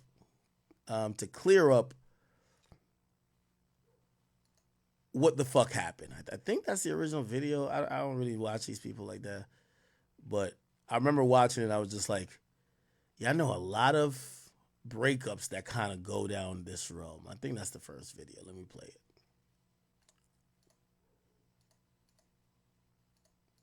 You know, I initially was going to take the high road in this situation and not say anything. But the reality is I cannot keep getting attacked. My character can't keep getting attacked. I can't keep being thrown under the bus because someone can't control their anxiety. And someone can't control these delusional thoughts about things that aren't real. I am in no way wanting to attack anybody. My purpose in my life has always been to protect. I haven't ran to social media every time something happened to me in that relationship. Because trust me, with all the receipts and all the things that have happened, I could have. But I've chose to do what a real man does, and that is protect the person that I've been with. In this situation, I'll be very clear. I've been single for the last 6 months. We have been trying to identify what that looks like, closing one chapter and figuring out what it's like to be friends again. I've been very specific about my boundaries. I've been very specific about where we stand as friends. Go date anybody you want. I'm going to date when I'm ready. I am emotionally unavailable to you, and I'm physically unavailable to you. Now, birthday comes up, plans are put in place. Of course, I want someone that I consider to be family to be involved in that, because if anybody knows her, she is big on birthdays. I don't lead people on. I'm very direct. Listen, if anything that you're doing or that you want to do comes with an agenda, I don't want to be involved in it at all. I don't want you to be involved in my birthday plans. I don't want you to come to Turks and Caicos. This is not a reconciliation time. Yo, chat. I think I'm about to book my first trip to Turks. Could y'all tell me the spots to stay away from? Because I think they've been doing a lot of fuckery in Turks and Caicos, man. Once I seen all them rappers start setting up shop there, there's some type of sex ring they doing in Turks and Caicos. Sex ring, trafficking, all that shit. I want a peaceful vacation, just sitting on the beach. Like, I don't want even tan. I just want to just sit there and, meditate. Man, actually, I'm going to Jamaica. Fuck that. I think Turks got everybody going to Turks. They got some type of sex ring going on down there, bro. Whatever you decide. Nigga, do y'all know how small Turks and Caicos is? I don't know if anyone knows this. This is why I'm like so shocked everybody keep going. Nigga, if you ever been to Turks and Caicos, at least the last time I went, which is over like 12 years ago.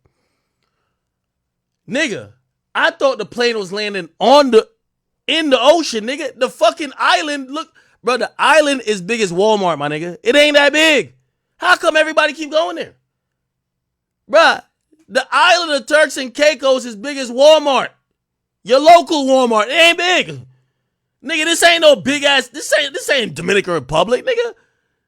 Like, nigga, this ain't Bahamas, nigga. This shit is like this. It's this. How the fuck, nigga? I was in the plane like, what the fuck? What do you mean we finna land? What the fuck? Nigga, we landed on a dirt road. I was like, God, the plane jumping. I'm like, what the fuck? How everybody going to Turks? Nigga, Turks must got some benefits, nigga. Have y'all been to Turks? Nigga, Turks is this. Let me show y'all. Y'all think I'm playing. Map of the Caribbean. I just want to show y'all this. I got to show y'all this because we got to figure out why everybody keep going there. Okay. I'm going to put everything in perspective. Right? Nigga. Turks is over here. Look, chat. Turks right here. Right here. Nigga. Jamaica is right here. This is Jamaica right here. Jamaica is the size of New Jersey, nigga. Small as shit. They got 4 million people here. Small. In comparison, small. You could fit Jamaica in Texas like 80 times, nigga. Jamaica fits in Texas like 80 times. Nigga, Turks is like a speck. Why everybody keep going there unless y'all know some shit that I don't know?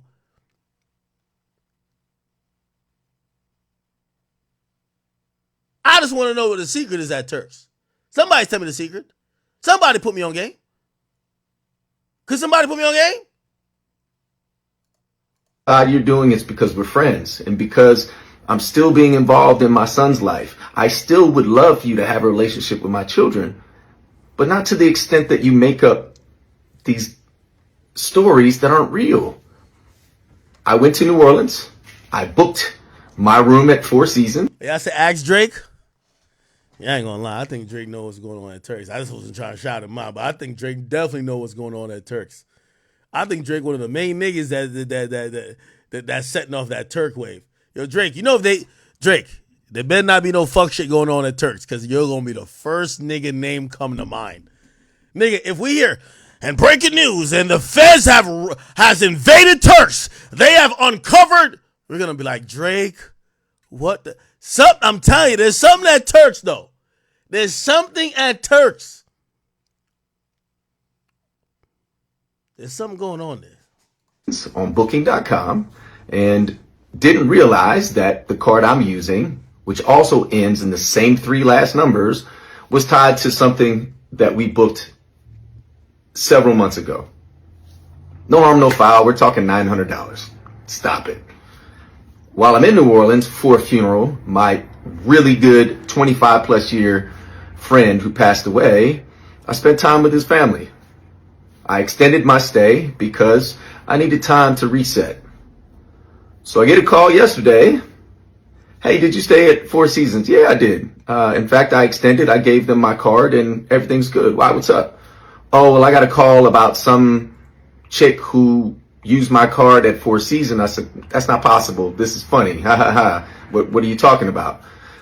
Well, So typical nosy ex calls her ex nigga saying, my card got used at Four Seasons by a woman. How the fuck do you know what gender used your card? Clearly she calls the hotel. Yo, what room was this card booked for? They probably look it up. Who was staying in there? They probably tell her, yeah, there was a woman staying in there. He's a single man. He's long dicking. Oh, I don't know about long dicking. Pause. He's dicking down somebody else, right? She don't really give a fuck that he accidentally used her card. She just give a fuck that he's with another bitch. Though we can friends, we can talk about it, but this is laughable. I didn't stay with anybody at the Four Seasons. I'm not seeing anybody. Cap, nigga, you definitely fucked another bitch. You ain't stay with the hoe at Four Seasons, but you left the card under her room. Come on, this is player moves. You don't want to go get her downstairs. You don't know who watching. You tell the front desk, yo, I'm going to leave a card in so-and-so's name that when so-and-so get there, they be like, yo, they're expecting me. They give her a name. You don't never got to come downstairs. That's how I go. Wasn't on a date, none of that. If I was, you're my friend. What do I have to hide about that? Liar. I'll never trust a nigga with a comb over, man, like this, bro. Even Trump. just say cooler heads didn't prevail, and next thing you know, I'm on her story and I'm being accused of things which are just blatantly not true. I have never led Tamar Braxton on. I never will, nor will I. There are people, hate the name drop, but hey, Carlos King, you got me involved in this. You're part of the reason why we became friends. But I've been very clear about my boundaries. I've been very clear about wanting to have a friendship, but not to the extent that, yo, friends don't throw each other on their stories and call each other out on stuff. Like, look, if there was a mix-up with the card because of Booking.com, yo, that's a quick fix. It's already taken care of. I've already contacted Four Seasons, and they've already issued a refund, and they charged my card. It's that simple. Where did this random woman come in that you called a tramp? Somebody out. Also, classic gaslighting method by females. She don't really care about that. She care about if you with another bitch. So she just tells you, I know you was there with a bitch, that you could snitch on yourself and be like, how'd you know this? I became friends with on Instagram like maybe 3 days ago. It's just a reach, and I'm tired of having to stay quiet and not defend myself. Yo, mental health is real, and I understand how sometimes anxiety can get the best of us, but you just don't go on social media and start attacking somebody you say that you love, that you care for as a friend, and then you post pictures of you and my daughters together, but then you're throwing their dad under the bus. It's not cool, man. And the unfortunate reality is I thought that I could be friends and try to maintain some type of friendship, but That relationship is done. And I didn't want to come out and like 6 months ago and be like, hey, I'm single again, because then people are like, oh, you're sassy. What? This is the reason why I did it last time, because of this assumption. Yo, whatever your name is, white boy, yo, you dating a crazy bitch. Let me tell you this. When dating a crazy bitch, even when y'all breaking up, y'all ain't broken up. You're only broken up when you get in an official relationship with another girl. So your little single era, she looking at it, y'all still together, bro. Y'all got a toxic relationship, some little crazy shit going on. Like when you think you done with her, nigga, she's just trying to figure out which bitch you trying to stick your dick in the interim, bro. Trust. That I'm leading somebody on and that I'm cheating. I have never cheated in my life. Find a woman that will tell you I cheated on her. I'm not successful because I cheat. When I'm committed, I'm completely committed. Yeah, that's cap. That's cap. You a nigga. Bruh, you got this little comb over, you Caucasian, but you a nigga. I could tell. Now, I'm not going to go there. There's a lot Gaslighting the shit out of her, too. I respect it. more I could talk about. I'm not going to do it because this isn't about revenge. This is about saying, hey, wait a minute. This shouldn't have happened.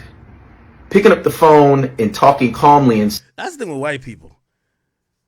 You wilding out on the gram, he picks up the phone like this is a business meeting. Like this nigga sounds so professional that you sound like a piece of shit. This nigga sound very composed. Saying, hey, Jay, I got charged on my card. You stayed at Four Seasons. Okay, cool. But then you had to find a random narrative to go with it. It's messed up, and the truth is now there's potential defamation behind it because gotta love white people, man. Throwing that legal angle in there. You defame me. I don't even know this person. Never met her in my life. Never even had a DM with her. Again, here I am defending myself because of all of these assumptions and all these internet bullies who don't have a clue, not one thing. They don't know nothing about me. Okay. And then she responds to him, and don't worry, I'm gonna cover the Jeezy shit afterwards. And I married you after you ate somebody whole booty sandwich. Yeah, I'm not trying to make this a big deal. I swear, it's not about. Yo, this is when you realize tone matters so much. The nigga just seems believable because he seems calm, non-emotional, and non-ghetto. As soon as you start hearing Tamar Braxton speaks, it's like chalk nails on a chalkboard.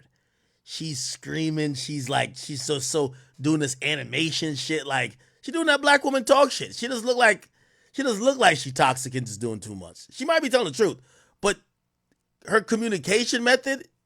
Yeah, it's $1,000.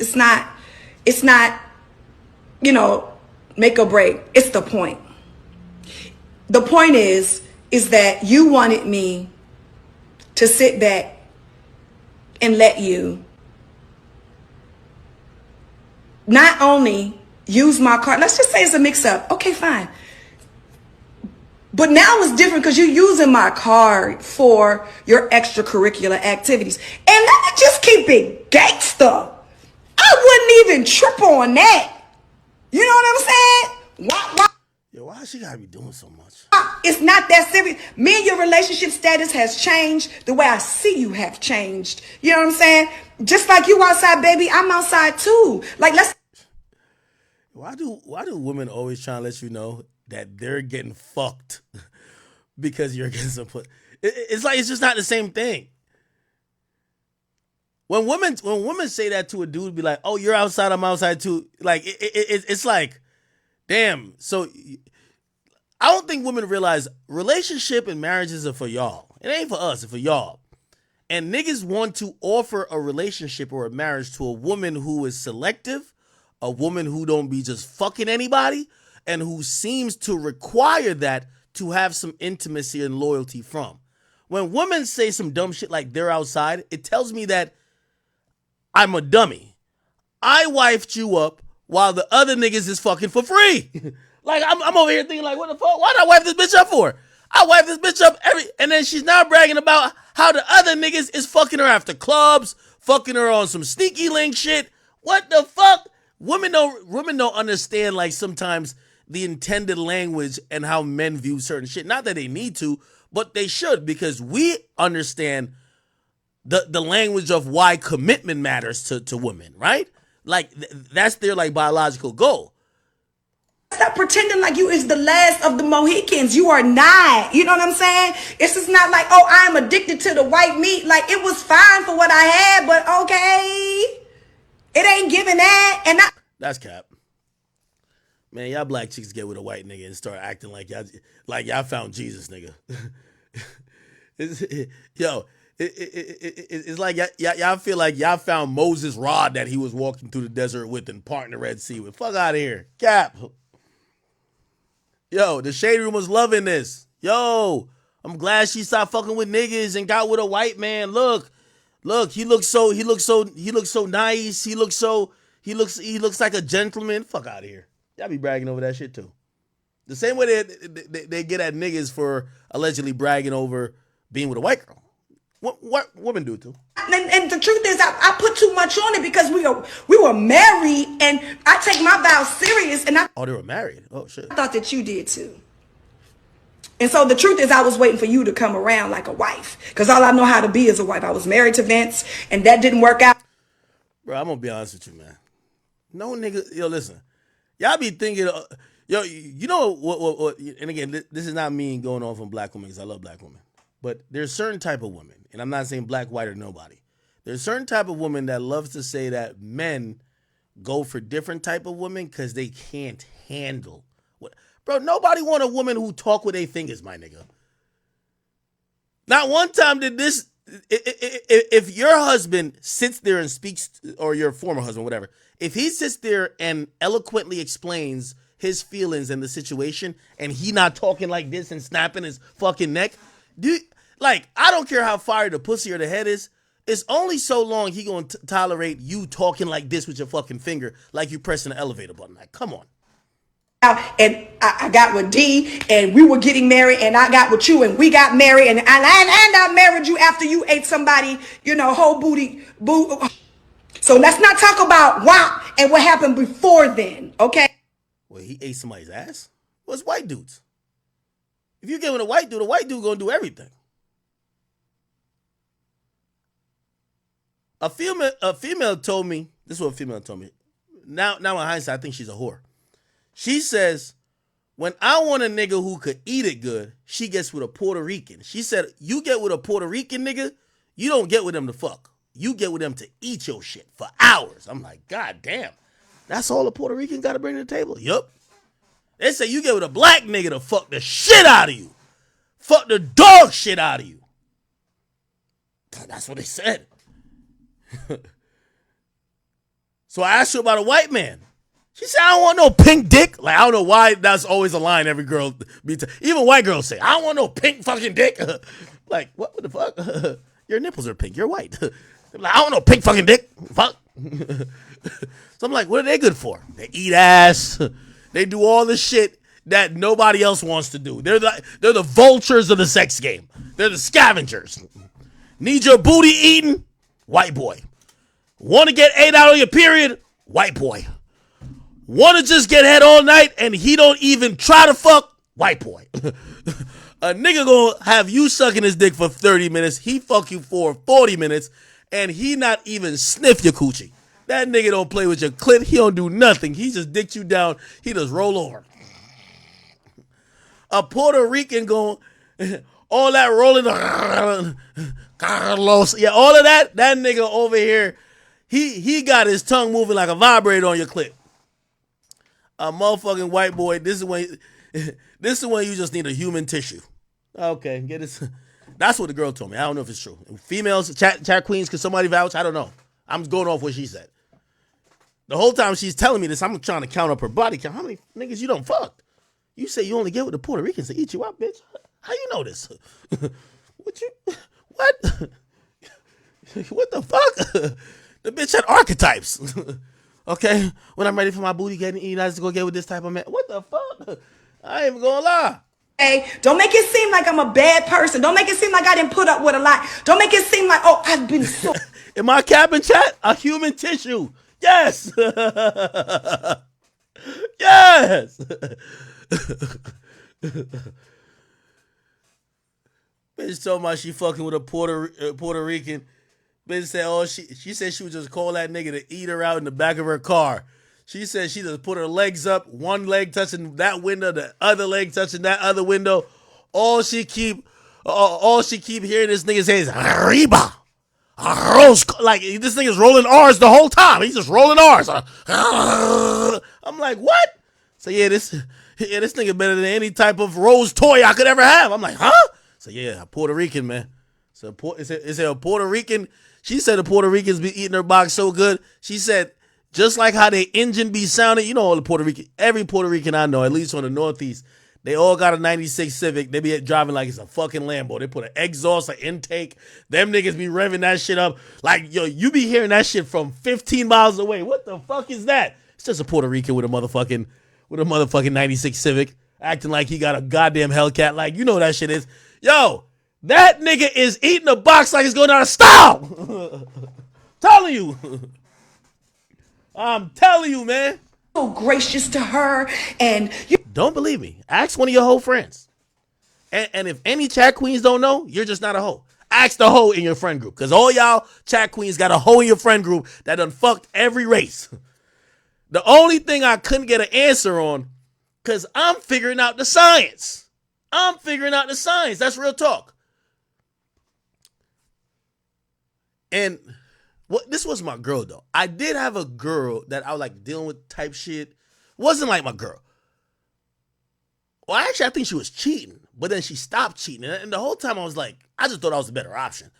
I was just like, the man she stayed with was like this, like this fat Asian dude, looked like a sumo wrestler. And I was like, what do Asian dudes do? So I remember asking, I said, what do Asian dudes do?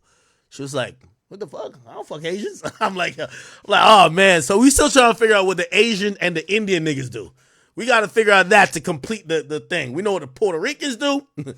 I ain't gonna lie to you. No disrespect to my Mexicans.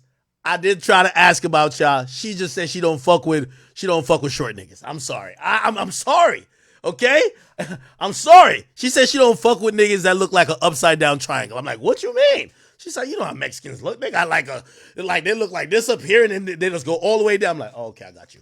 Sorry, okay? Mexicans, I love y'all. All right? But she did not give me any type of intel on y'all. She gave me intel on Puerto Ricans. I don't know about y'all Dominican niggas. She gave me intel on niggas and intel on white niggas, okay? Or white people. I asked about Asians. And I ain't gonna lie, it's like I asked her for Chinese food. Like, she's just like, nah, I don't want no General Tso chicken. Nah, she wasn't with it. So I don't know. It was just her, though. I'm gonna have to do, like, I'm doing, you know how they be doing, like, polls for, like, Kamala and Trump? I'll be doing polls, too. Like, no Diddy. Like, I'm not trying to say I'm asking about niggas' dick game. Pause. That sounds crazy. But I do be like, yo, what's up? Like, when y'all like this type of guy, why? Like, just tell me why. You know what I mean? Yeah, they gave me some fucking intel. I'm sorry. It armed me with some intel. Now I know what's popping. You get what I'm saying? But I had to like kind of disguise the question because I couldn't be like, yes, so how them white boys dick game be? That sound wild Diddy-ish, right? Like, yo, that sound wild Diddy-ish. That sound like I'm in a corner like, yeah, Cassie, go ahead. Let me see that. Like, that sound wild Diddy-ish. So, yeah, nah, I was just, just a little intel. It's a little intel. Somebody say, yo, Act, no way you doing polls for polls. Look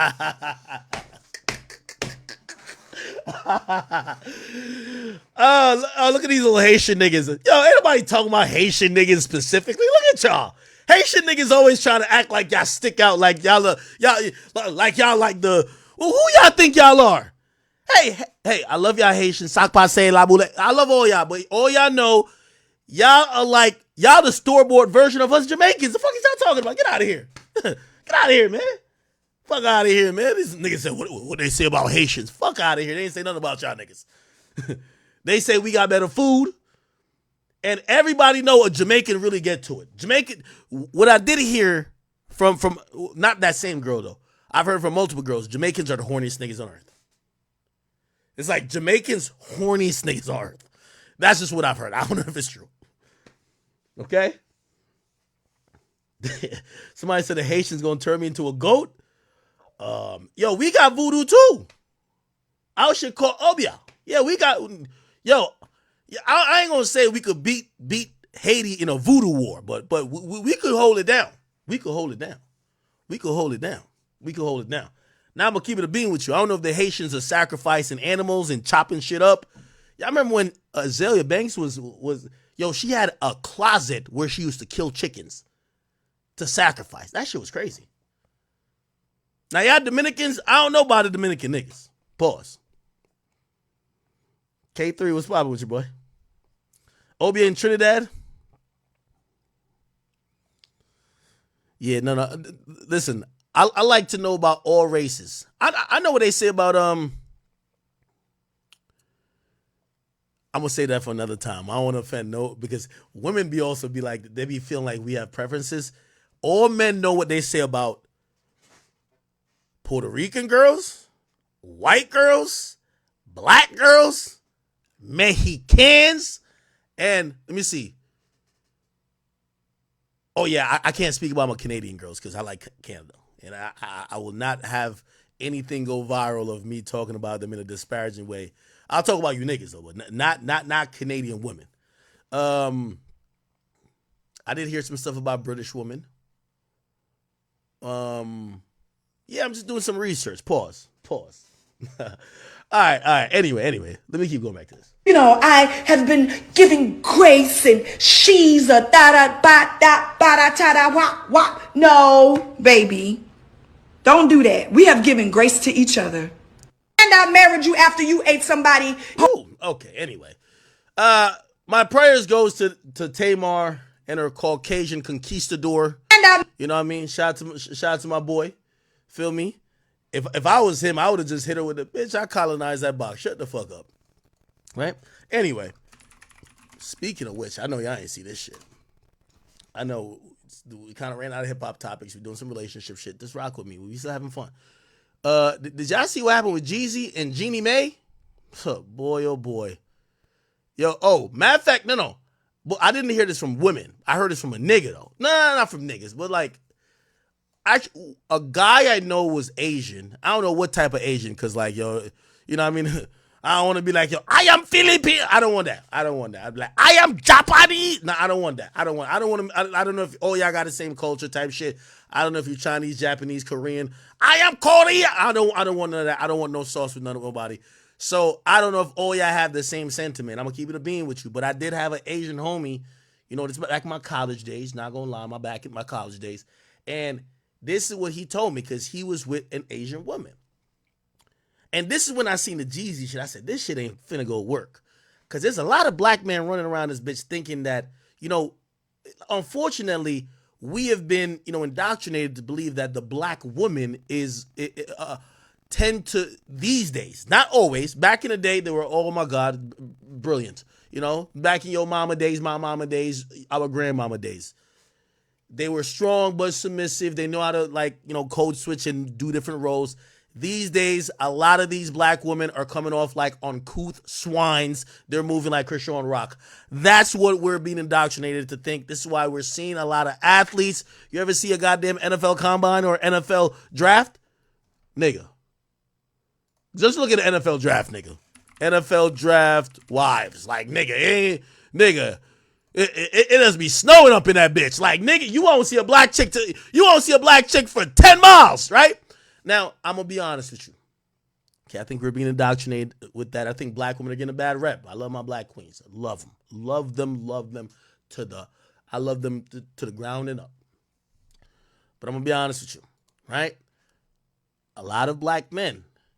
And I see y'all little passport bros niggas. I hope y'all realize, all that red pill shit is done. Y'all little passport bros who've been running to Colombia, y'all been getting killed. Y'all better stop it. Okay? You think all them little guala niggas in Colombia that was selling that nice cocaina was gonna let you come down there and fuck their bitches for $60 for too long? You getting killed down there now. It's over. Okay? Go down to Colombia, trying to buy some $60 pussy nigga, and you're gonna be in a cardboard box coming back. It's over. Okay? So all y'all niggas, I used to be watching some of these weirdos. They be like, they're walking on the beach and be like, yeah, this is, just become a passport bro. Yeah, right, nigga. Yeah, right. Them niggas is dead. They all got killed. You feel me? Like, they start pimping y'all out. Be like, $60, not too much? Nah, they killed all y'all niggas. It's over. Okay? It's over. I'm telling you. Chat, I'm serious. They used to go to Colombia. Yo, that was the thing. Yo, just Google. Some of y'all probably like, what you talking about? Google this fucker right here. Passport bros. Now, I understand it in theory. All I'm saying is at least go down there with some security. You want to go purchase cheap pussy, or you want to go deal with what you think is submissive women? Nigga, go get the submissive woman, not around the violent drug dealers who will kill you. Nigga, in no type of land in history. This is why I know the passport bros niggas was retarded, right? Colombia. I'm going to tell you why I know they were stupid as fuck. I'm going to tell you why I knew they were stupid. Welcome back. I'm going to tell you. I'm going to tell you why. Because in the history of time, when you look at how, you know, empires has moved in, like, you know, all these countries or, you know, regions, no group of men has ever been okay with another group of men coming in to their area to fuck their bitches without them ravishing the land, capturing and enslaving the men, or killing the majority of the population. No group of self-respecting men just let an import of niggas because they claim they got a passport come fuck all their baddest bitches. It's never happened in time. What does y'all think was gonna happen? So I'm saying you could go, yeah, there's bad bitches in Colombia, but y'all niggas better go with a gun, with an army. Y'all better be ready to go kill some niggas or kill some Colombians. You know what I mean? Like, yo, you think they're about to let you come get this shit for $60? Fuck out of here, nigga. Anyway, if you ever go down this rabbit hole, you have a bunch of niggas who this is their thing. Look. ¿Qué? ¿Qué hace? ¿Cómo? Alright. You get a bunch of black men, pretty much a lot of incel niggas. Doesn't have to be black, white, anything. They say women in South America, or like say in Japan, they don't need that much money to manage your lifestyle. They're also super submissive. The problem is in the United States now, these bitches is listening to Sexy Red, the City Girls, and Meg Thee Stallion, claiming they're independent, they fuck niggas for a bag, they do this, they do that. All the masculine shit in the world and just non-submissive, non-traditional behavior. But then they'll look at you and be like, nigga, you not paying my bills? Which is like, what the fuck? So you done fucked half the town, you're bragging about it, and you want me to still pay your bills? So what niggas have done is they have gotten a passport and gone to these other countries because they can find traditional value women. So they've gone to these countries, and here's the thing. You ever see a trend on Twitter? These bitches saying that a nigga that bring you on a $200 date is cheap. Like, they'll be like, yo, a nigga better not bring me on no date that's less than $200. They got high expectations. These chicks out here, you go spend $5 on a dinner. They're with it. You spend a good $20, they're ready to fuck. You get what I'm saying? Half of these girls look better than these women who are build-a-body over here. They're all wearing hair hats. They don't have real hair, real eyelashes. They just look like a walking caricature of what a woman should look like. You go to these countries, you're going to find naturally beautiful women who are submissive for less. So it looks like a cheat code. Look, so these niggas, they're going to meet women that don't even speak the same language as they do. Nigga don't even take like a month of Rosetta Stone. That nigga he only know 2 words. Hola, so que mi pinga, or so whatever the fuck they be saying. Chupa mi pinga. Like, be like, hey, they only know some coon and shit. They run down to there because they got a passport. They're also relying on a passport, like many Americans do, to keep them safe, because it'd be like, oh, no, I'm American. You don't want us to invade y'all. Japa bomb. You know what I mean? Hell no. You think these niggas who've been in the jungle harvesting the finest cocaine man could ever sniff for goddamn months give a fuck about your passport, nigga? They've been clapping these niggas left, right, and center, nigga. Extorting them, kidnapping them, beheading them. They've been treating these niggas like it's going out of style, nigga. So go down there and get some $60 pussy and be like, oh, this is a bad bitch. Like, a bitch like this in America is going to talk about, you got to buy a Chanel bag. You got to do all this. Man, $60 in motherfucking Cartagena, nigga. You are sticking dick in her. Now, granted, she might let you hit raw, but she probably 100% got that disease. But some people don't believe in AIDS no more than HIV, so niggas is down to take their turn. Matter of fact, a nigga, I told y'all, that nigga, Bandman Kevin was trying to get me to go to Colombia with him. You know what that nigga said? He said, Act. When I go down there, I'm just doing my thing. I said, word? He said, he told me the craziest thing. That nigga said, Act, I take the STD medication before I get there. Because I'm fucking all these bitches raw. I said, what? He said, bruh, they got some shit that prevents AIDS. I'm like, what? Nigga, I'm Googling the shit. I'm like, there is. You take it before. There's some shit you take before that prevents you from having, that lowers the chances that you could get transmitted AIDS. Real talk, like HIV. If you take the medication. Bro, the nigga say he just take the cocktail of shit. Go down there, a good $300, fuck 300 bitches. I'm like, what in the hell? I say you don't bring a condom? Niggas, a condom for what? I'm like, yo. Okay. Yo. See, somebody just said it. Some prep something. I don't know if it's preparation HIV, preparation AIDS. Yeah, that nigga just said it right there. Yeah, he a passport bro right there. That nigga name is DM. Yes, he know this shit. Yup. Actually, a couple of y'all said, what the fuck? He said, get prep. I don't know what that is. Said niggas taking that shit like it's pre-workout, nigga. I said, what? I said, I don't use condoms? He said, for what? I said, nigga, I can't catch chlamydia when I already took the anti-chlamydia medication. I said, well, what about syphilis? I took that too. Like, what? What about that gonorrhea? Bruv, I took the anti-gonorrhea shit. Nigga, you know AIDS is a thing, Magic? Nigga, I took that. I'm like, oh, y'all niggas got it. Y'all niggas got it, bro. I'm serious. I'm serious. All right. Anyway. Okay. Yeah, Ashley. Yes. So these are little passport bros and shit. I don't even know how I got here. My bad. And by the way, to y'all passport bros, there's a whole YouTube section dedicated. Do not just start dissing me. I'm sorry. I'm not here to make you feel no type of way. Say hello, Ashley. Hello. Yeah. You get a girl that don't know no English. You know what I mean? Show them the paradise we're in right now. Ashley is from Colombia, from Medellín, ¿sí? Oh, no. ¿Qué parte de Colombia es tú? Ibagué. Mucho hermosa. Like, she right here is like $45, niggas. $45 gets you a bitch like this in Colombia, nigga. Here's the thing, though. Wait till you run into motherfucking Pablo Escobar's sons, nigga. They are cut your neck off, shoot you 30 times, nigga. You ain't gonna be fucking their fine ass pussy for $45, nigga. Hell nah, nigga. Nigga, either that or they're gonna be stuffing about 3 kilos of coke up your asshole to bring back to America, nigga. It comes with a cost. You don't get to go to their country and fuck their bad bitches for $40. You are gonna have to start smuggling drugs. You a drug mule now, nigga. Yeah, nigga. I, papi, okay. Kilo, asshole. Yes, nigga. Yes, you at Miami Airport looking like you constipated, nigga.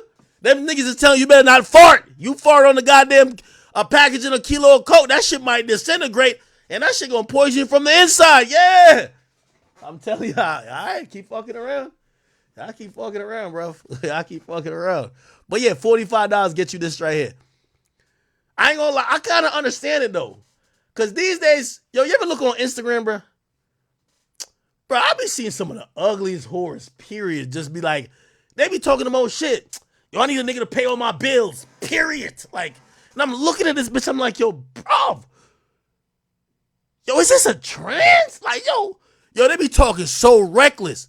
These chicks right here, $70, nigga. Like, $70. Word to everything, bro.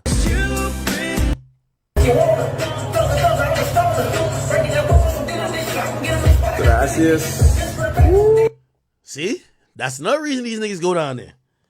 Niggas be like, yo, niggas can't cook. It be like, yo, females these days don't cook. Like in the United States. You go down there, they're so traditional. They'll make you breakfast.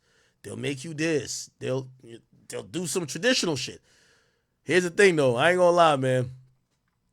for some bacon and scrambled eggs and potatoes, nigga. I do not want to get killed by one of them guala niggas that just came out of the forest high off cocaine fumes. Fuck that. Hell nah. I'm gonna deal with these little hood rat bitches who look up to Ruby Rose and Sexy Red. I'm sorry.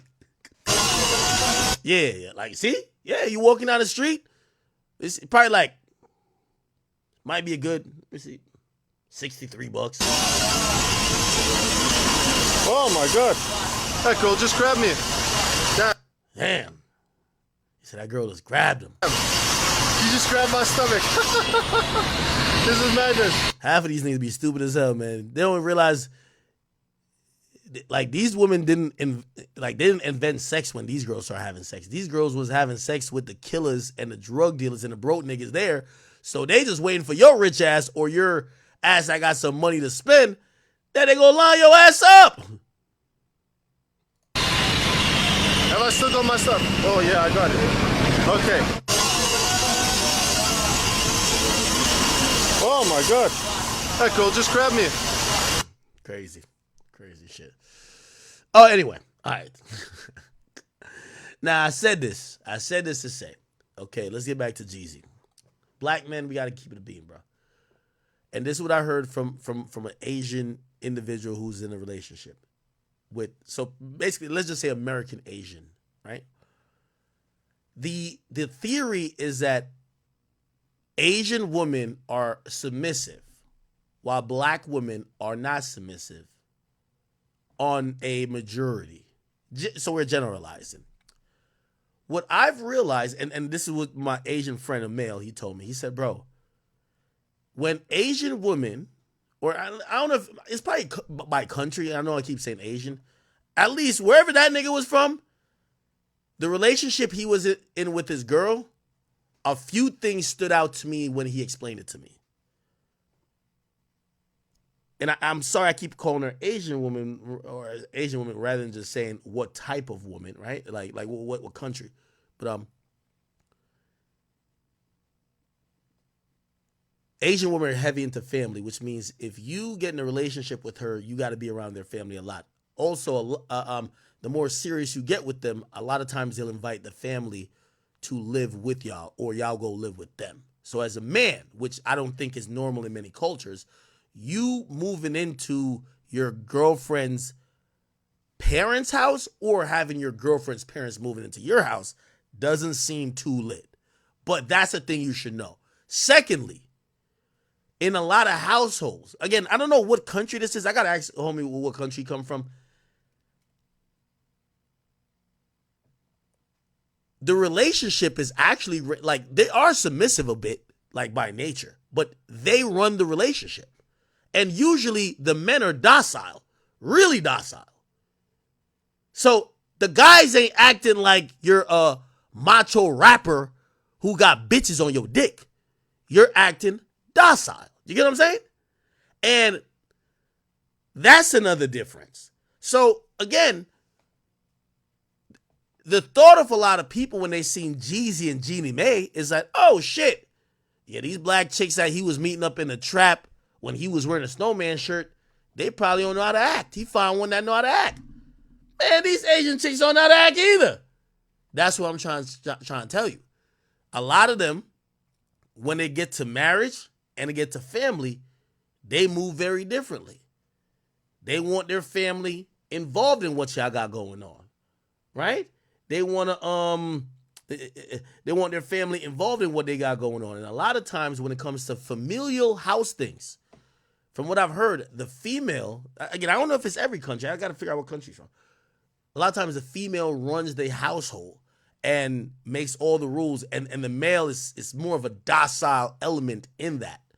Not saying the person, not saying a man, but they're pretty docile, the males, when it comes to that dynamic.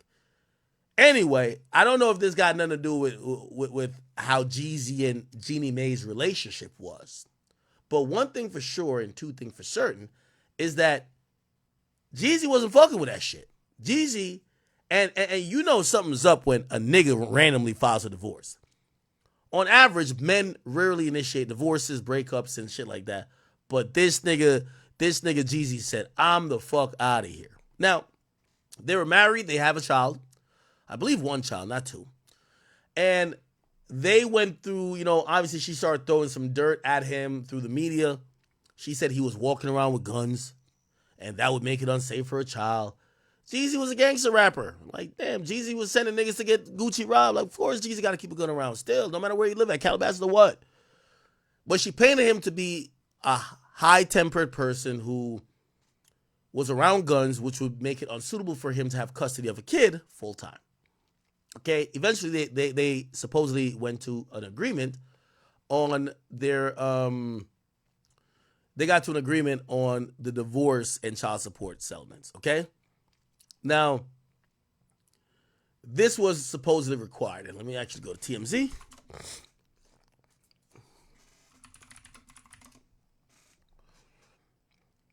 Let me see if I can find it. I'm not putting it.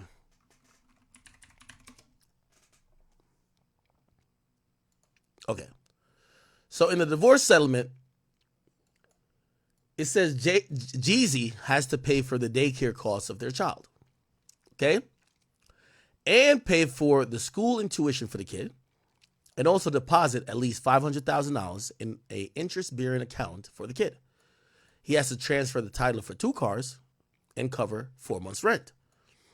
They're saying that Jeezy, ever since they made the settlement, hasn't followed up with shit. And he's now ghosting her and hanging her out to dry. Okay? In the docs, or documents filed, Jeannie's claiming that Jeezy already owes $4,000 for tuition and childcare costs, and he hasn't given her access to the $500,000 account he was supposed to set up for their daughter. As for the cars, she was supposed to leave with a 2021 Range Rover and a 2022 Ford Bronco, but Jeezy has not yet transferred the titles to her, so she cannot insure the cars, and she cannot then have those cars shipped from Atlanta, I guess they were living in Atlanta, to Los Angeles. Okay? She says that the divorce settlement calls for Jeezy to cover her rent from May through August, but he's yet to reimburse her and owes $92,000 for nearly 4 months of rent payment. Now let's stop there.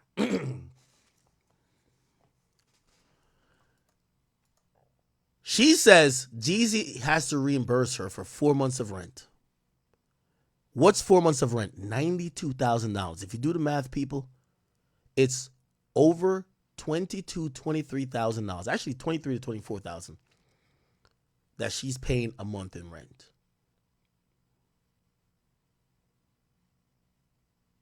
She wants 2 of his cars, and she wants him to put $500,000 in an account that she has access to, but for the daughter. And he got to pay for tuition, childcare costs.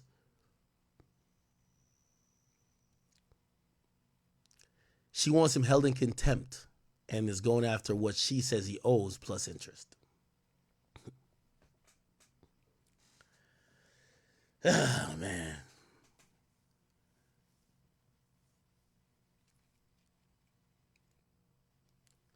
I just want to say, shout out to Jeezy. I'm going to tell you why. Not advocating not taking care of your child. First of all, I don't even advocate marriage, so whatever they got going on, that's on them. Her having the agreement that says he has to pay her rent, and of course, what house or what apartment does she get? One that costs $20,000 is just a petty move, because she don't need nothing that costs $20,000 nowhere. But of course, guess what happened? They broke up. He moves out of the house, or she moves out of the house because he stays in Atlanta. She moves back to Los Angeles. She goes to Los Angeles. She knows she's working on this divorce hearing or this divorce settlement. She don't get a regular pad, $6,000 a month, even though that's still a lot, but still LA, I get it. She gets the most expensive place, $20,000 a month. She wants to stick it to this motherfucker. Now, the reason I'm saying salute to Jeezy, this ain't Jeezy's first baby mama. It's not his first rodeo, and it ain't his first kid. I think Jeezy has finally woken up that maybe all the reasons why he chose to get married to her, maybe some misguided thought of what Asian woman might be in a marriage or in a commitment situation as opposed to a black woman. He's now finally realized that's cap. And you know what he's doing? He's treating her just like he treated all his other baby moms. All his other baby moms came with the same story. Yo, Jeezy went ghost on us. Checkbox. Went ghost on her too. Didn't respond. Checkbox. Wouldn't pay. Checkbox. Yeah, Jeezy's pretty much treating her like she's one of the other. I think he has 2 other baby moms. Jeezy baby mamas. Yeah, I think he got 2. Yeah. Yeah, he got 2 other baby moms. Yep. Hey, listen, Jeannie Mae, welcome to the club, shorty. The only advantage you have over the baby moms is that you actually married the guy and he actually put a ring on your finger. But hey, listen, I can't knock Jeezy for treating all y'all baby mamas the same.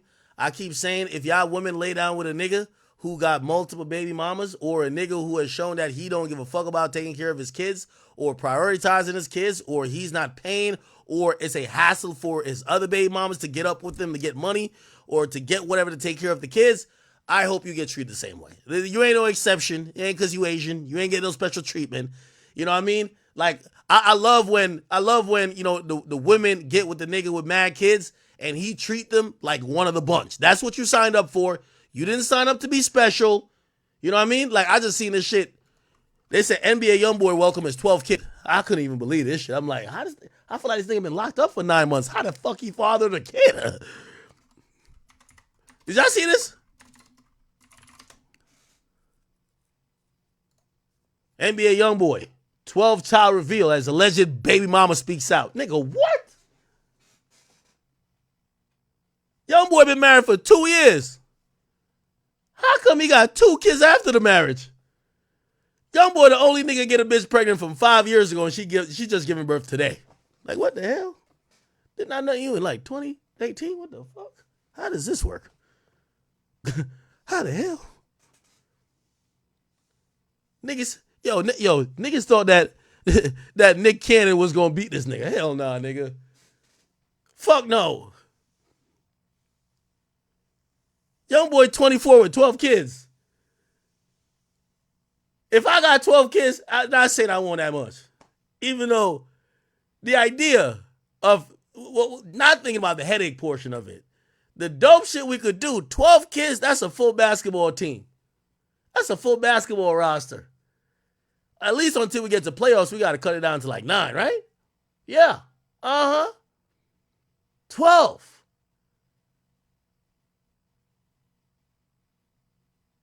We could do Snow White and a 12. Is it 12 dwarfs? Or is it 12 elves? I don't know what it is. And Dasher and I don't know what the fuck. What? And Dasher and yo, we could do a lot of creative shit. If I got 12 kids, that's fire. Now the headache is gonna be crazy. Yo, dealing with 12. I don't think it's 12 baby moms, but shit, I think it's at least 6. 6 baby mamas. Oh my God. That's stressful.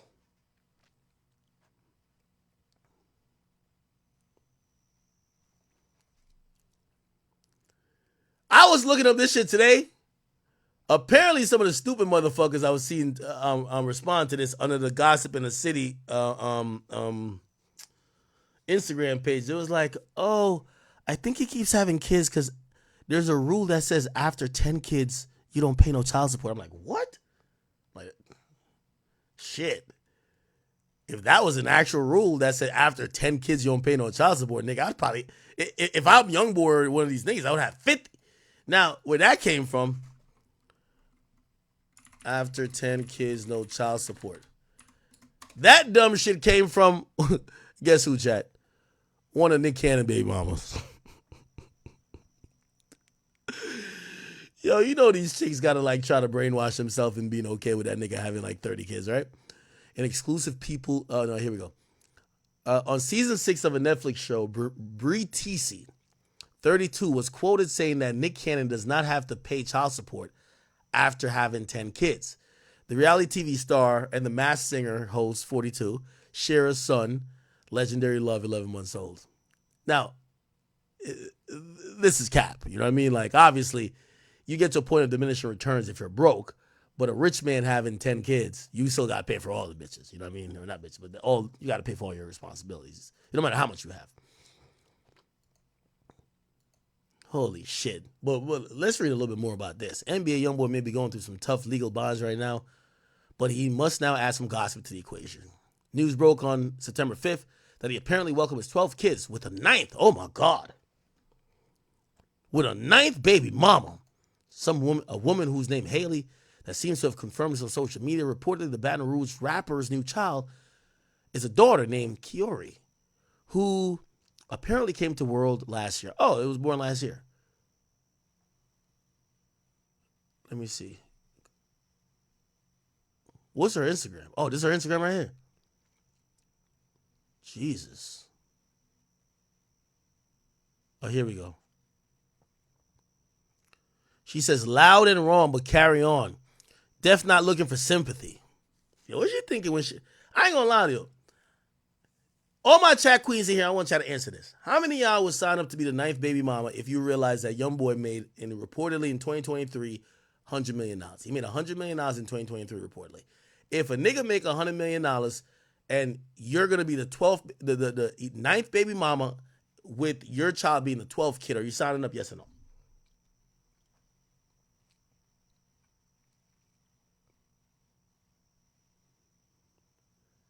She said loud and wrong, but carry on. Definitely not looking for sympathy. That post was made last year when I was going through PPD. Is that postpartum? Okay. And I wasn't alone. I felt alone because of how sick I was during the pregnancy. Throwing up every day. It was just hard and draining. The fuck? And be fucking for real. Leaking my own daughter? For what? What the fuck would I gain from that? If that was the case, I was just posting a picture of him holding her, or better yet, when she was first born, like I haven't known this man for years. That's crazy work. Have a good day, but stop coming for my character. Where's the picture of her and the kid? Damn. 9 baby mamas, 12 kids.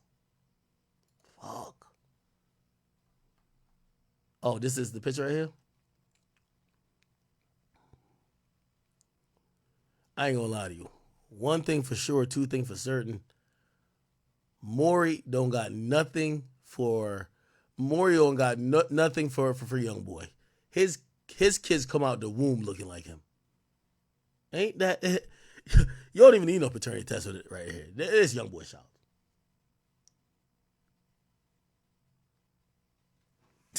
Yo, they get a chance to yeah, that's his. Oh man, young boy's a wild boy, man. I think you want to populate the earth.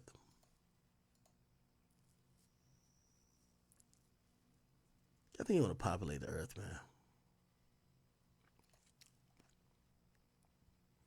I wonder if he has a conversation with these women like, hey, I'm going to nut in you. You can have the baby. Is it that like that? Or is he just nutting and these girls are just keeping it anyway?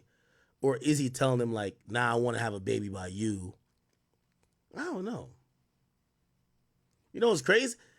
Like half of me thinks that some of these chicks are having babies by a young boy because they want him to diss them later in raps. You know he be dissing half his baby moms. So-and-so, you a bum.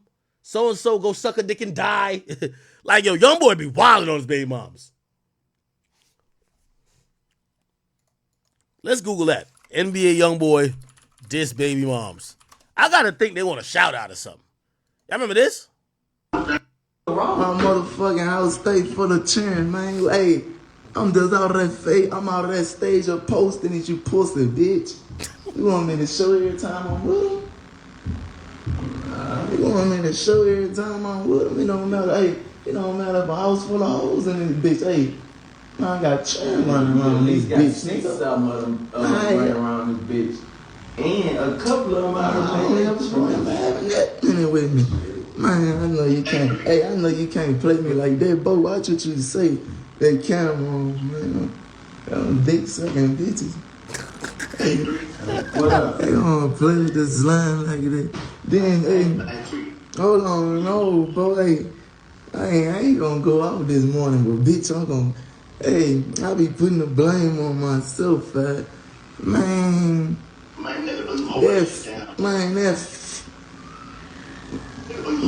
I don't even know what to call this bitch Nisha. But you gave all them a choice, baby. Nah, fall back, you pussy ass hoe. Bitch, you probably ain't still, bitch, how much money you got, ho?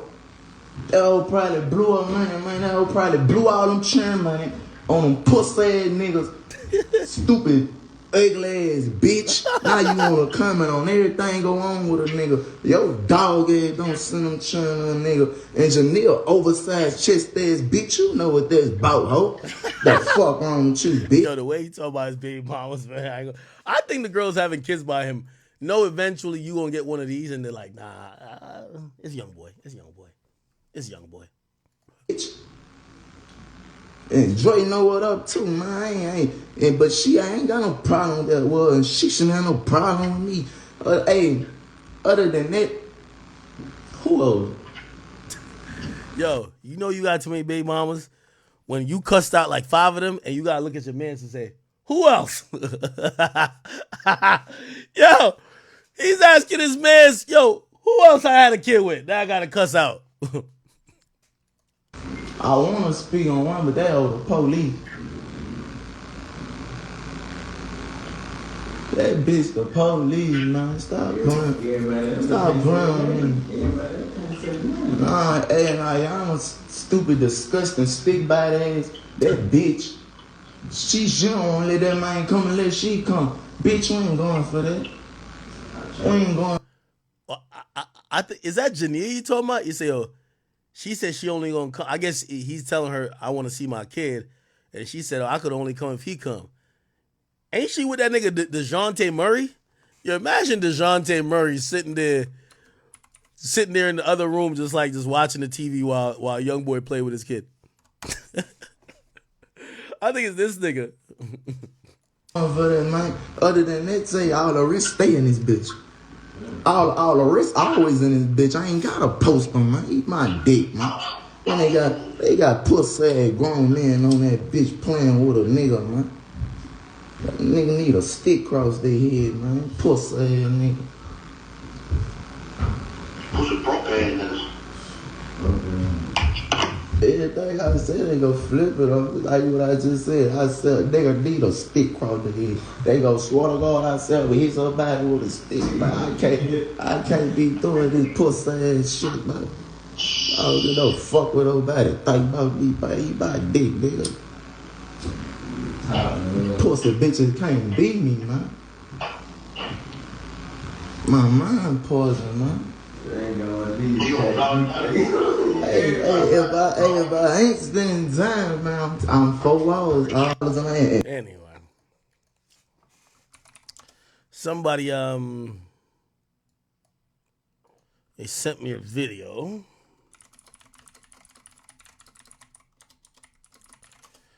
They said, here's a video of Rich Homie Quan's homies. All right, y'all. Acknowledging his drug problem and not doing nothing. They said, look at the, right here. I'll send you the link to where to get it from. It'll be here in 2 days. Be at the house in 2 days. You don't got them at Best Buy? They might. I need to get a doggle anyway, so I'm about to start editing on my A doggle? on my phone. I see what you're saying, like to plug the SD card in? Yeah, because I got so much shit already. Apparently this was Rich Homie Quan's house. Oh shit, my birthday is on 8. Damn. I don't know what I'm gonna do though. Yeah, what? Sorry, you got the neck, you got the brain on her. Don't start this shit in here when I ditch my house. Out of all the spots you can get loud at, don't do that shit in here, bro. Hey, shut up before I drink all your lean, man. look, fucking junkie. You grab that shit quick as fuck. Fucking junkie. Sorry, you got what you want? Damn, they say, yo, even his friends was calling him a junkie. Holy, hopefully that's not true. What you working on? Don't worry about it. Quick. What you working on? Quick. Go on, quick. Don't listen. Hey, don't be like that. You don't say how high. This ain't got nothing to do with that, bro.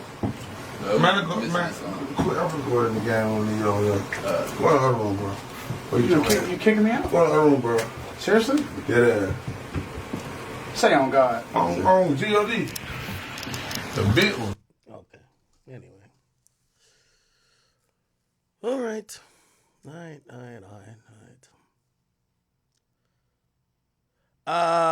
Real quick. People tell me, man, have y'all seen this? They tell me that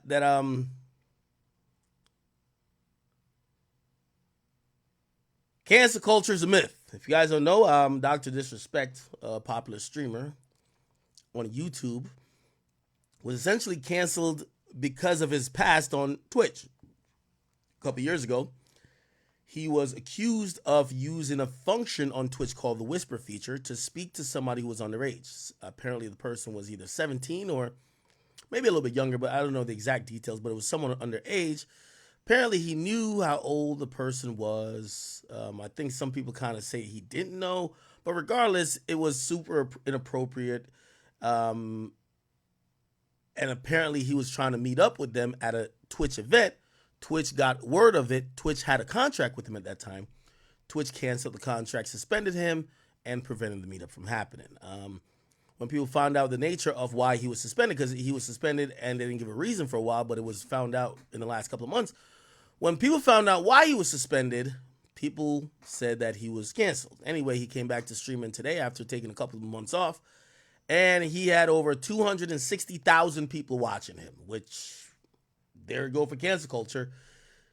Now, I'm not saying he's going to keep having hundreds of thousands of people watch him, but clearly people cared about what he had to say, and a lot of people actually even believe that the people who like him are still going to watch him, and nothing really changes. Anyway, he came on today to explain what the fuck was happening. I don't know if you guys have been tapped in with the story. I will try to get to the part where he explains. Let's see.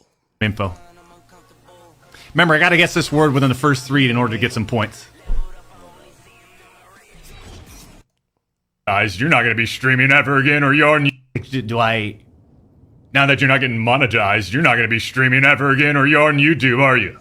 I'm... Also, he got demonetized by YouTube for his behavior. Not sure if it's permanently or temporarily. Anyway, I want to hear what he got to say. I didn't check it out on the blogs yet. That's how that game's played.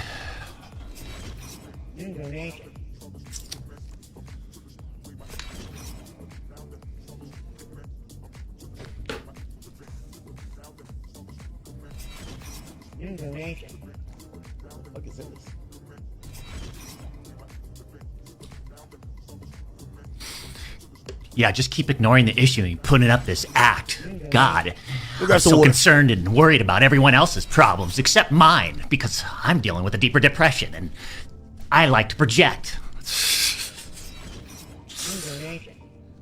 Oh, champs. A lot of people donating. I do appreciate it. I do appreciate it. You know? I get to it, brother.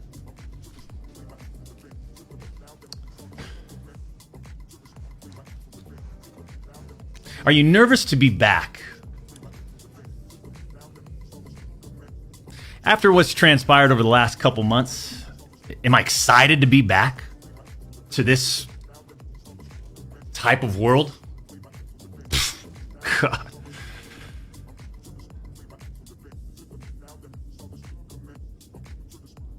Man.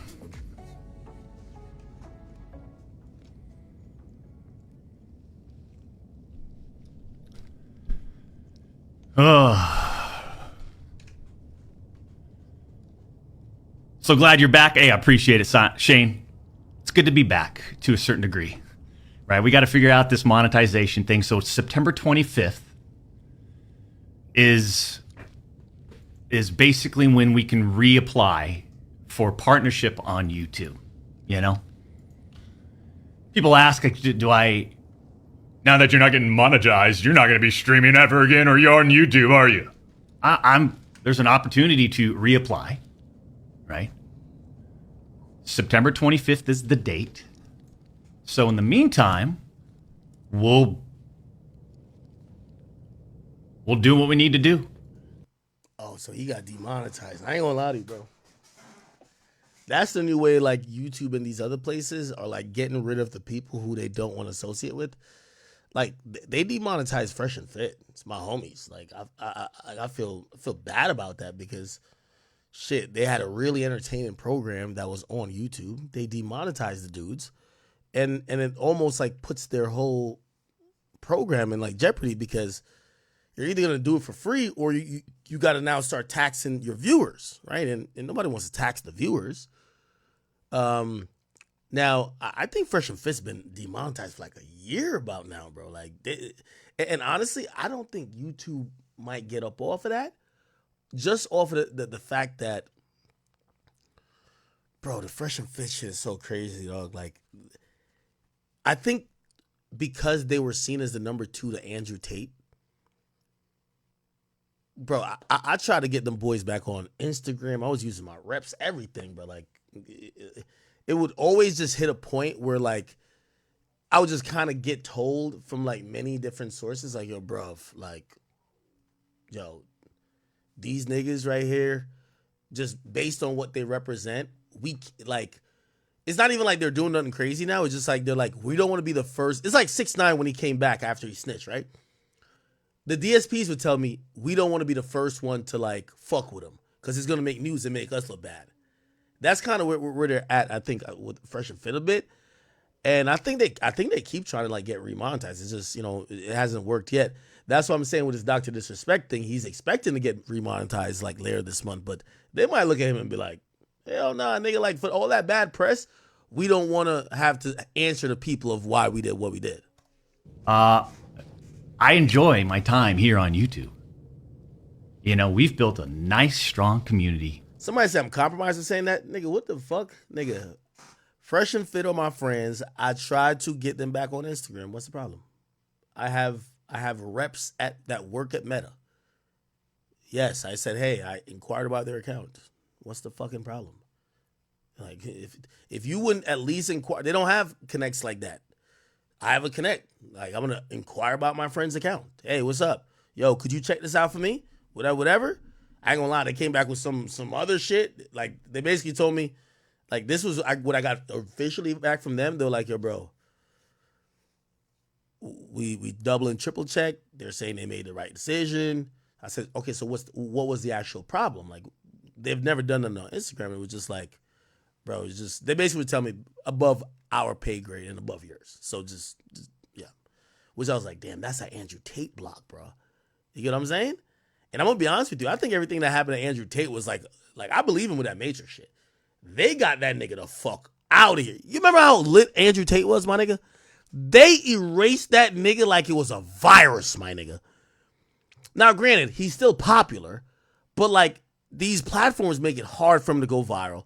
And now you can't, they don't make it profitable anymore because before it was profitable, right? Usually what's popular is profitable. Like Kai's popular, it's profitable, right? Andrew Tate is popular still, but not profitable. So over time, it dissuades people from whatever.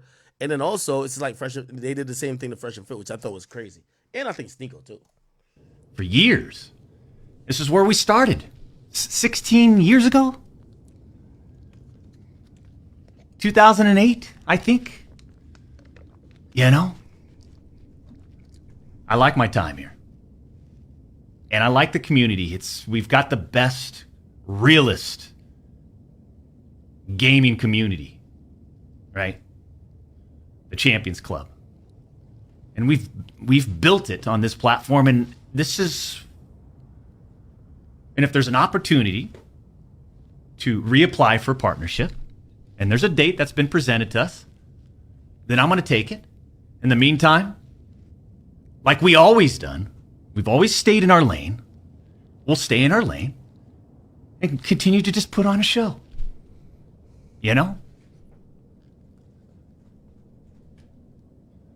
For almost 4 years, champs, the public demanded to hear from the doc regarding the Twitch suspension. This is about. I guess since you all missed the point with my personal statement, maybe it's time to tell my side of the story. Huh, champs? You see, there was a lawsuit pending, and as part of that arbitration, all parties were not allowed to speak publicly about the case.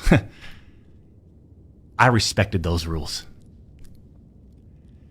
My lawsuit against Twitch was eventually resolved, as you all know.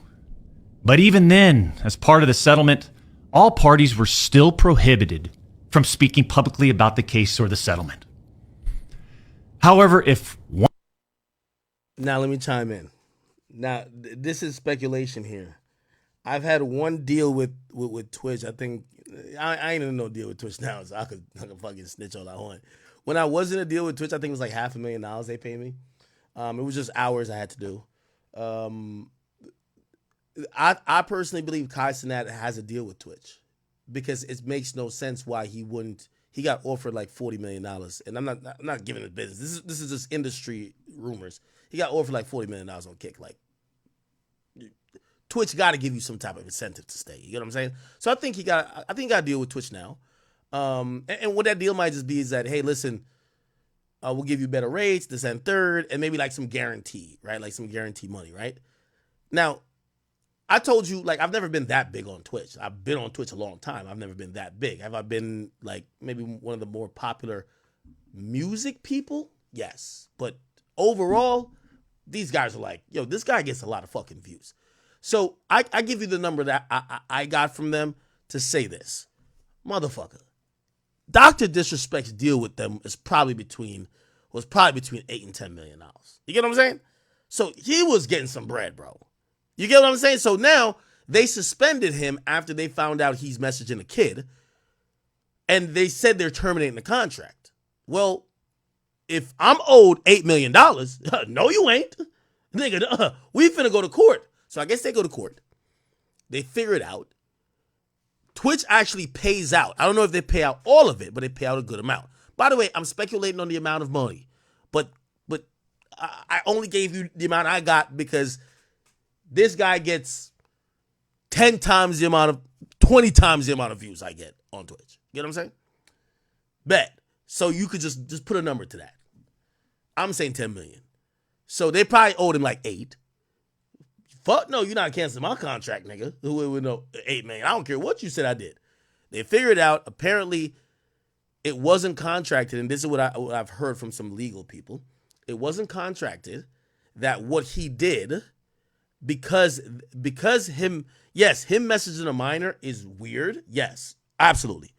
But because that didn't break any laws, and also this wasn't something he put out, because they have all these, like, you got to act a certain way, but this is something internal. This was never public. Twitch never made it public, and even he didn't make it public. So it wasn't nothing to tarnish the reputation of him or Twitch. So that's not a reason they could suspend the contract. And also, him messaging that person wasn't illegal. So since he's not breaking a law, and also that conduct, which would be like conduct, they be doing in the NBA, conduct unbecoming of whatever. Since those things didn't really apply, Twitch didn't have too much of a legal ground to say we're not going to pay you the rest of the contract. Now, granted, because Twitch took a moral stance on this, even if they lost in arbitration or the legal battle, it's not they're going to be like, all right, well, we'll pay you, but just keep working for us. They got to still cut ties with them. So they did a payout with the nigga. So I don't know, maybe they paid him $6 million, right? I'm making this up. Maybe they paid him $6 million, right? But when they signed the agreement, he can't talk about it, and Twitch can't talk about it. How this all gets to be crazy is that a former employee for Twitch, and I guess if you leave Twitch and they don't give you a severance package and also another NDA, you can say what you want. He mentions that, yo, did y'all know that Dr. Disrespect got his contract got let go because he was talking to a minor? And that's how this whole thing exploded years later. Okay? So now he got suspended. He got demonetized on YouTube. Or not suspended, but he got demonetized on YouTube, and he said he was taking a break. He came back now, and he's telling his truth. One side violated that confidentiality. Then the other side could respond. And again, champs, I respected all the confidential obligations. But apparently Twitch's own disgruntled employees didn't feel the need to abide by those same obligations.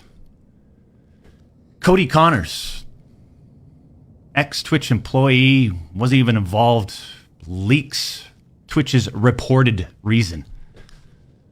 Years later, Cody, why do this? What was the point? This was settled professionally. And you, knowing how black and white the internet is, you decided, you fucking rat, to leak the reported reason Twitch banned me in 2020. I mean, for what? Cody? Why? Did you not know the repercussions from spewing lies about the two-time? Did you not know the repercussions of accusing me, Cody Connors? You see, you don't know shit, and it was obvious from your tweet. You didn't have any first-hand knowledge of my dispute with Twitch. You said that I got banned from Twitch because I was sexting a minor through Whisper's messages? Do you even know what the legal definition of sexting is? I do. And yeah, I used Twitch as Whispers, but trust me, I wasn't sexting anyone. You also said the word minor, Cody. I even made sure that word was emphasized in my statement, edited, etc., just to make sure these so-called journalists would pick up on it. And boy, oh boy, did they ever, champs. What the fuck? What's the definition of a minor? What is the definition of a minor? I should just call Kendrick. What was the definition? A minor, and age. A minor is a person under the age of majority. What? Hey, what? Anything under 21 is a minor? The age of majority in most states is 18. What the fuck? All right. What the hell? When you and all these so-called journalists, Cody, fired off your tweets, did any of you consider that the Twitch user may have been over the legal age of consent at the time of the messages? You didn't. Neither did any of these journalists, and neither did... Ooh, he's using words. He's using little key words. Over the age of consent. Now you got to Google that. Age of consent. Because the age of consent, certain places, like for example, Jersey is 16. Age of consent in Los Angeles, I believe is 18? Oh, wow. I thought it was 17 because I used to cover the Tiger shit. What about Georgia? Yeah, Georgia's 16. What about Florida? Florida's 18. What about New York? I think that's 17. Yeah, 17 in New York. Okay, where does this nigga live? So he's getting technical. Like, this nigga's getting technical with it. Twitch at the time of the ban. You also tried to tell the world that I was trying to meet up with this user at TwitchCon, but you're wrong. Let's set the record straight. I never intended to meet this user ever. We never made plans to meet at TwitchCon or anywhere else, and in fact, we never met in person ever. Now, here's where this is going. Either somebody or Twitch themselves are going to have to leak the convos. So all we know is that he was supposedly talking to a minor. How would a former Twitch employee know or Twitch know it's a minor? They register for an account. They probably put that they're... I'm going to just take minor to mean under 18, right? Come on, like, I'm not going to get... This guy's getting technical. Okay, a minor. So if the woman registered for an account, it says that she's under 18, you're a big creator who they have tens of millions of dollars of, incentive in. Yeah, they're watching like a fucking hawk everything you do, and they see you start flirting in your whispers, which I don't know if that's a privacy thing, but yes, Twitch is watching your fucking DMs. And they see a guy they have tens of millions of dollars invested in texting a little girl saying, yo, we got to link. Well, he's saying that didn't happen, but I guess that's how we got caught, right? Your bullshit accusations gave false courage to other former Twitch employees to make shit up as well. I suspect all of you sort of planned and coordinated this attack. These big-time publications, these journalists, these various outlets are sort of just gossip channels now. Don't you think, champs? They act like they're just gossip channels now, without any real journalism and real research happening. They reported on all this based on leaks from 2 former Twitch employees, one of whom was supposedly on the trust and safety team. If these anonymous sources worked on the trust and safety team at the time of my Twitch suspension in 2020, then you would hope they would tell the truth. But apparently that's just too much to ask. If these former trust and safety team members, and by the way, I know exactly who they are, actually had firsthand knowledge, then what they conveniently left out is, 1, Twitch's trust and safety team, the same employees that decided to ban me, internally admitted that the whisper messages were not sexting.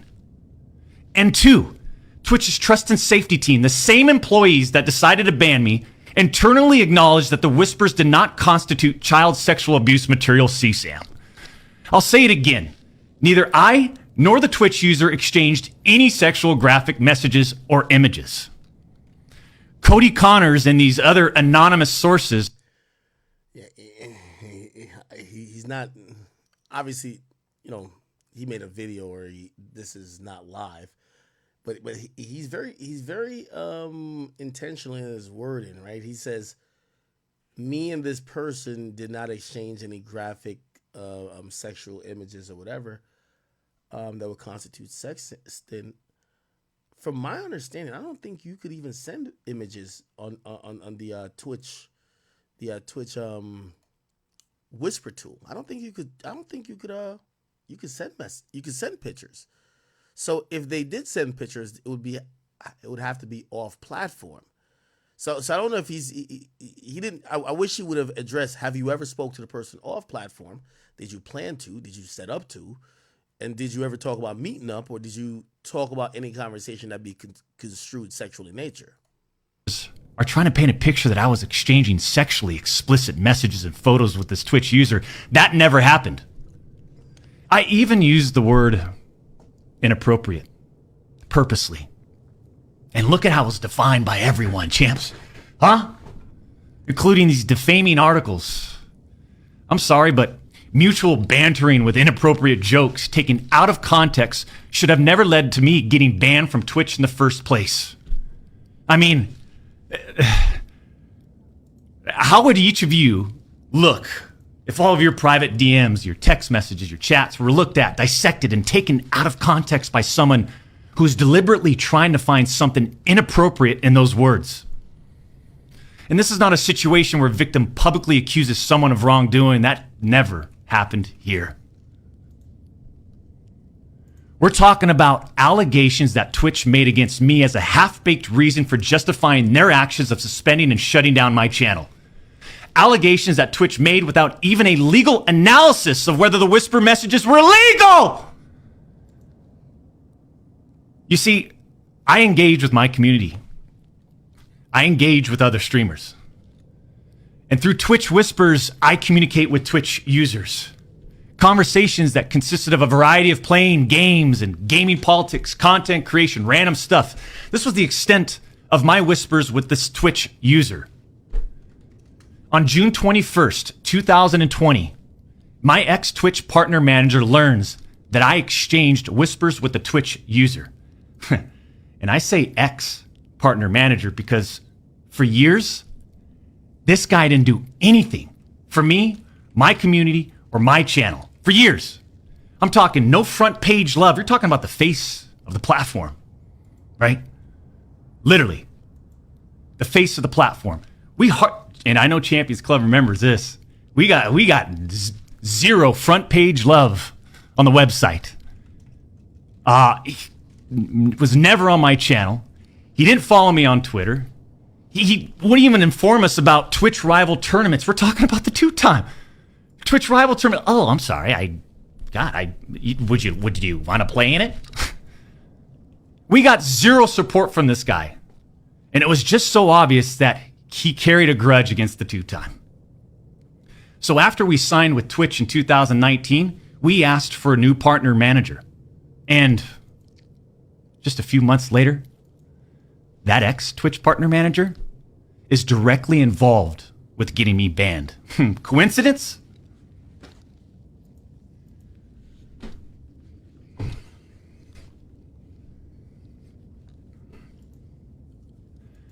The Twitch user tells the ex-Twitch partner manager that they do not want to report anything to Twitch. I'll repeat that sentence one more time just in case anybody missed that one. The Twitch user tells this ex-Twitch partner manager that they do not want to report anything to Twitch. But this ex-Twitch partner manager encourages the user and even directs them to file a report directly with Twitch, even though the user told him clearly that we never physically met anywhere and that no photographs were exchanged. On June 24th, 2020, Twitch's special operations team receives and reviews the user's report. They find no issues and determine that it did not warrant any further escalation to Twitch's law enforcement response team.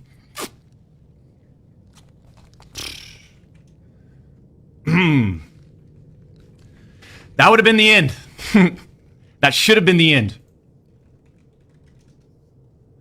But that partner manager, oh boy, did he had it out. He had it out for the two-time. He finds out that no further action will be taken, so what does he do? He personally escalates the report to a friend on the Twitch's LER team. The LER team, remember, that's the Twitch's law enforcement response team. He escalates the report to a friend on Twitch's LER team. So a day later, on June 25th, the LER analyst pulls the entirety of the whisper messages and begins discussing them with his director of the LER team. Mind you, this director is on vacation at that time and does not have access to their computer or work files. Let me just remind you, I went through a multi-year, big-time arbitration, okay? And, you discover a lot of stuff. Mind you, this director is on vacation at that time. The LER analyst cherry picks and sends a few targeted excerpts out of context from the whisper messages to this director. Now, if you do this, you can make anyone's messages look inappropriate, even when they aren't. Within less than 1 hour, this LER analyst and his director have made the decision to suspend me from Twitch. Twitch submits a report to NCMEC. You guys all read those little articles, huh? The NCMEC. Twitch submits that report. The National Center for Missing and Exploited Children. Guess what? As far as I know, and over 4 years have passed, they didn't do anything with the report. As far as I know, they didn't escalate Twitch's report to law enforcement. Mind you, the same people that made this decision admit internally that the messages did not constitute sexting. The same people that made this decision at Twitch admit internally that the messages did not warrant any child sexual abuse material charge. Twitch makes this decision to terminate my contract and ban me while admitted they did not perform any legal analysis of whether the messages exchanged were illegal in any way. Twitch makes this decision to terminate my contract and ban me while admitting that they never investigated the age of consent in the jurisdiction where the user's messages were sent and received. Twitch makes this decision to terminate my contract and ban me without ever interviewing me, the user, or any other third party, including the partner manager. It's fucking unbelievable! Oh, shit. Turn up now.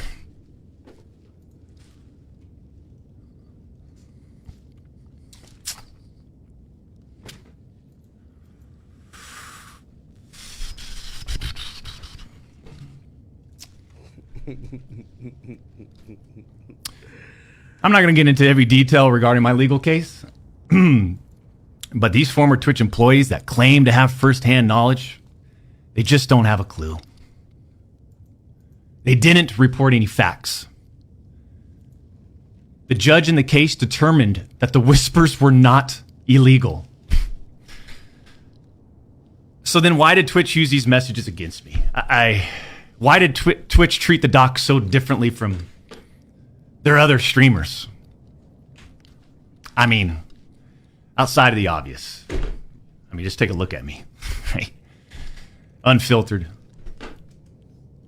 The realest motherfucker in this industry. 6'8". What? Gorgeous, athletic, successful, college degree, college athlete, bourbon business, gaming studio, beautiful family. And trust me, Damn, sound like this nigga want to fuck himself, not the kids. we've worked hard for over a decade to improve as a person, a husband, and father, and to get where we're at today. I mean, I'm in such a good place today. And all these people, they all act like they're just so perfect. I'm not perfect.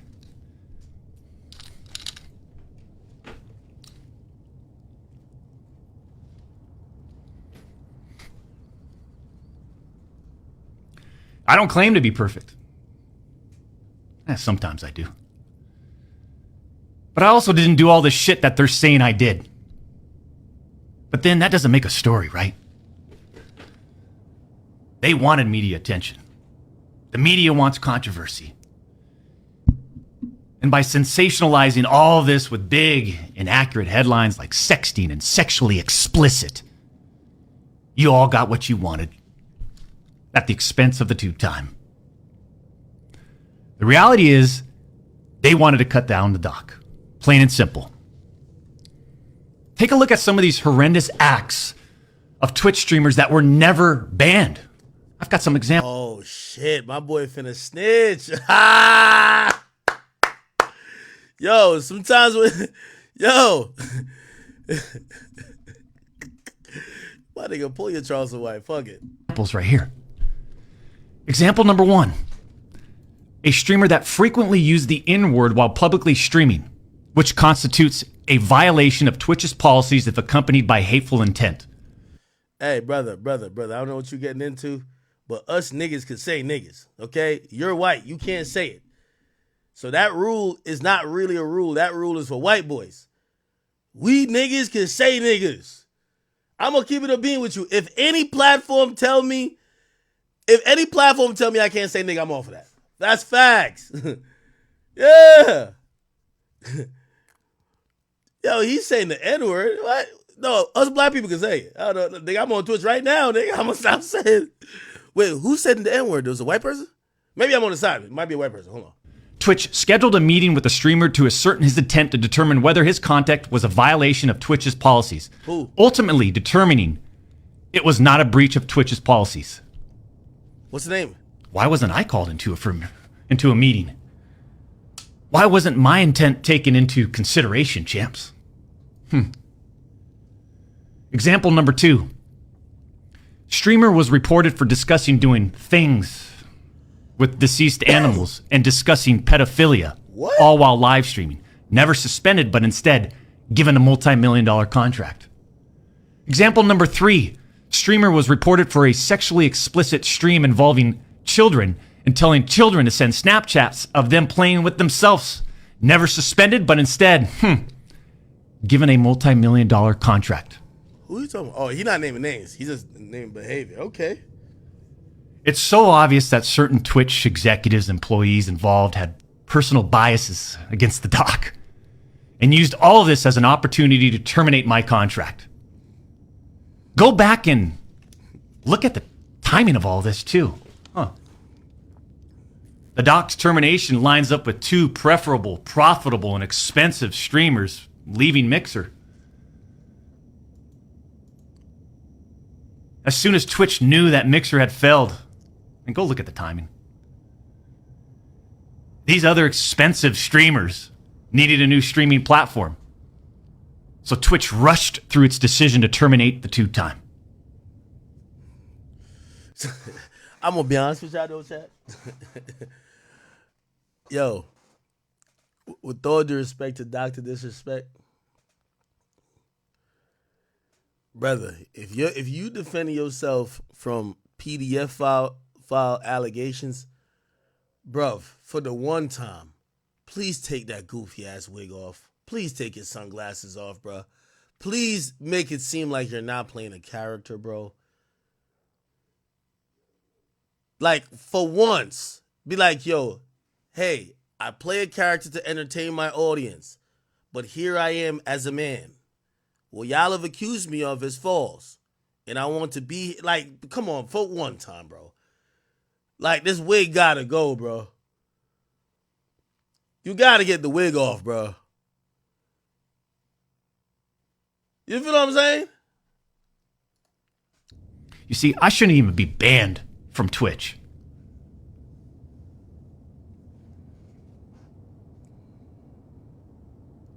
It has affected us on so many levels.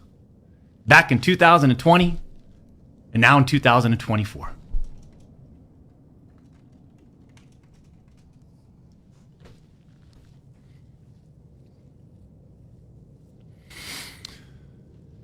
And Cody Connors, I just have to say it again. Why would you do this? Like I said, this was handled professionally years ago. No fucking wrongdoing. But because of you, Cody, we just lost. Fuck, man.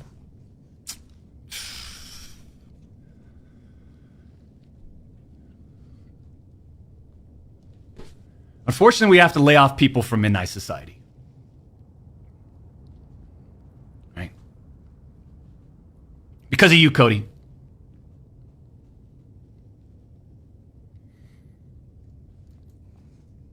Oh, you're blaming the dude that told him, right?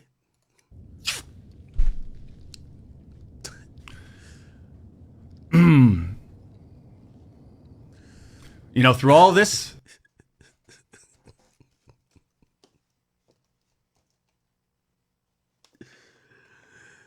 yeah, I'm gonna keep it a beat with you. I don't know why the way he talking, I feel like he'd be the nigga walking in the room with Vitaly, bro. And Vitaly would be pieing him in the face or some shit. Like, bro, he gotta get this costume off, bro. He gotta get this shit, like, for the one time, dog, bro, just like talk like a regular human being.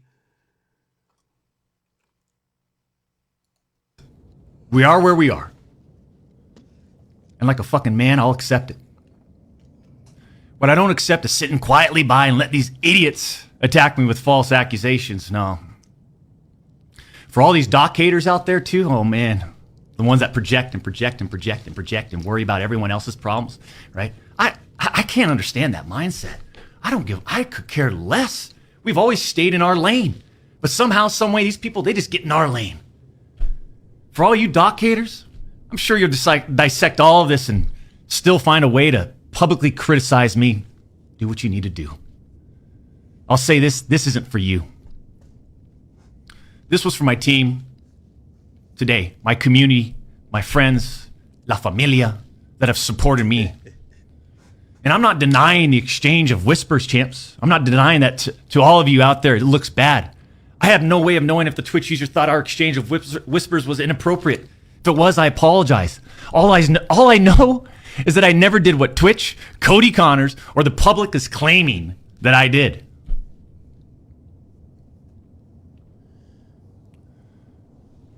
That's it. I'm not saying anything more about any of this, right? Unless I need to, because trust me, I have more I haven't disclosed. I just want to get back to what we do best. Put on a show and climb our way to the tippity top of the mountain, man. In our own lane. Yo, I heard a nigga named Nick Merckx. He said, yo, bruh, I realized I wasn't friends with this nigga when I realized I never seen him without his outfit. Yo, he said I realized I really wasn't friends with this nigga when every time I saw him, he had a wig on and he had his fucking glasses and this goddamn costume. Like, yeah, that'll do it. That'll do it. That'll make you realize you're not friends with a nigga. Yeah, you're not friends with Spider-Man if every time you see Spider-Man with a suit on. Yeah, you're not friends with Batman if, you know what I mean, he's always like talking like, Joker. Like, yeah, you're not friends with him. Like, yeah, you're not friends with him, bro. You're not friends with him, bro. Like, come on.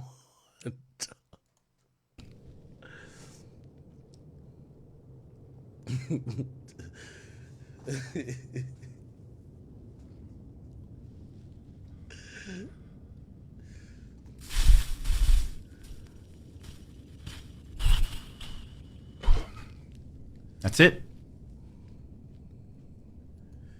Yeah, like, you know, sometimes some shit happen and your homies got to vouch for you. Yeah, I'm not vouching for a nigga who's always in costume, nigga. I got to see you like regular, nigga. Like, how you look under that costume, nigga? You got real hair? You got real hair, nigga? Is that mustache, like, is that Velcro or is that real, nigga? Nigga, let me see your eyes. Pause.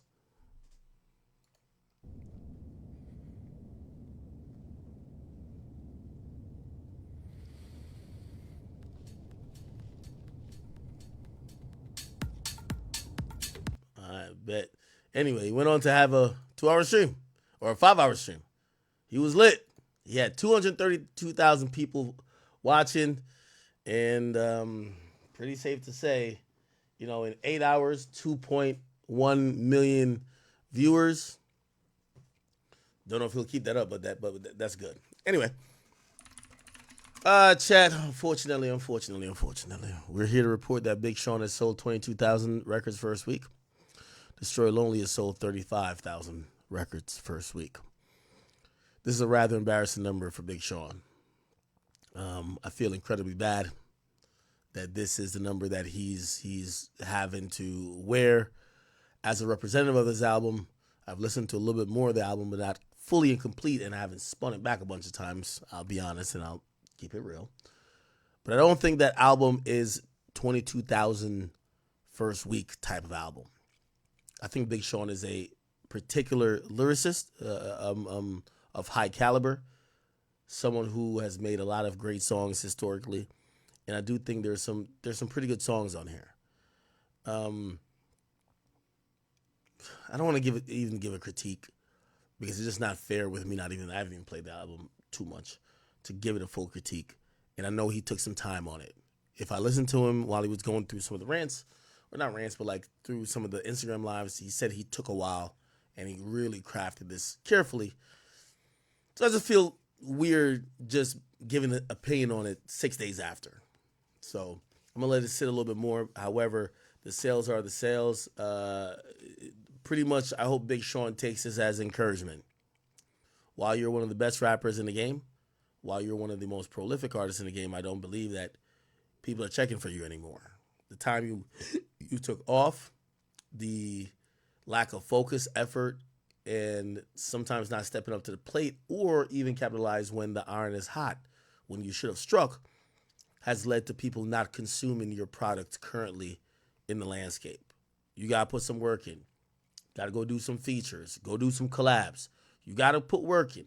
And that's if you care about consumption. Because in reality, you have a lot of great songs. You'll always get booked for a good amount of money. You don't need to be lit. We got to stop expecting people to have these 15-year careers.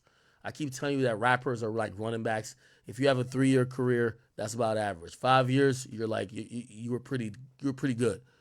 Now, if we go past 5 years, we go to 7 and go to 10. We go to 7, you were pretty important for that era, right? Within your realm. We get to 10, you're most likely a legend. If you have a 10-year career in rap, you're a legend. If we get to 15, you're probably one of the greats. That's just the reality of it.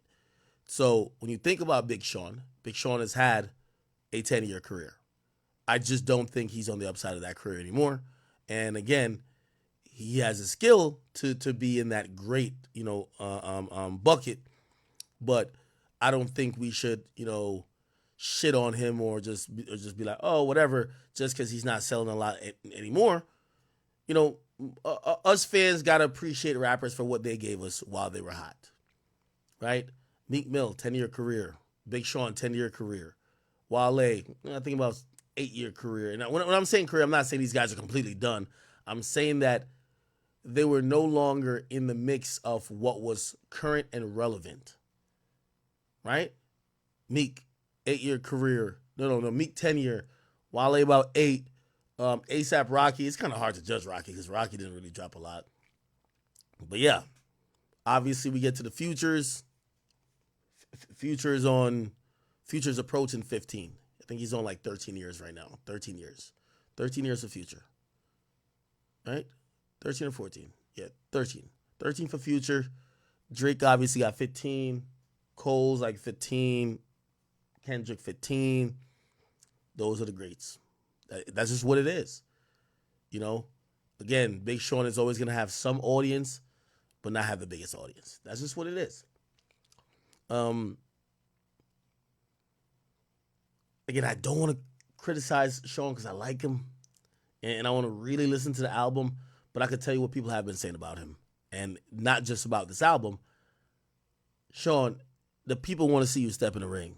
The people want to see you mix it up. The people want to see you rap and drop music like you want to be the top guy. I remember, Cole never fell anywhere like off, but there was a point where Cole wanted to be number one, and I ain't gonna lie, he had a year where he just went fucking bananas. This is before last year, and yeah, I think that's what we need from Big Sean. Big Sean, I'm gonna give you some more advice. We don't want to hear about you beefing with Kanye. Kanye's too great of an artist for us to give a fuck about what you're saying. That's just the honest truth. Kanye is such great of an artist that we barely tolerate Drake talking shit about him. Okay? Like, even Drake said the worst things about, or try to sneak this in all type of ways. It doesn't make us look at Kanye no type of way. So you dissing Kanye? Nah. I don't care if he robbed you of $6 million. I don't care if he just ignored you. Like, nah, I don't give a fuck. So compete. If you're gonna compete with somebody or rap about somebody who we could think about a back and forth with you beating. But the Kanye thing, I don't think that's it, bro. I don't think that's it. Again, Big Sean, phenomenal career, but he's in the twilight of his career unless he shows the hunger, thirst, and desire to continue to put in work to keep up with the relevance, the Jones, keep up with the current sounds, current waves, collab with new artists, and really make hits that are going to be, again, you drop an album after you haven't dropped an album in a while and there's no hit, no lead single, no nothing. Like, brother, like, what do you think you're going to sell? And again, maybe that's not his focus. And that's not his focus, okay. But if he wants to be mentioned in that current contemporary batch that a bunch of people are mentioned in, he absolutely should do some of the things I've mentioned, all right? Yeah. Okay. All right. Anyway, chat, I'm getting the fuck off of here, man. Listen, our streak is back down to 1. I know. We got to get a 7-day streak. Hey, chat, plan a good reward for me. You don't have to give it to me. I'll give it to myself. Pause. But if I stream 7 days in a row, what could I do that would be good, like a good reward that I could have some incentive, right? Obviously spending time with you guys and breaking down rap news and all that stuff with you guys is a gift in itself. But, it definitely takes, some dedication to keep doing it every single day, not taking a day off. And, obviously we get on here, we try to at least bang out at least 6 hours. Today was mostly a Rich Homie Quan recap and also a rest in peace to him. We did not play the audio of that 911 call. I think that was tasteful and I appreciate it. And I appreciate you guys for also being a moral compass for me because I was torn about it and I was like, if I get on stream and they're like, no, play it. Like, maybe I played it because they want to hear it. But then a lot of y'all just like, no, we don't want to hear it. We're good. It's okay. And it tells me a lot about the audience that we have at this point. You guys aren't into sensationalism or you're not into just seeing or hearing things that just might be disturbing just for the sake of it. And I appreciate you guys for that. All right. Listen, it's a Friday night. Go enjoy yourself. It's Friday, right? I had Usher tickets tonight. I gave them to my brother. My brother's engaged. I gave them to my brother. Him and his fiance could go watch Usher. So him and his, my brother and his fiance are at the Usher concert. I should text him like, yo, make sure Usher stay away from your fiance, nigga, or you ain't making it to the pulpit, brother. Make sure. You feel what I'm saying? But yeah. Anyway, there are a few topics that I did not fully cover or did not really touch on. We will leave it for tomorrow, but this is the Rest in Peace for Chomi Kwan stream that I planned. I hope you guys got a good understanding of everything, not only about his life, his career, but his contribution to music, the Atlanta scene, and of course, that we could mourn his death respectfully and also celebrate his music and his legacy afterwards. All right, chat, I love you guys. Appreciate you. I will see you tomorrow. Please go have some fun tonight. Make it safe.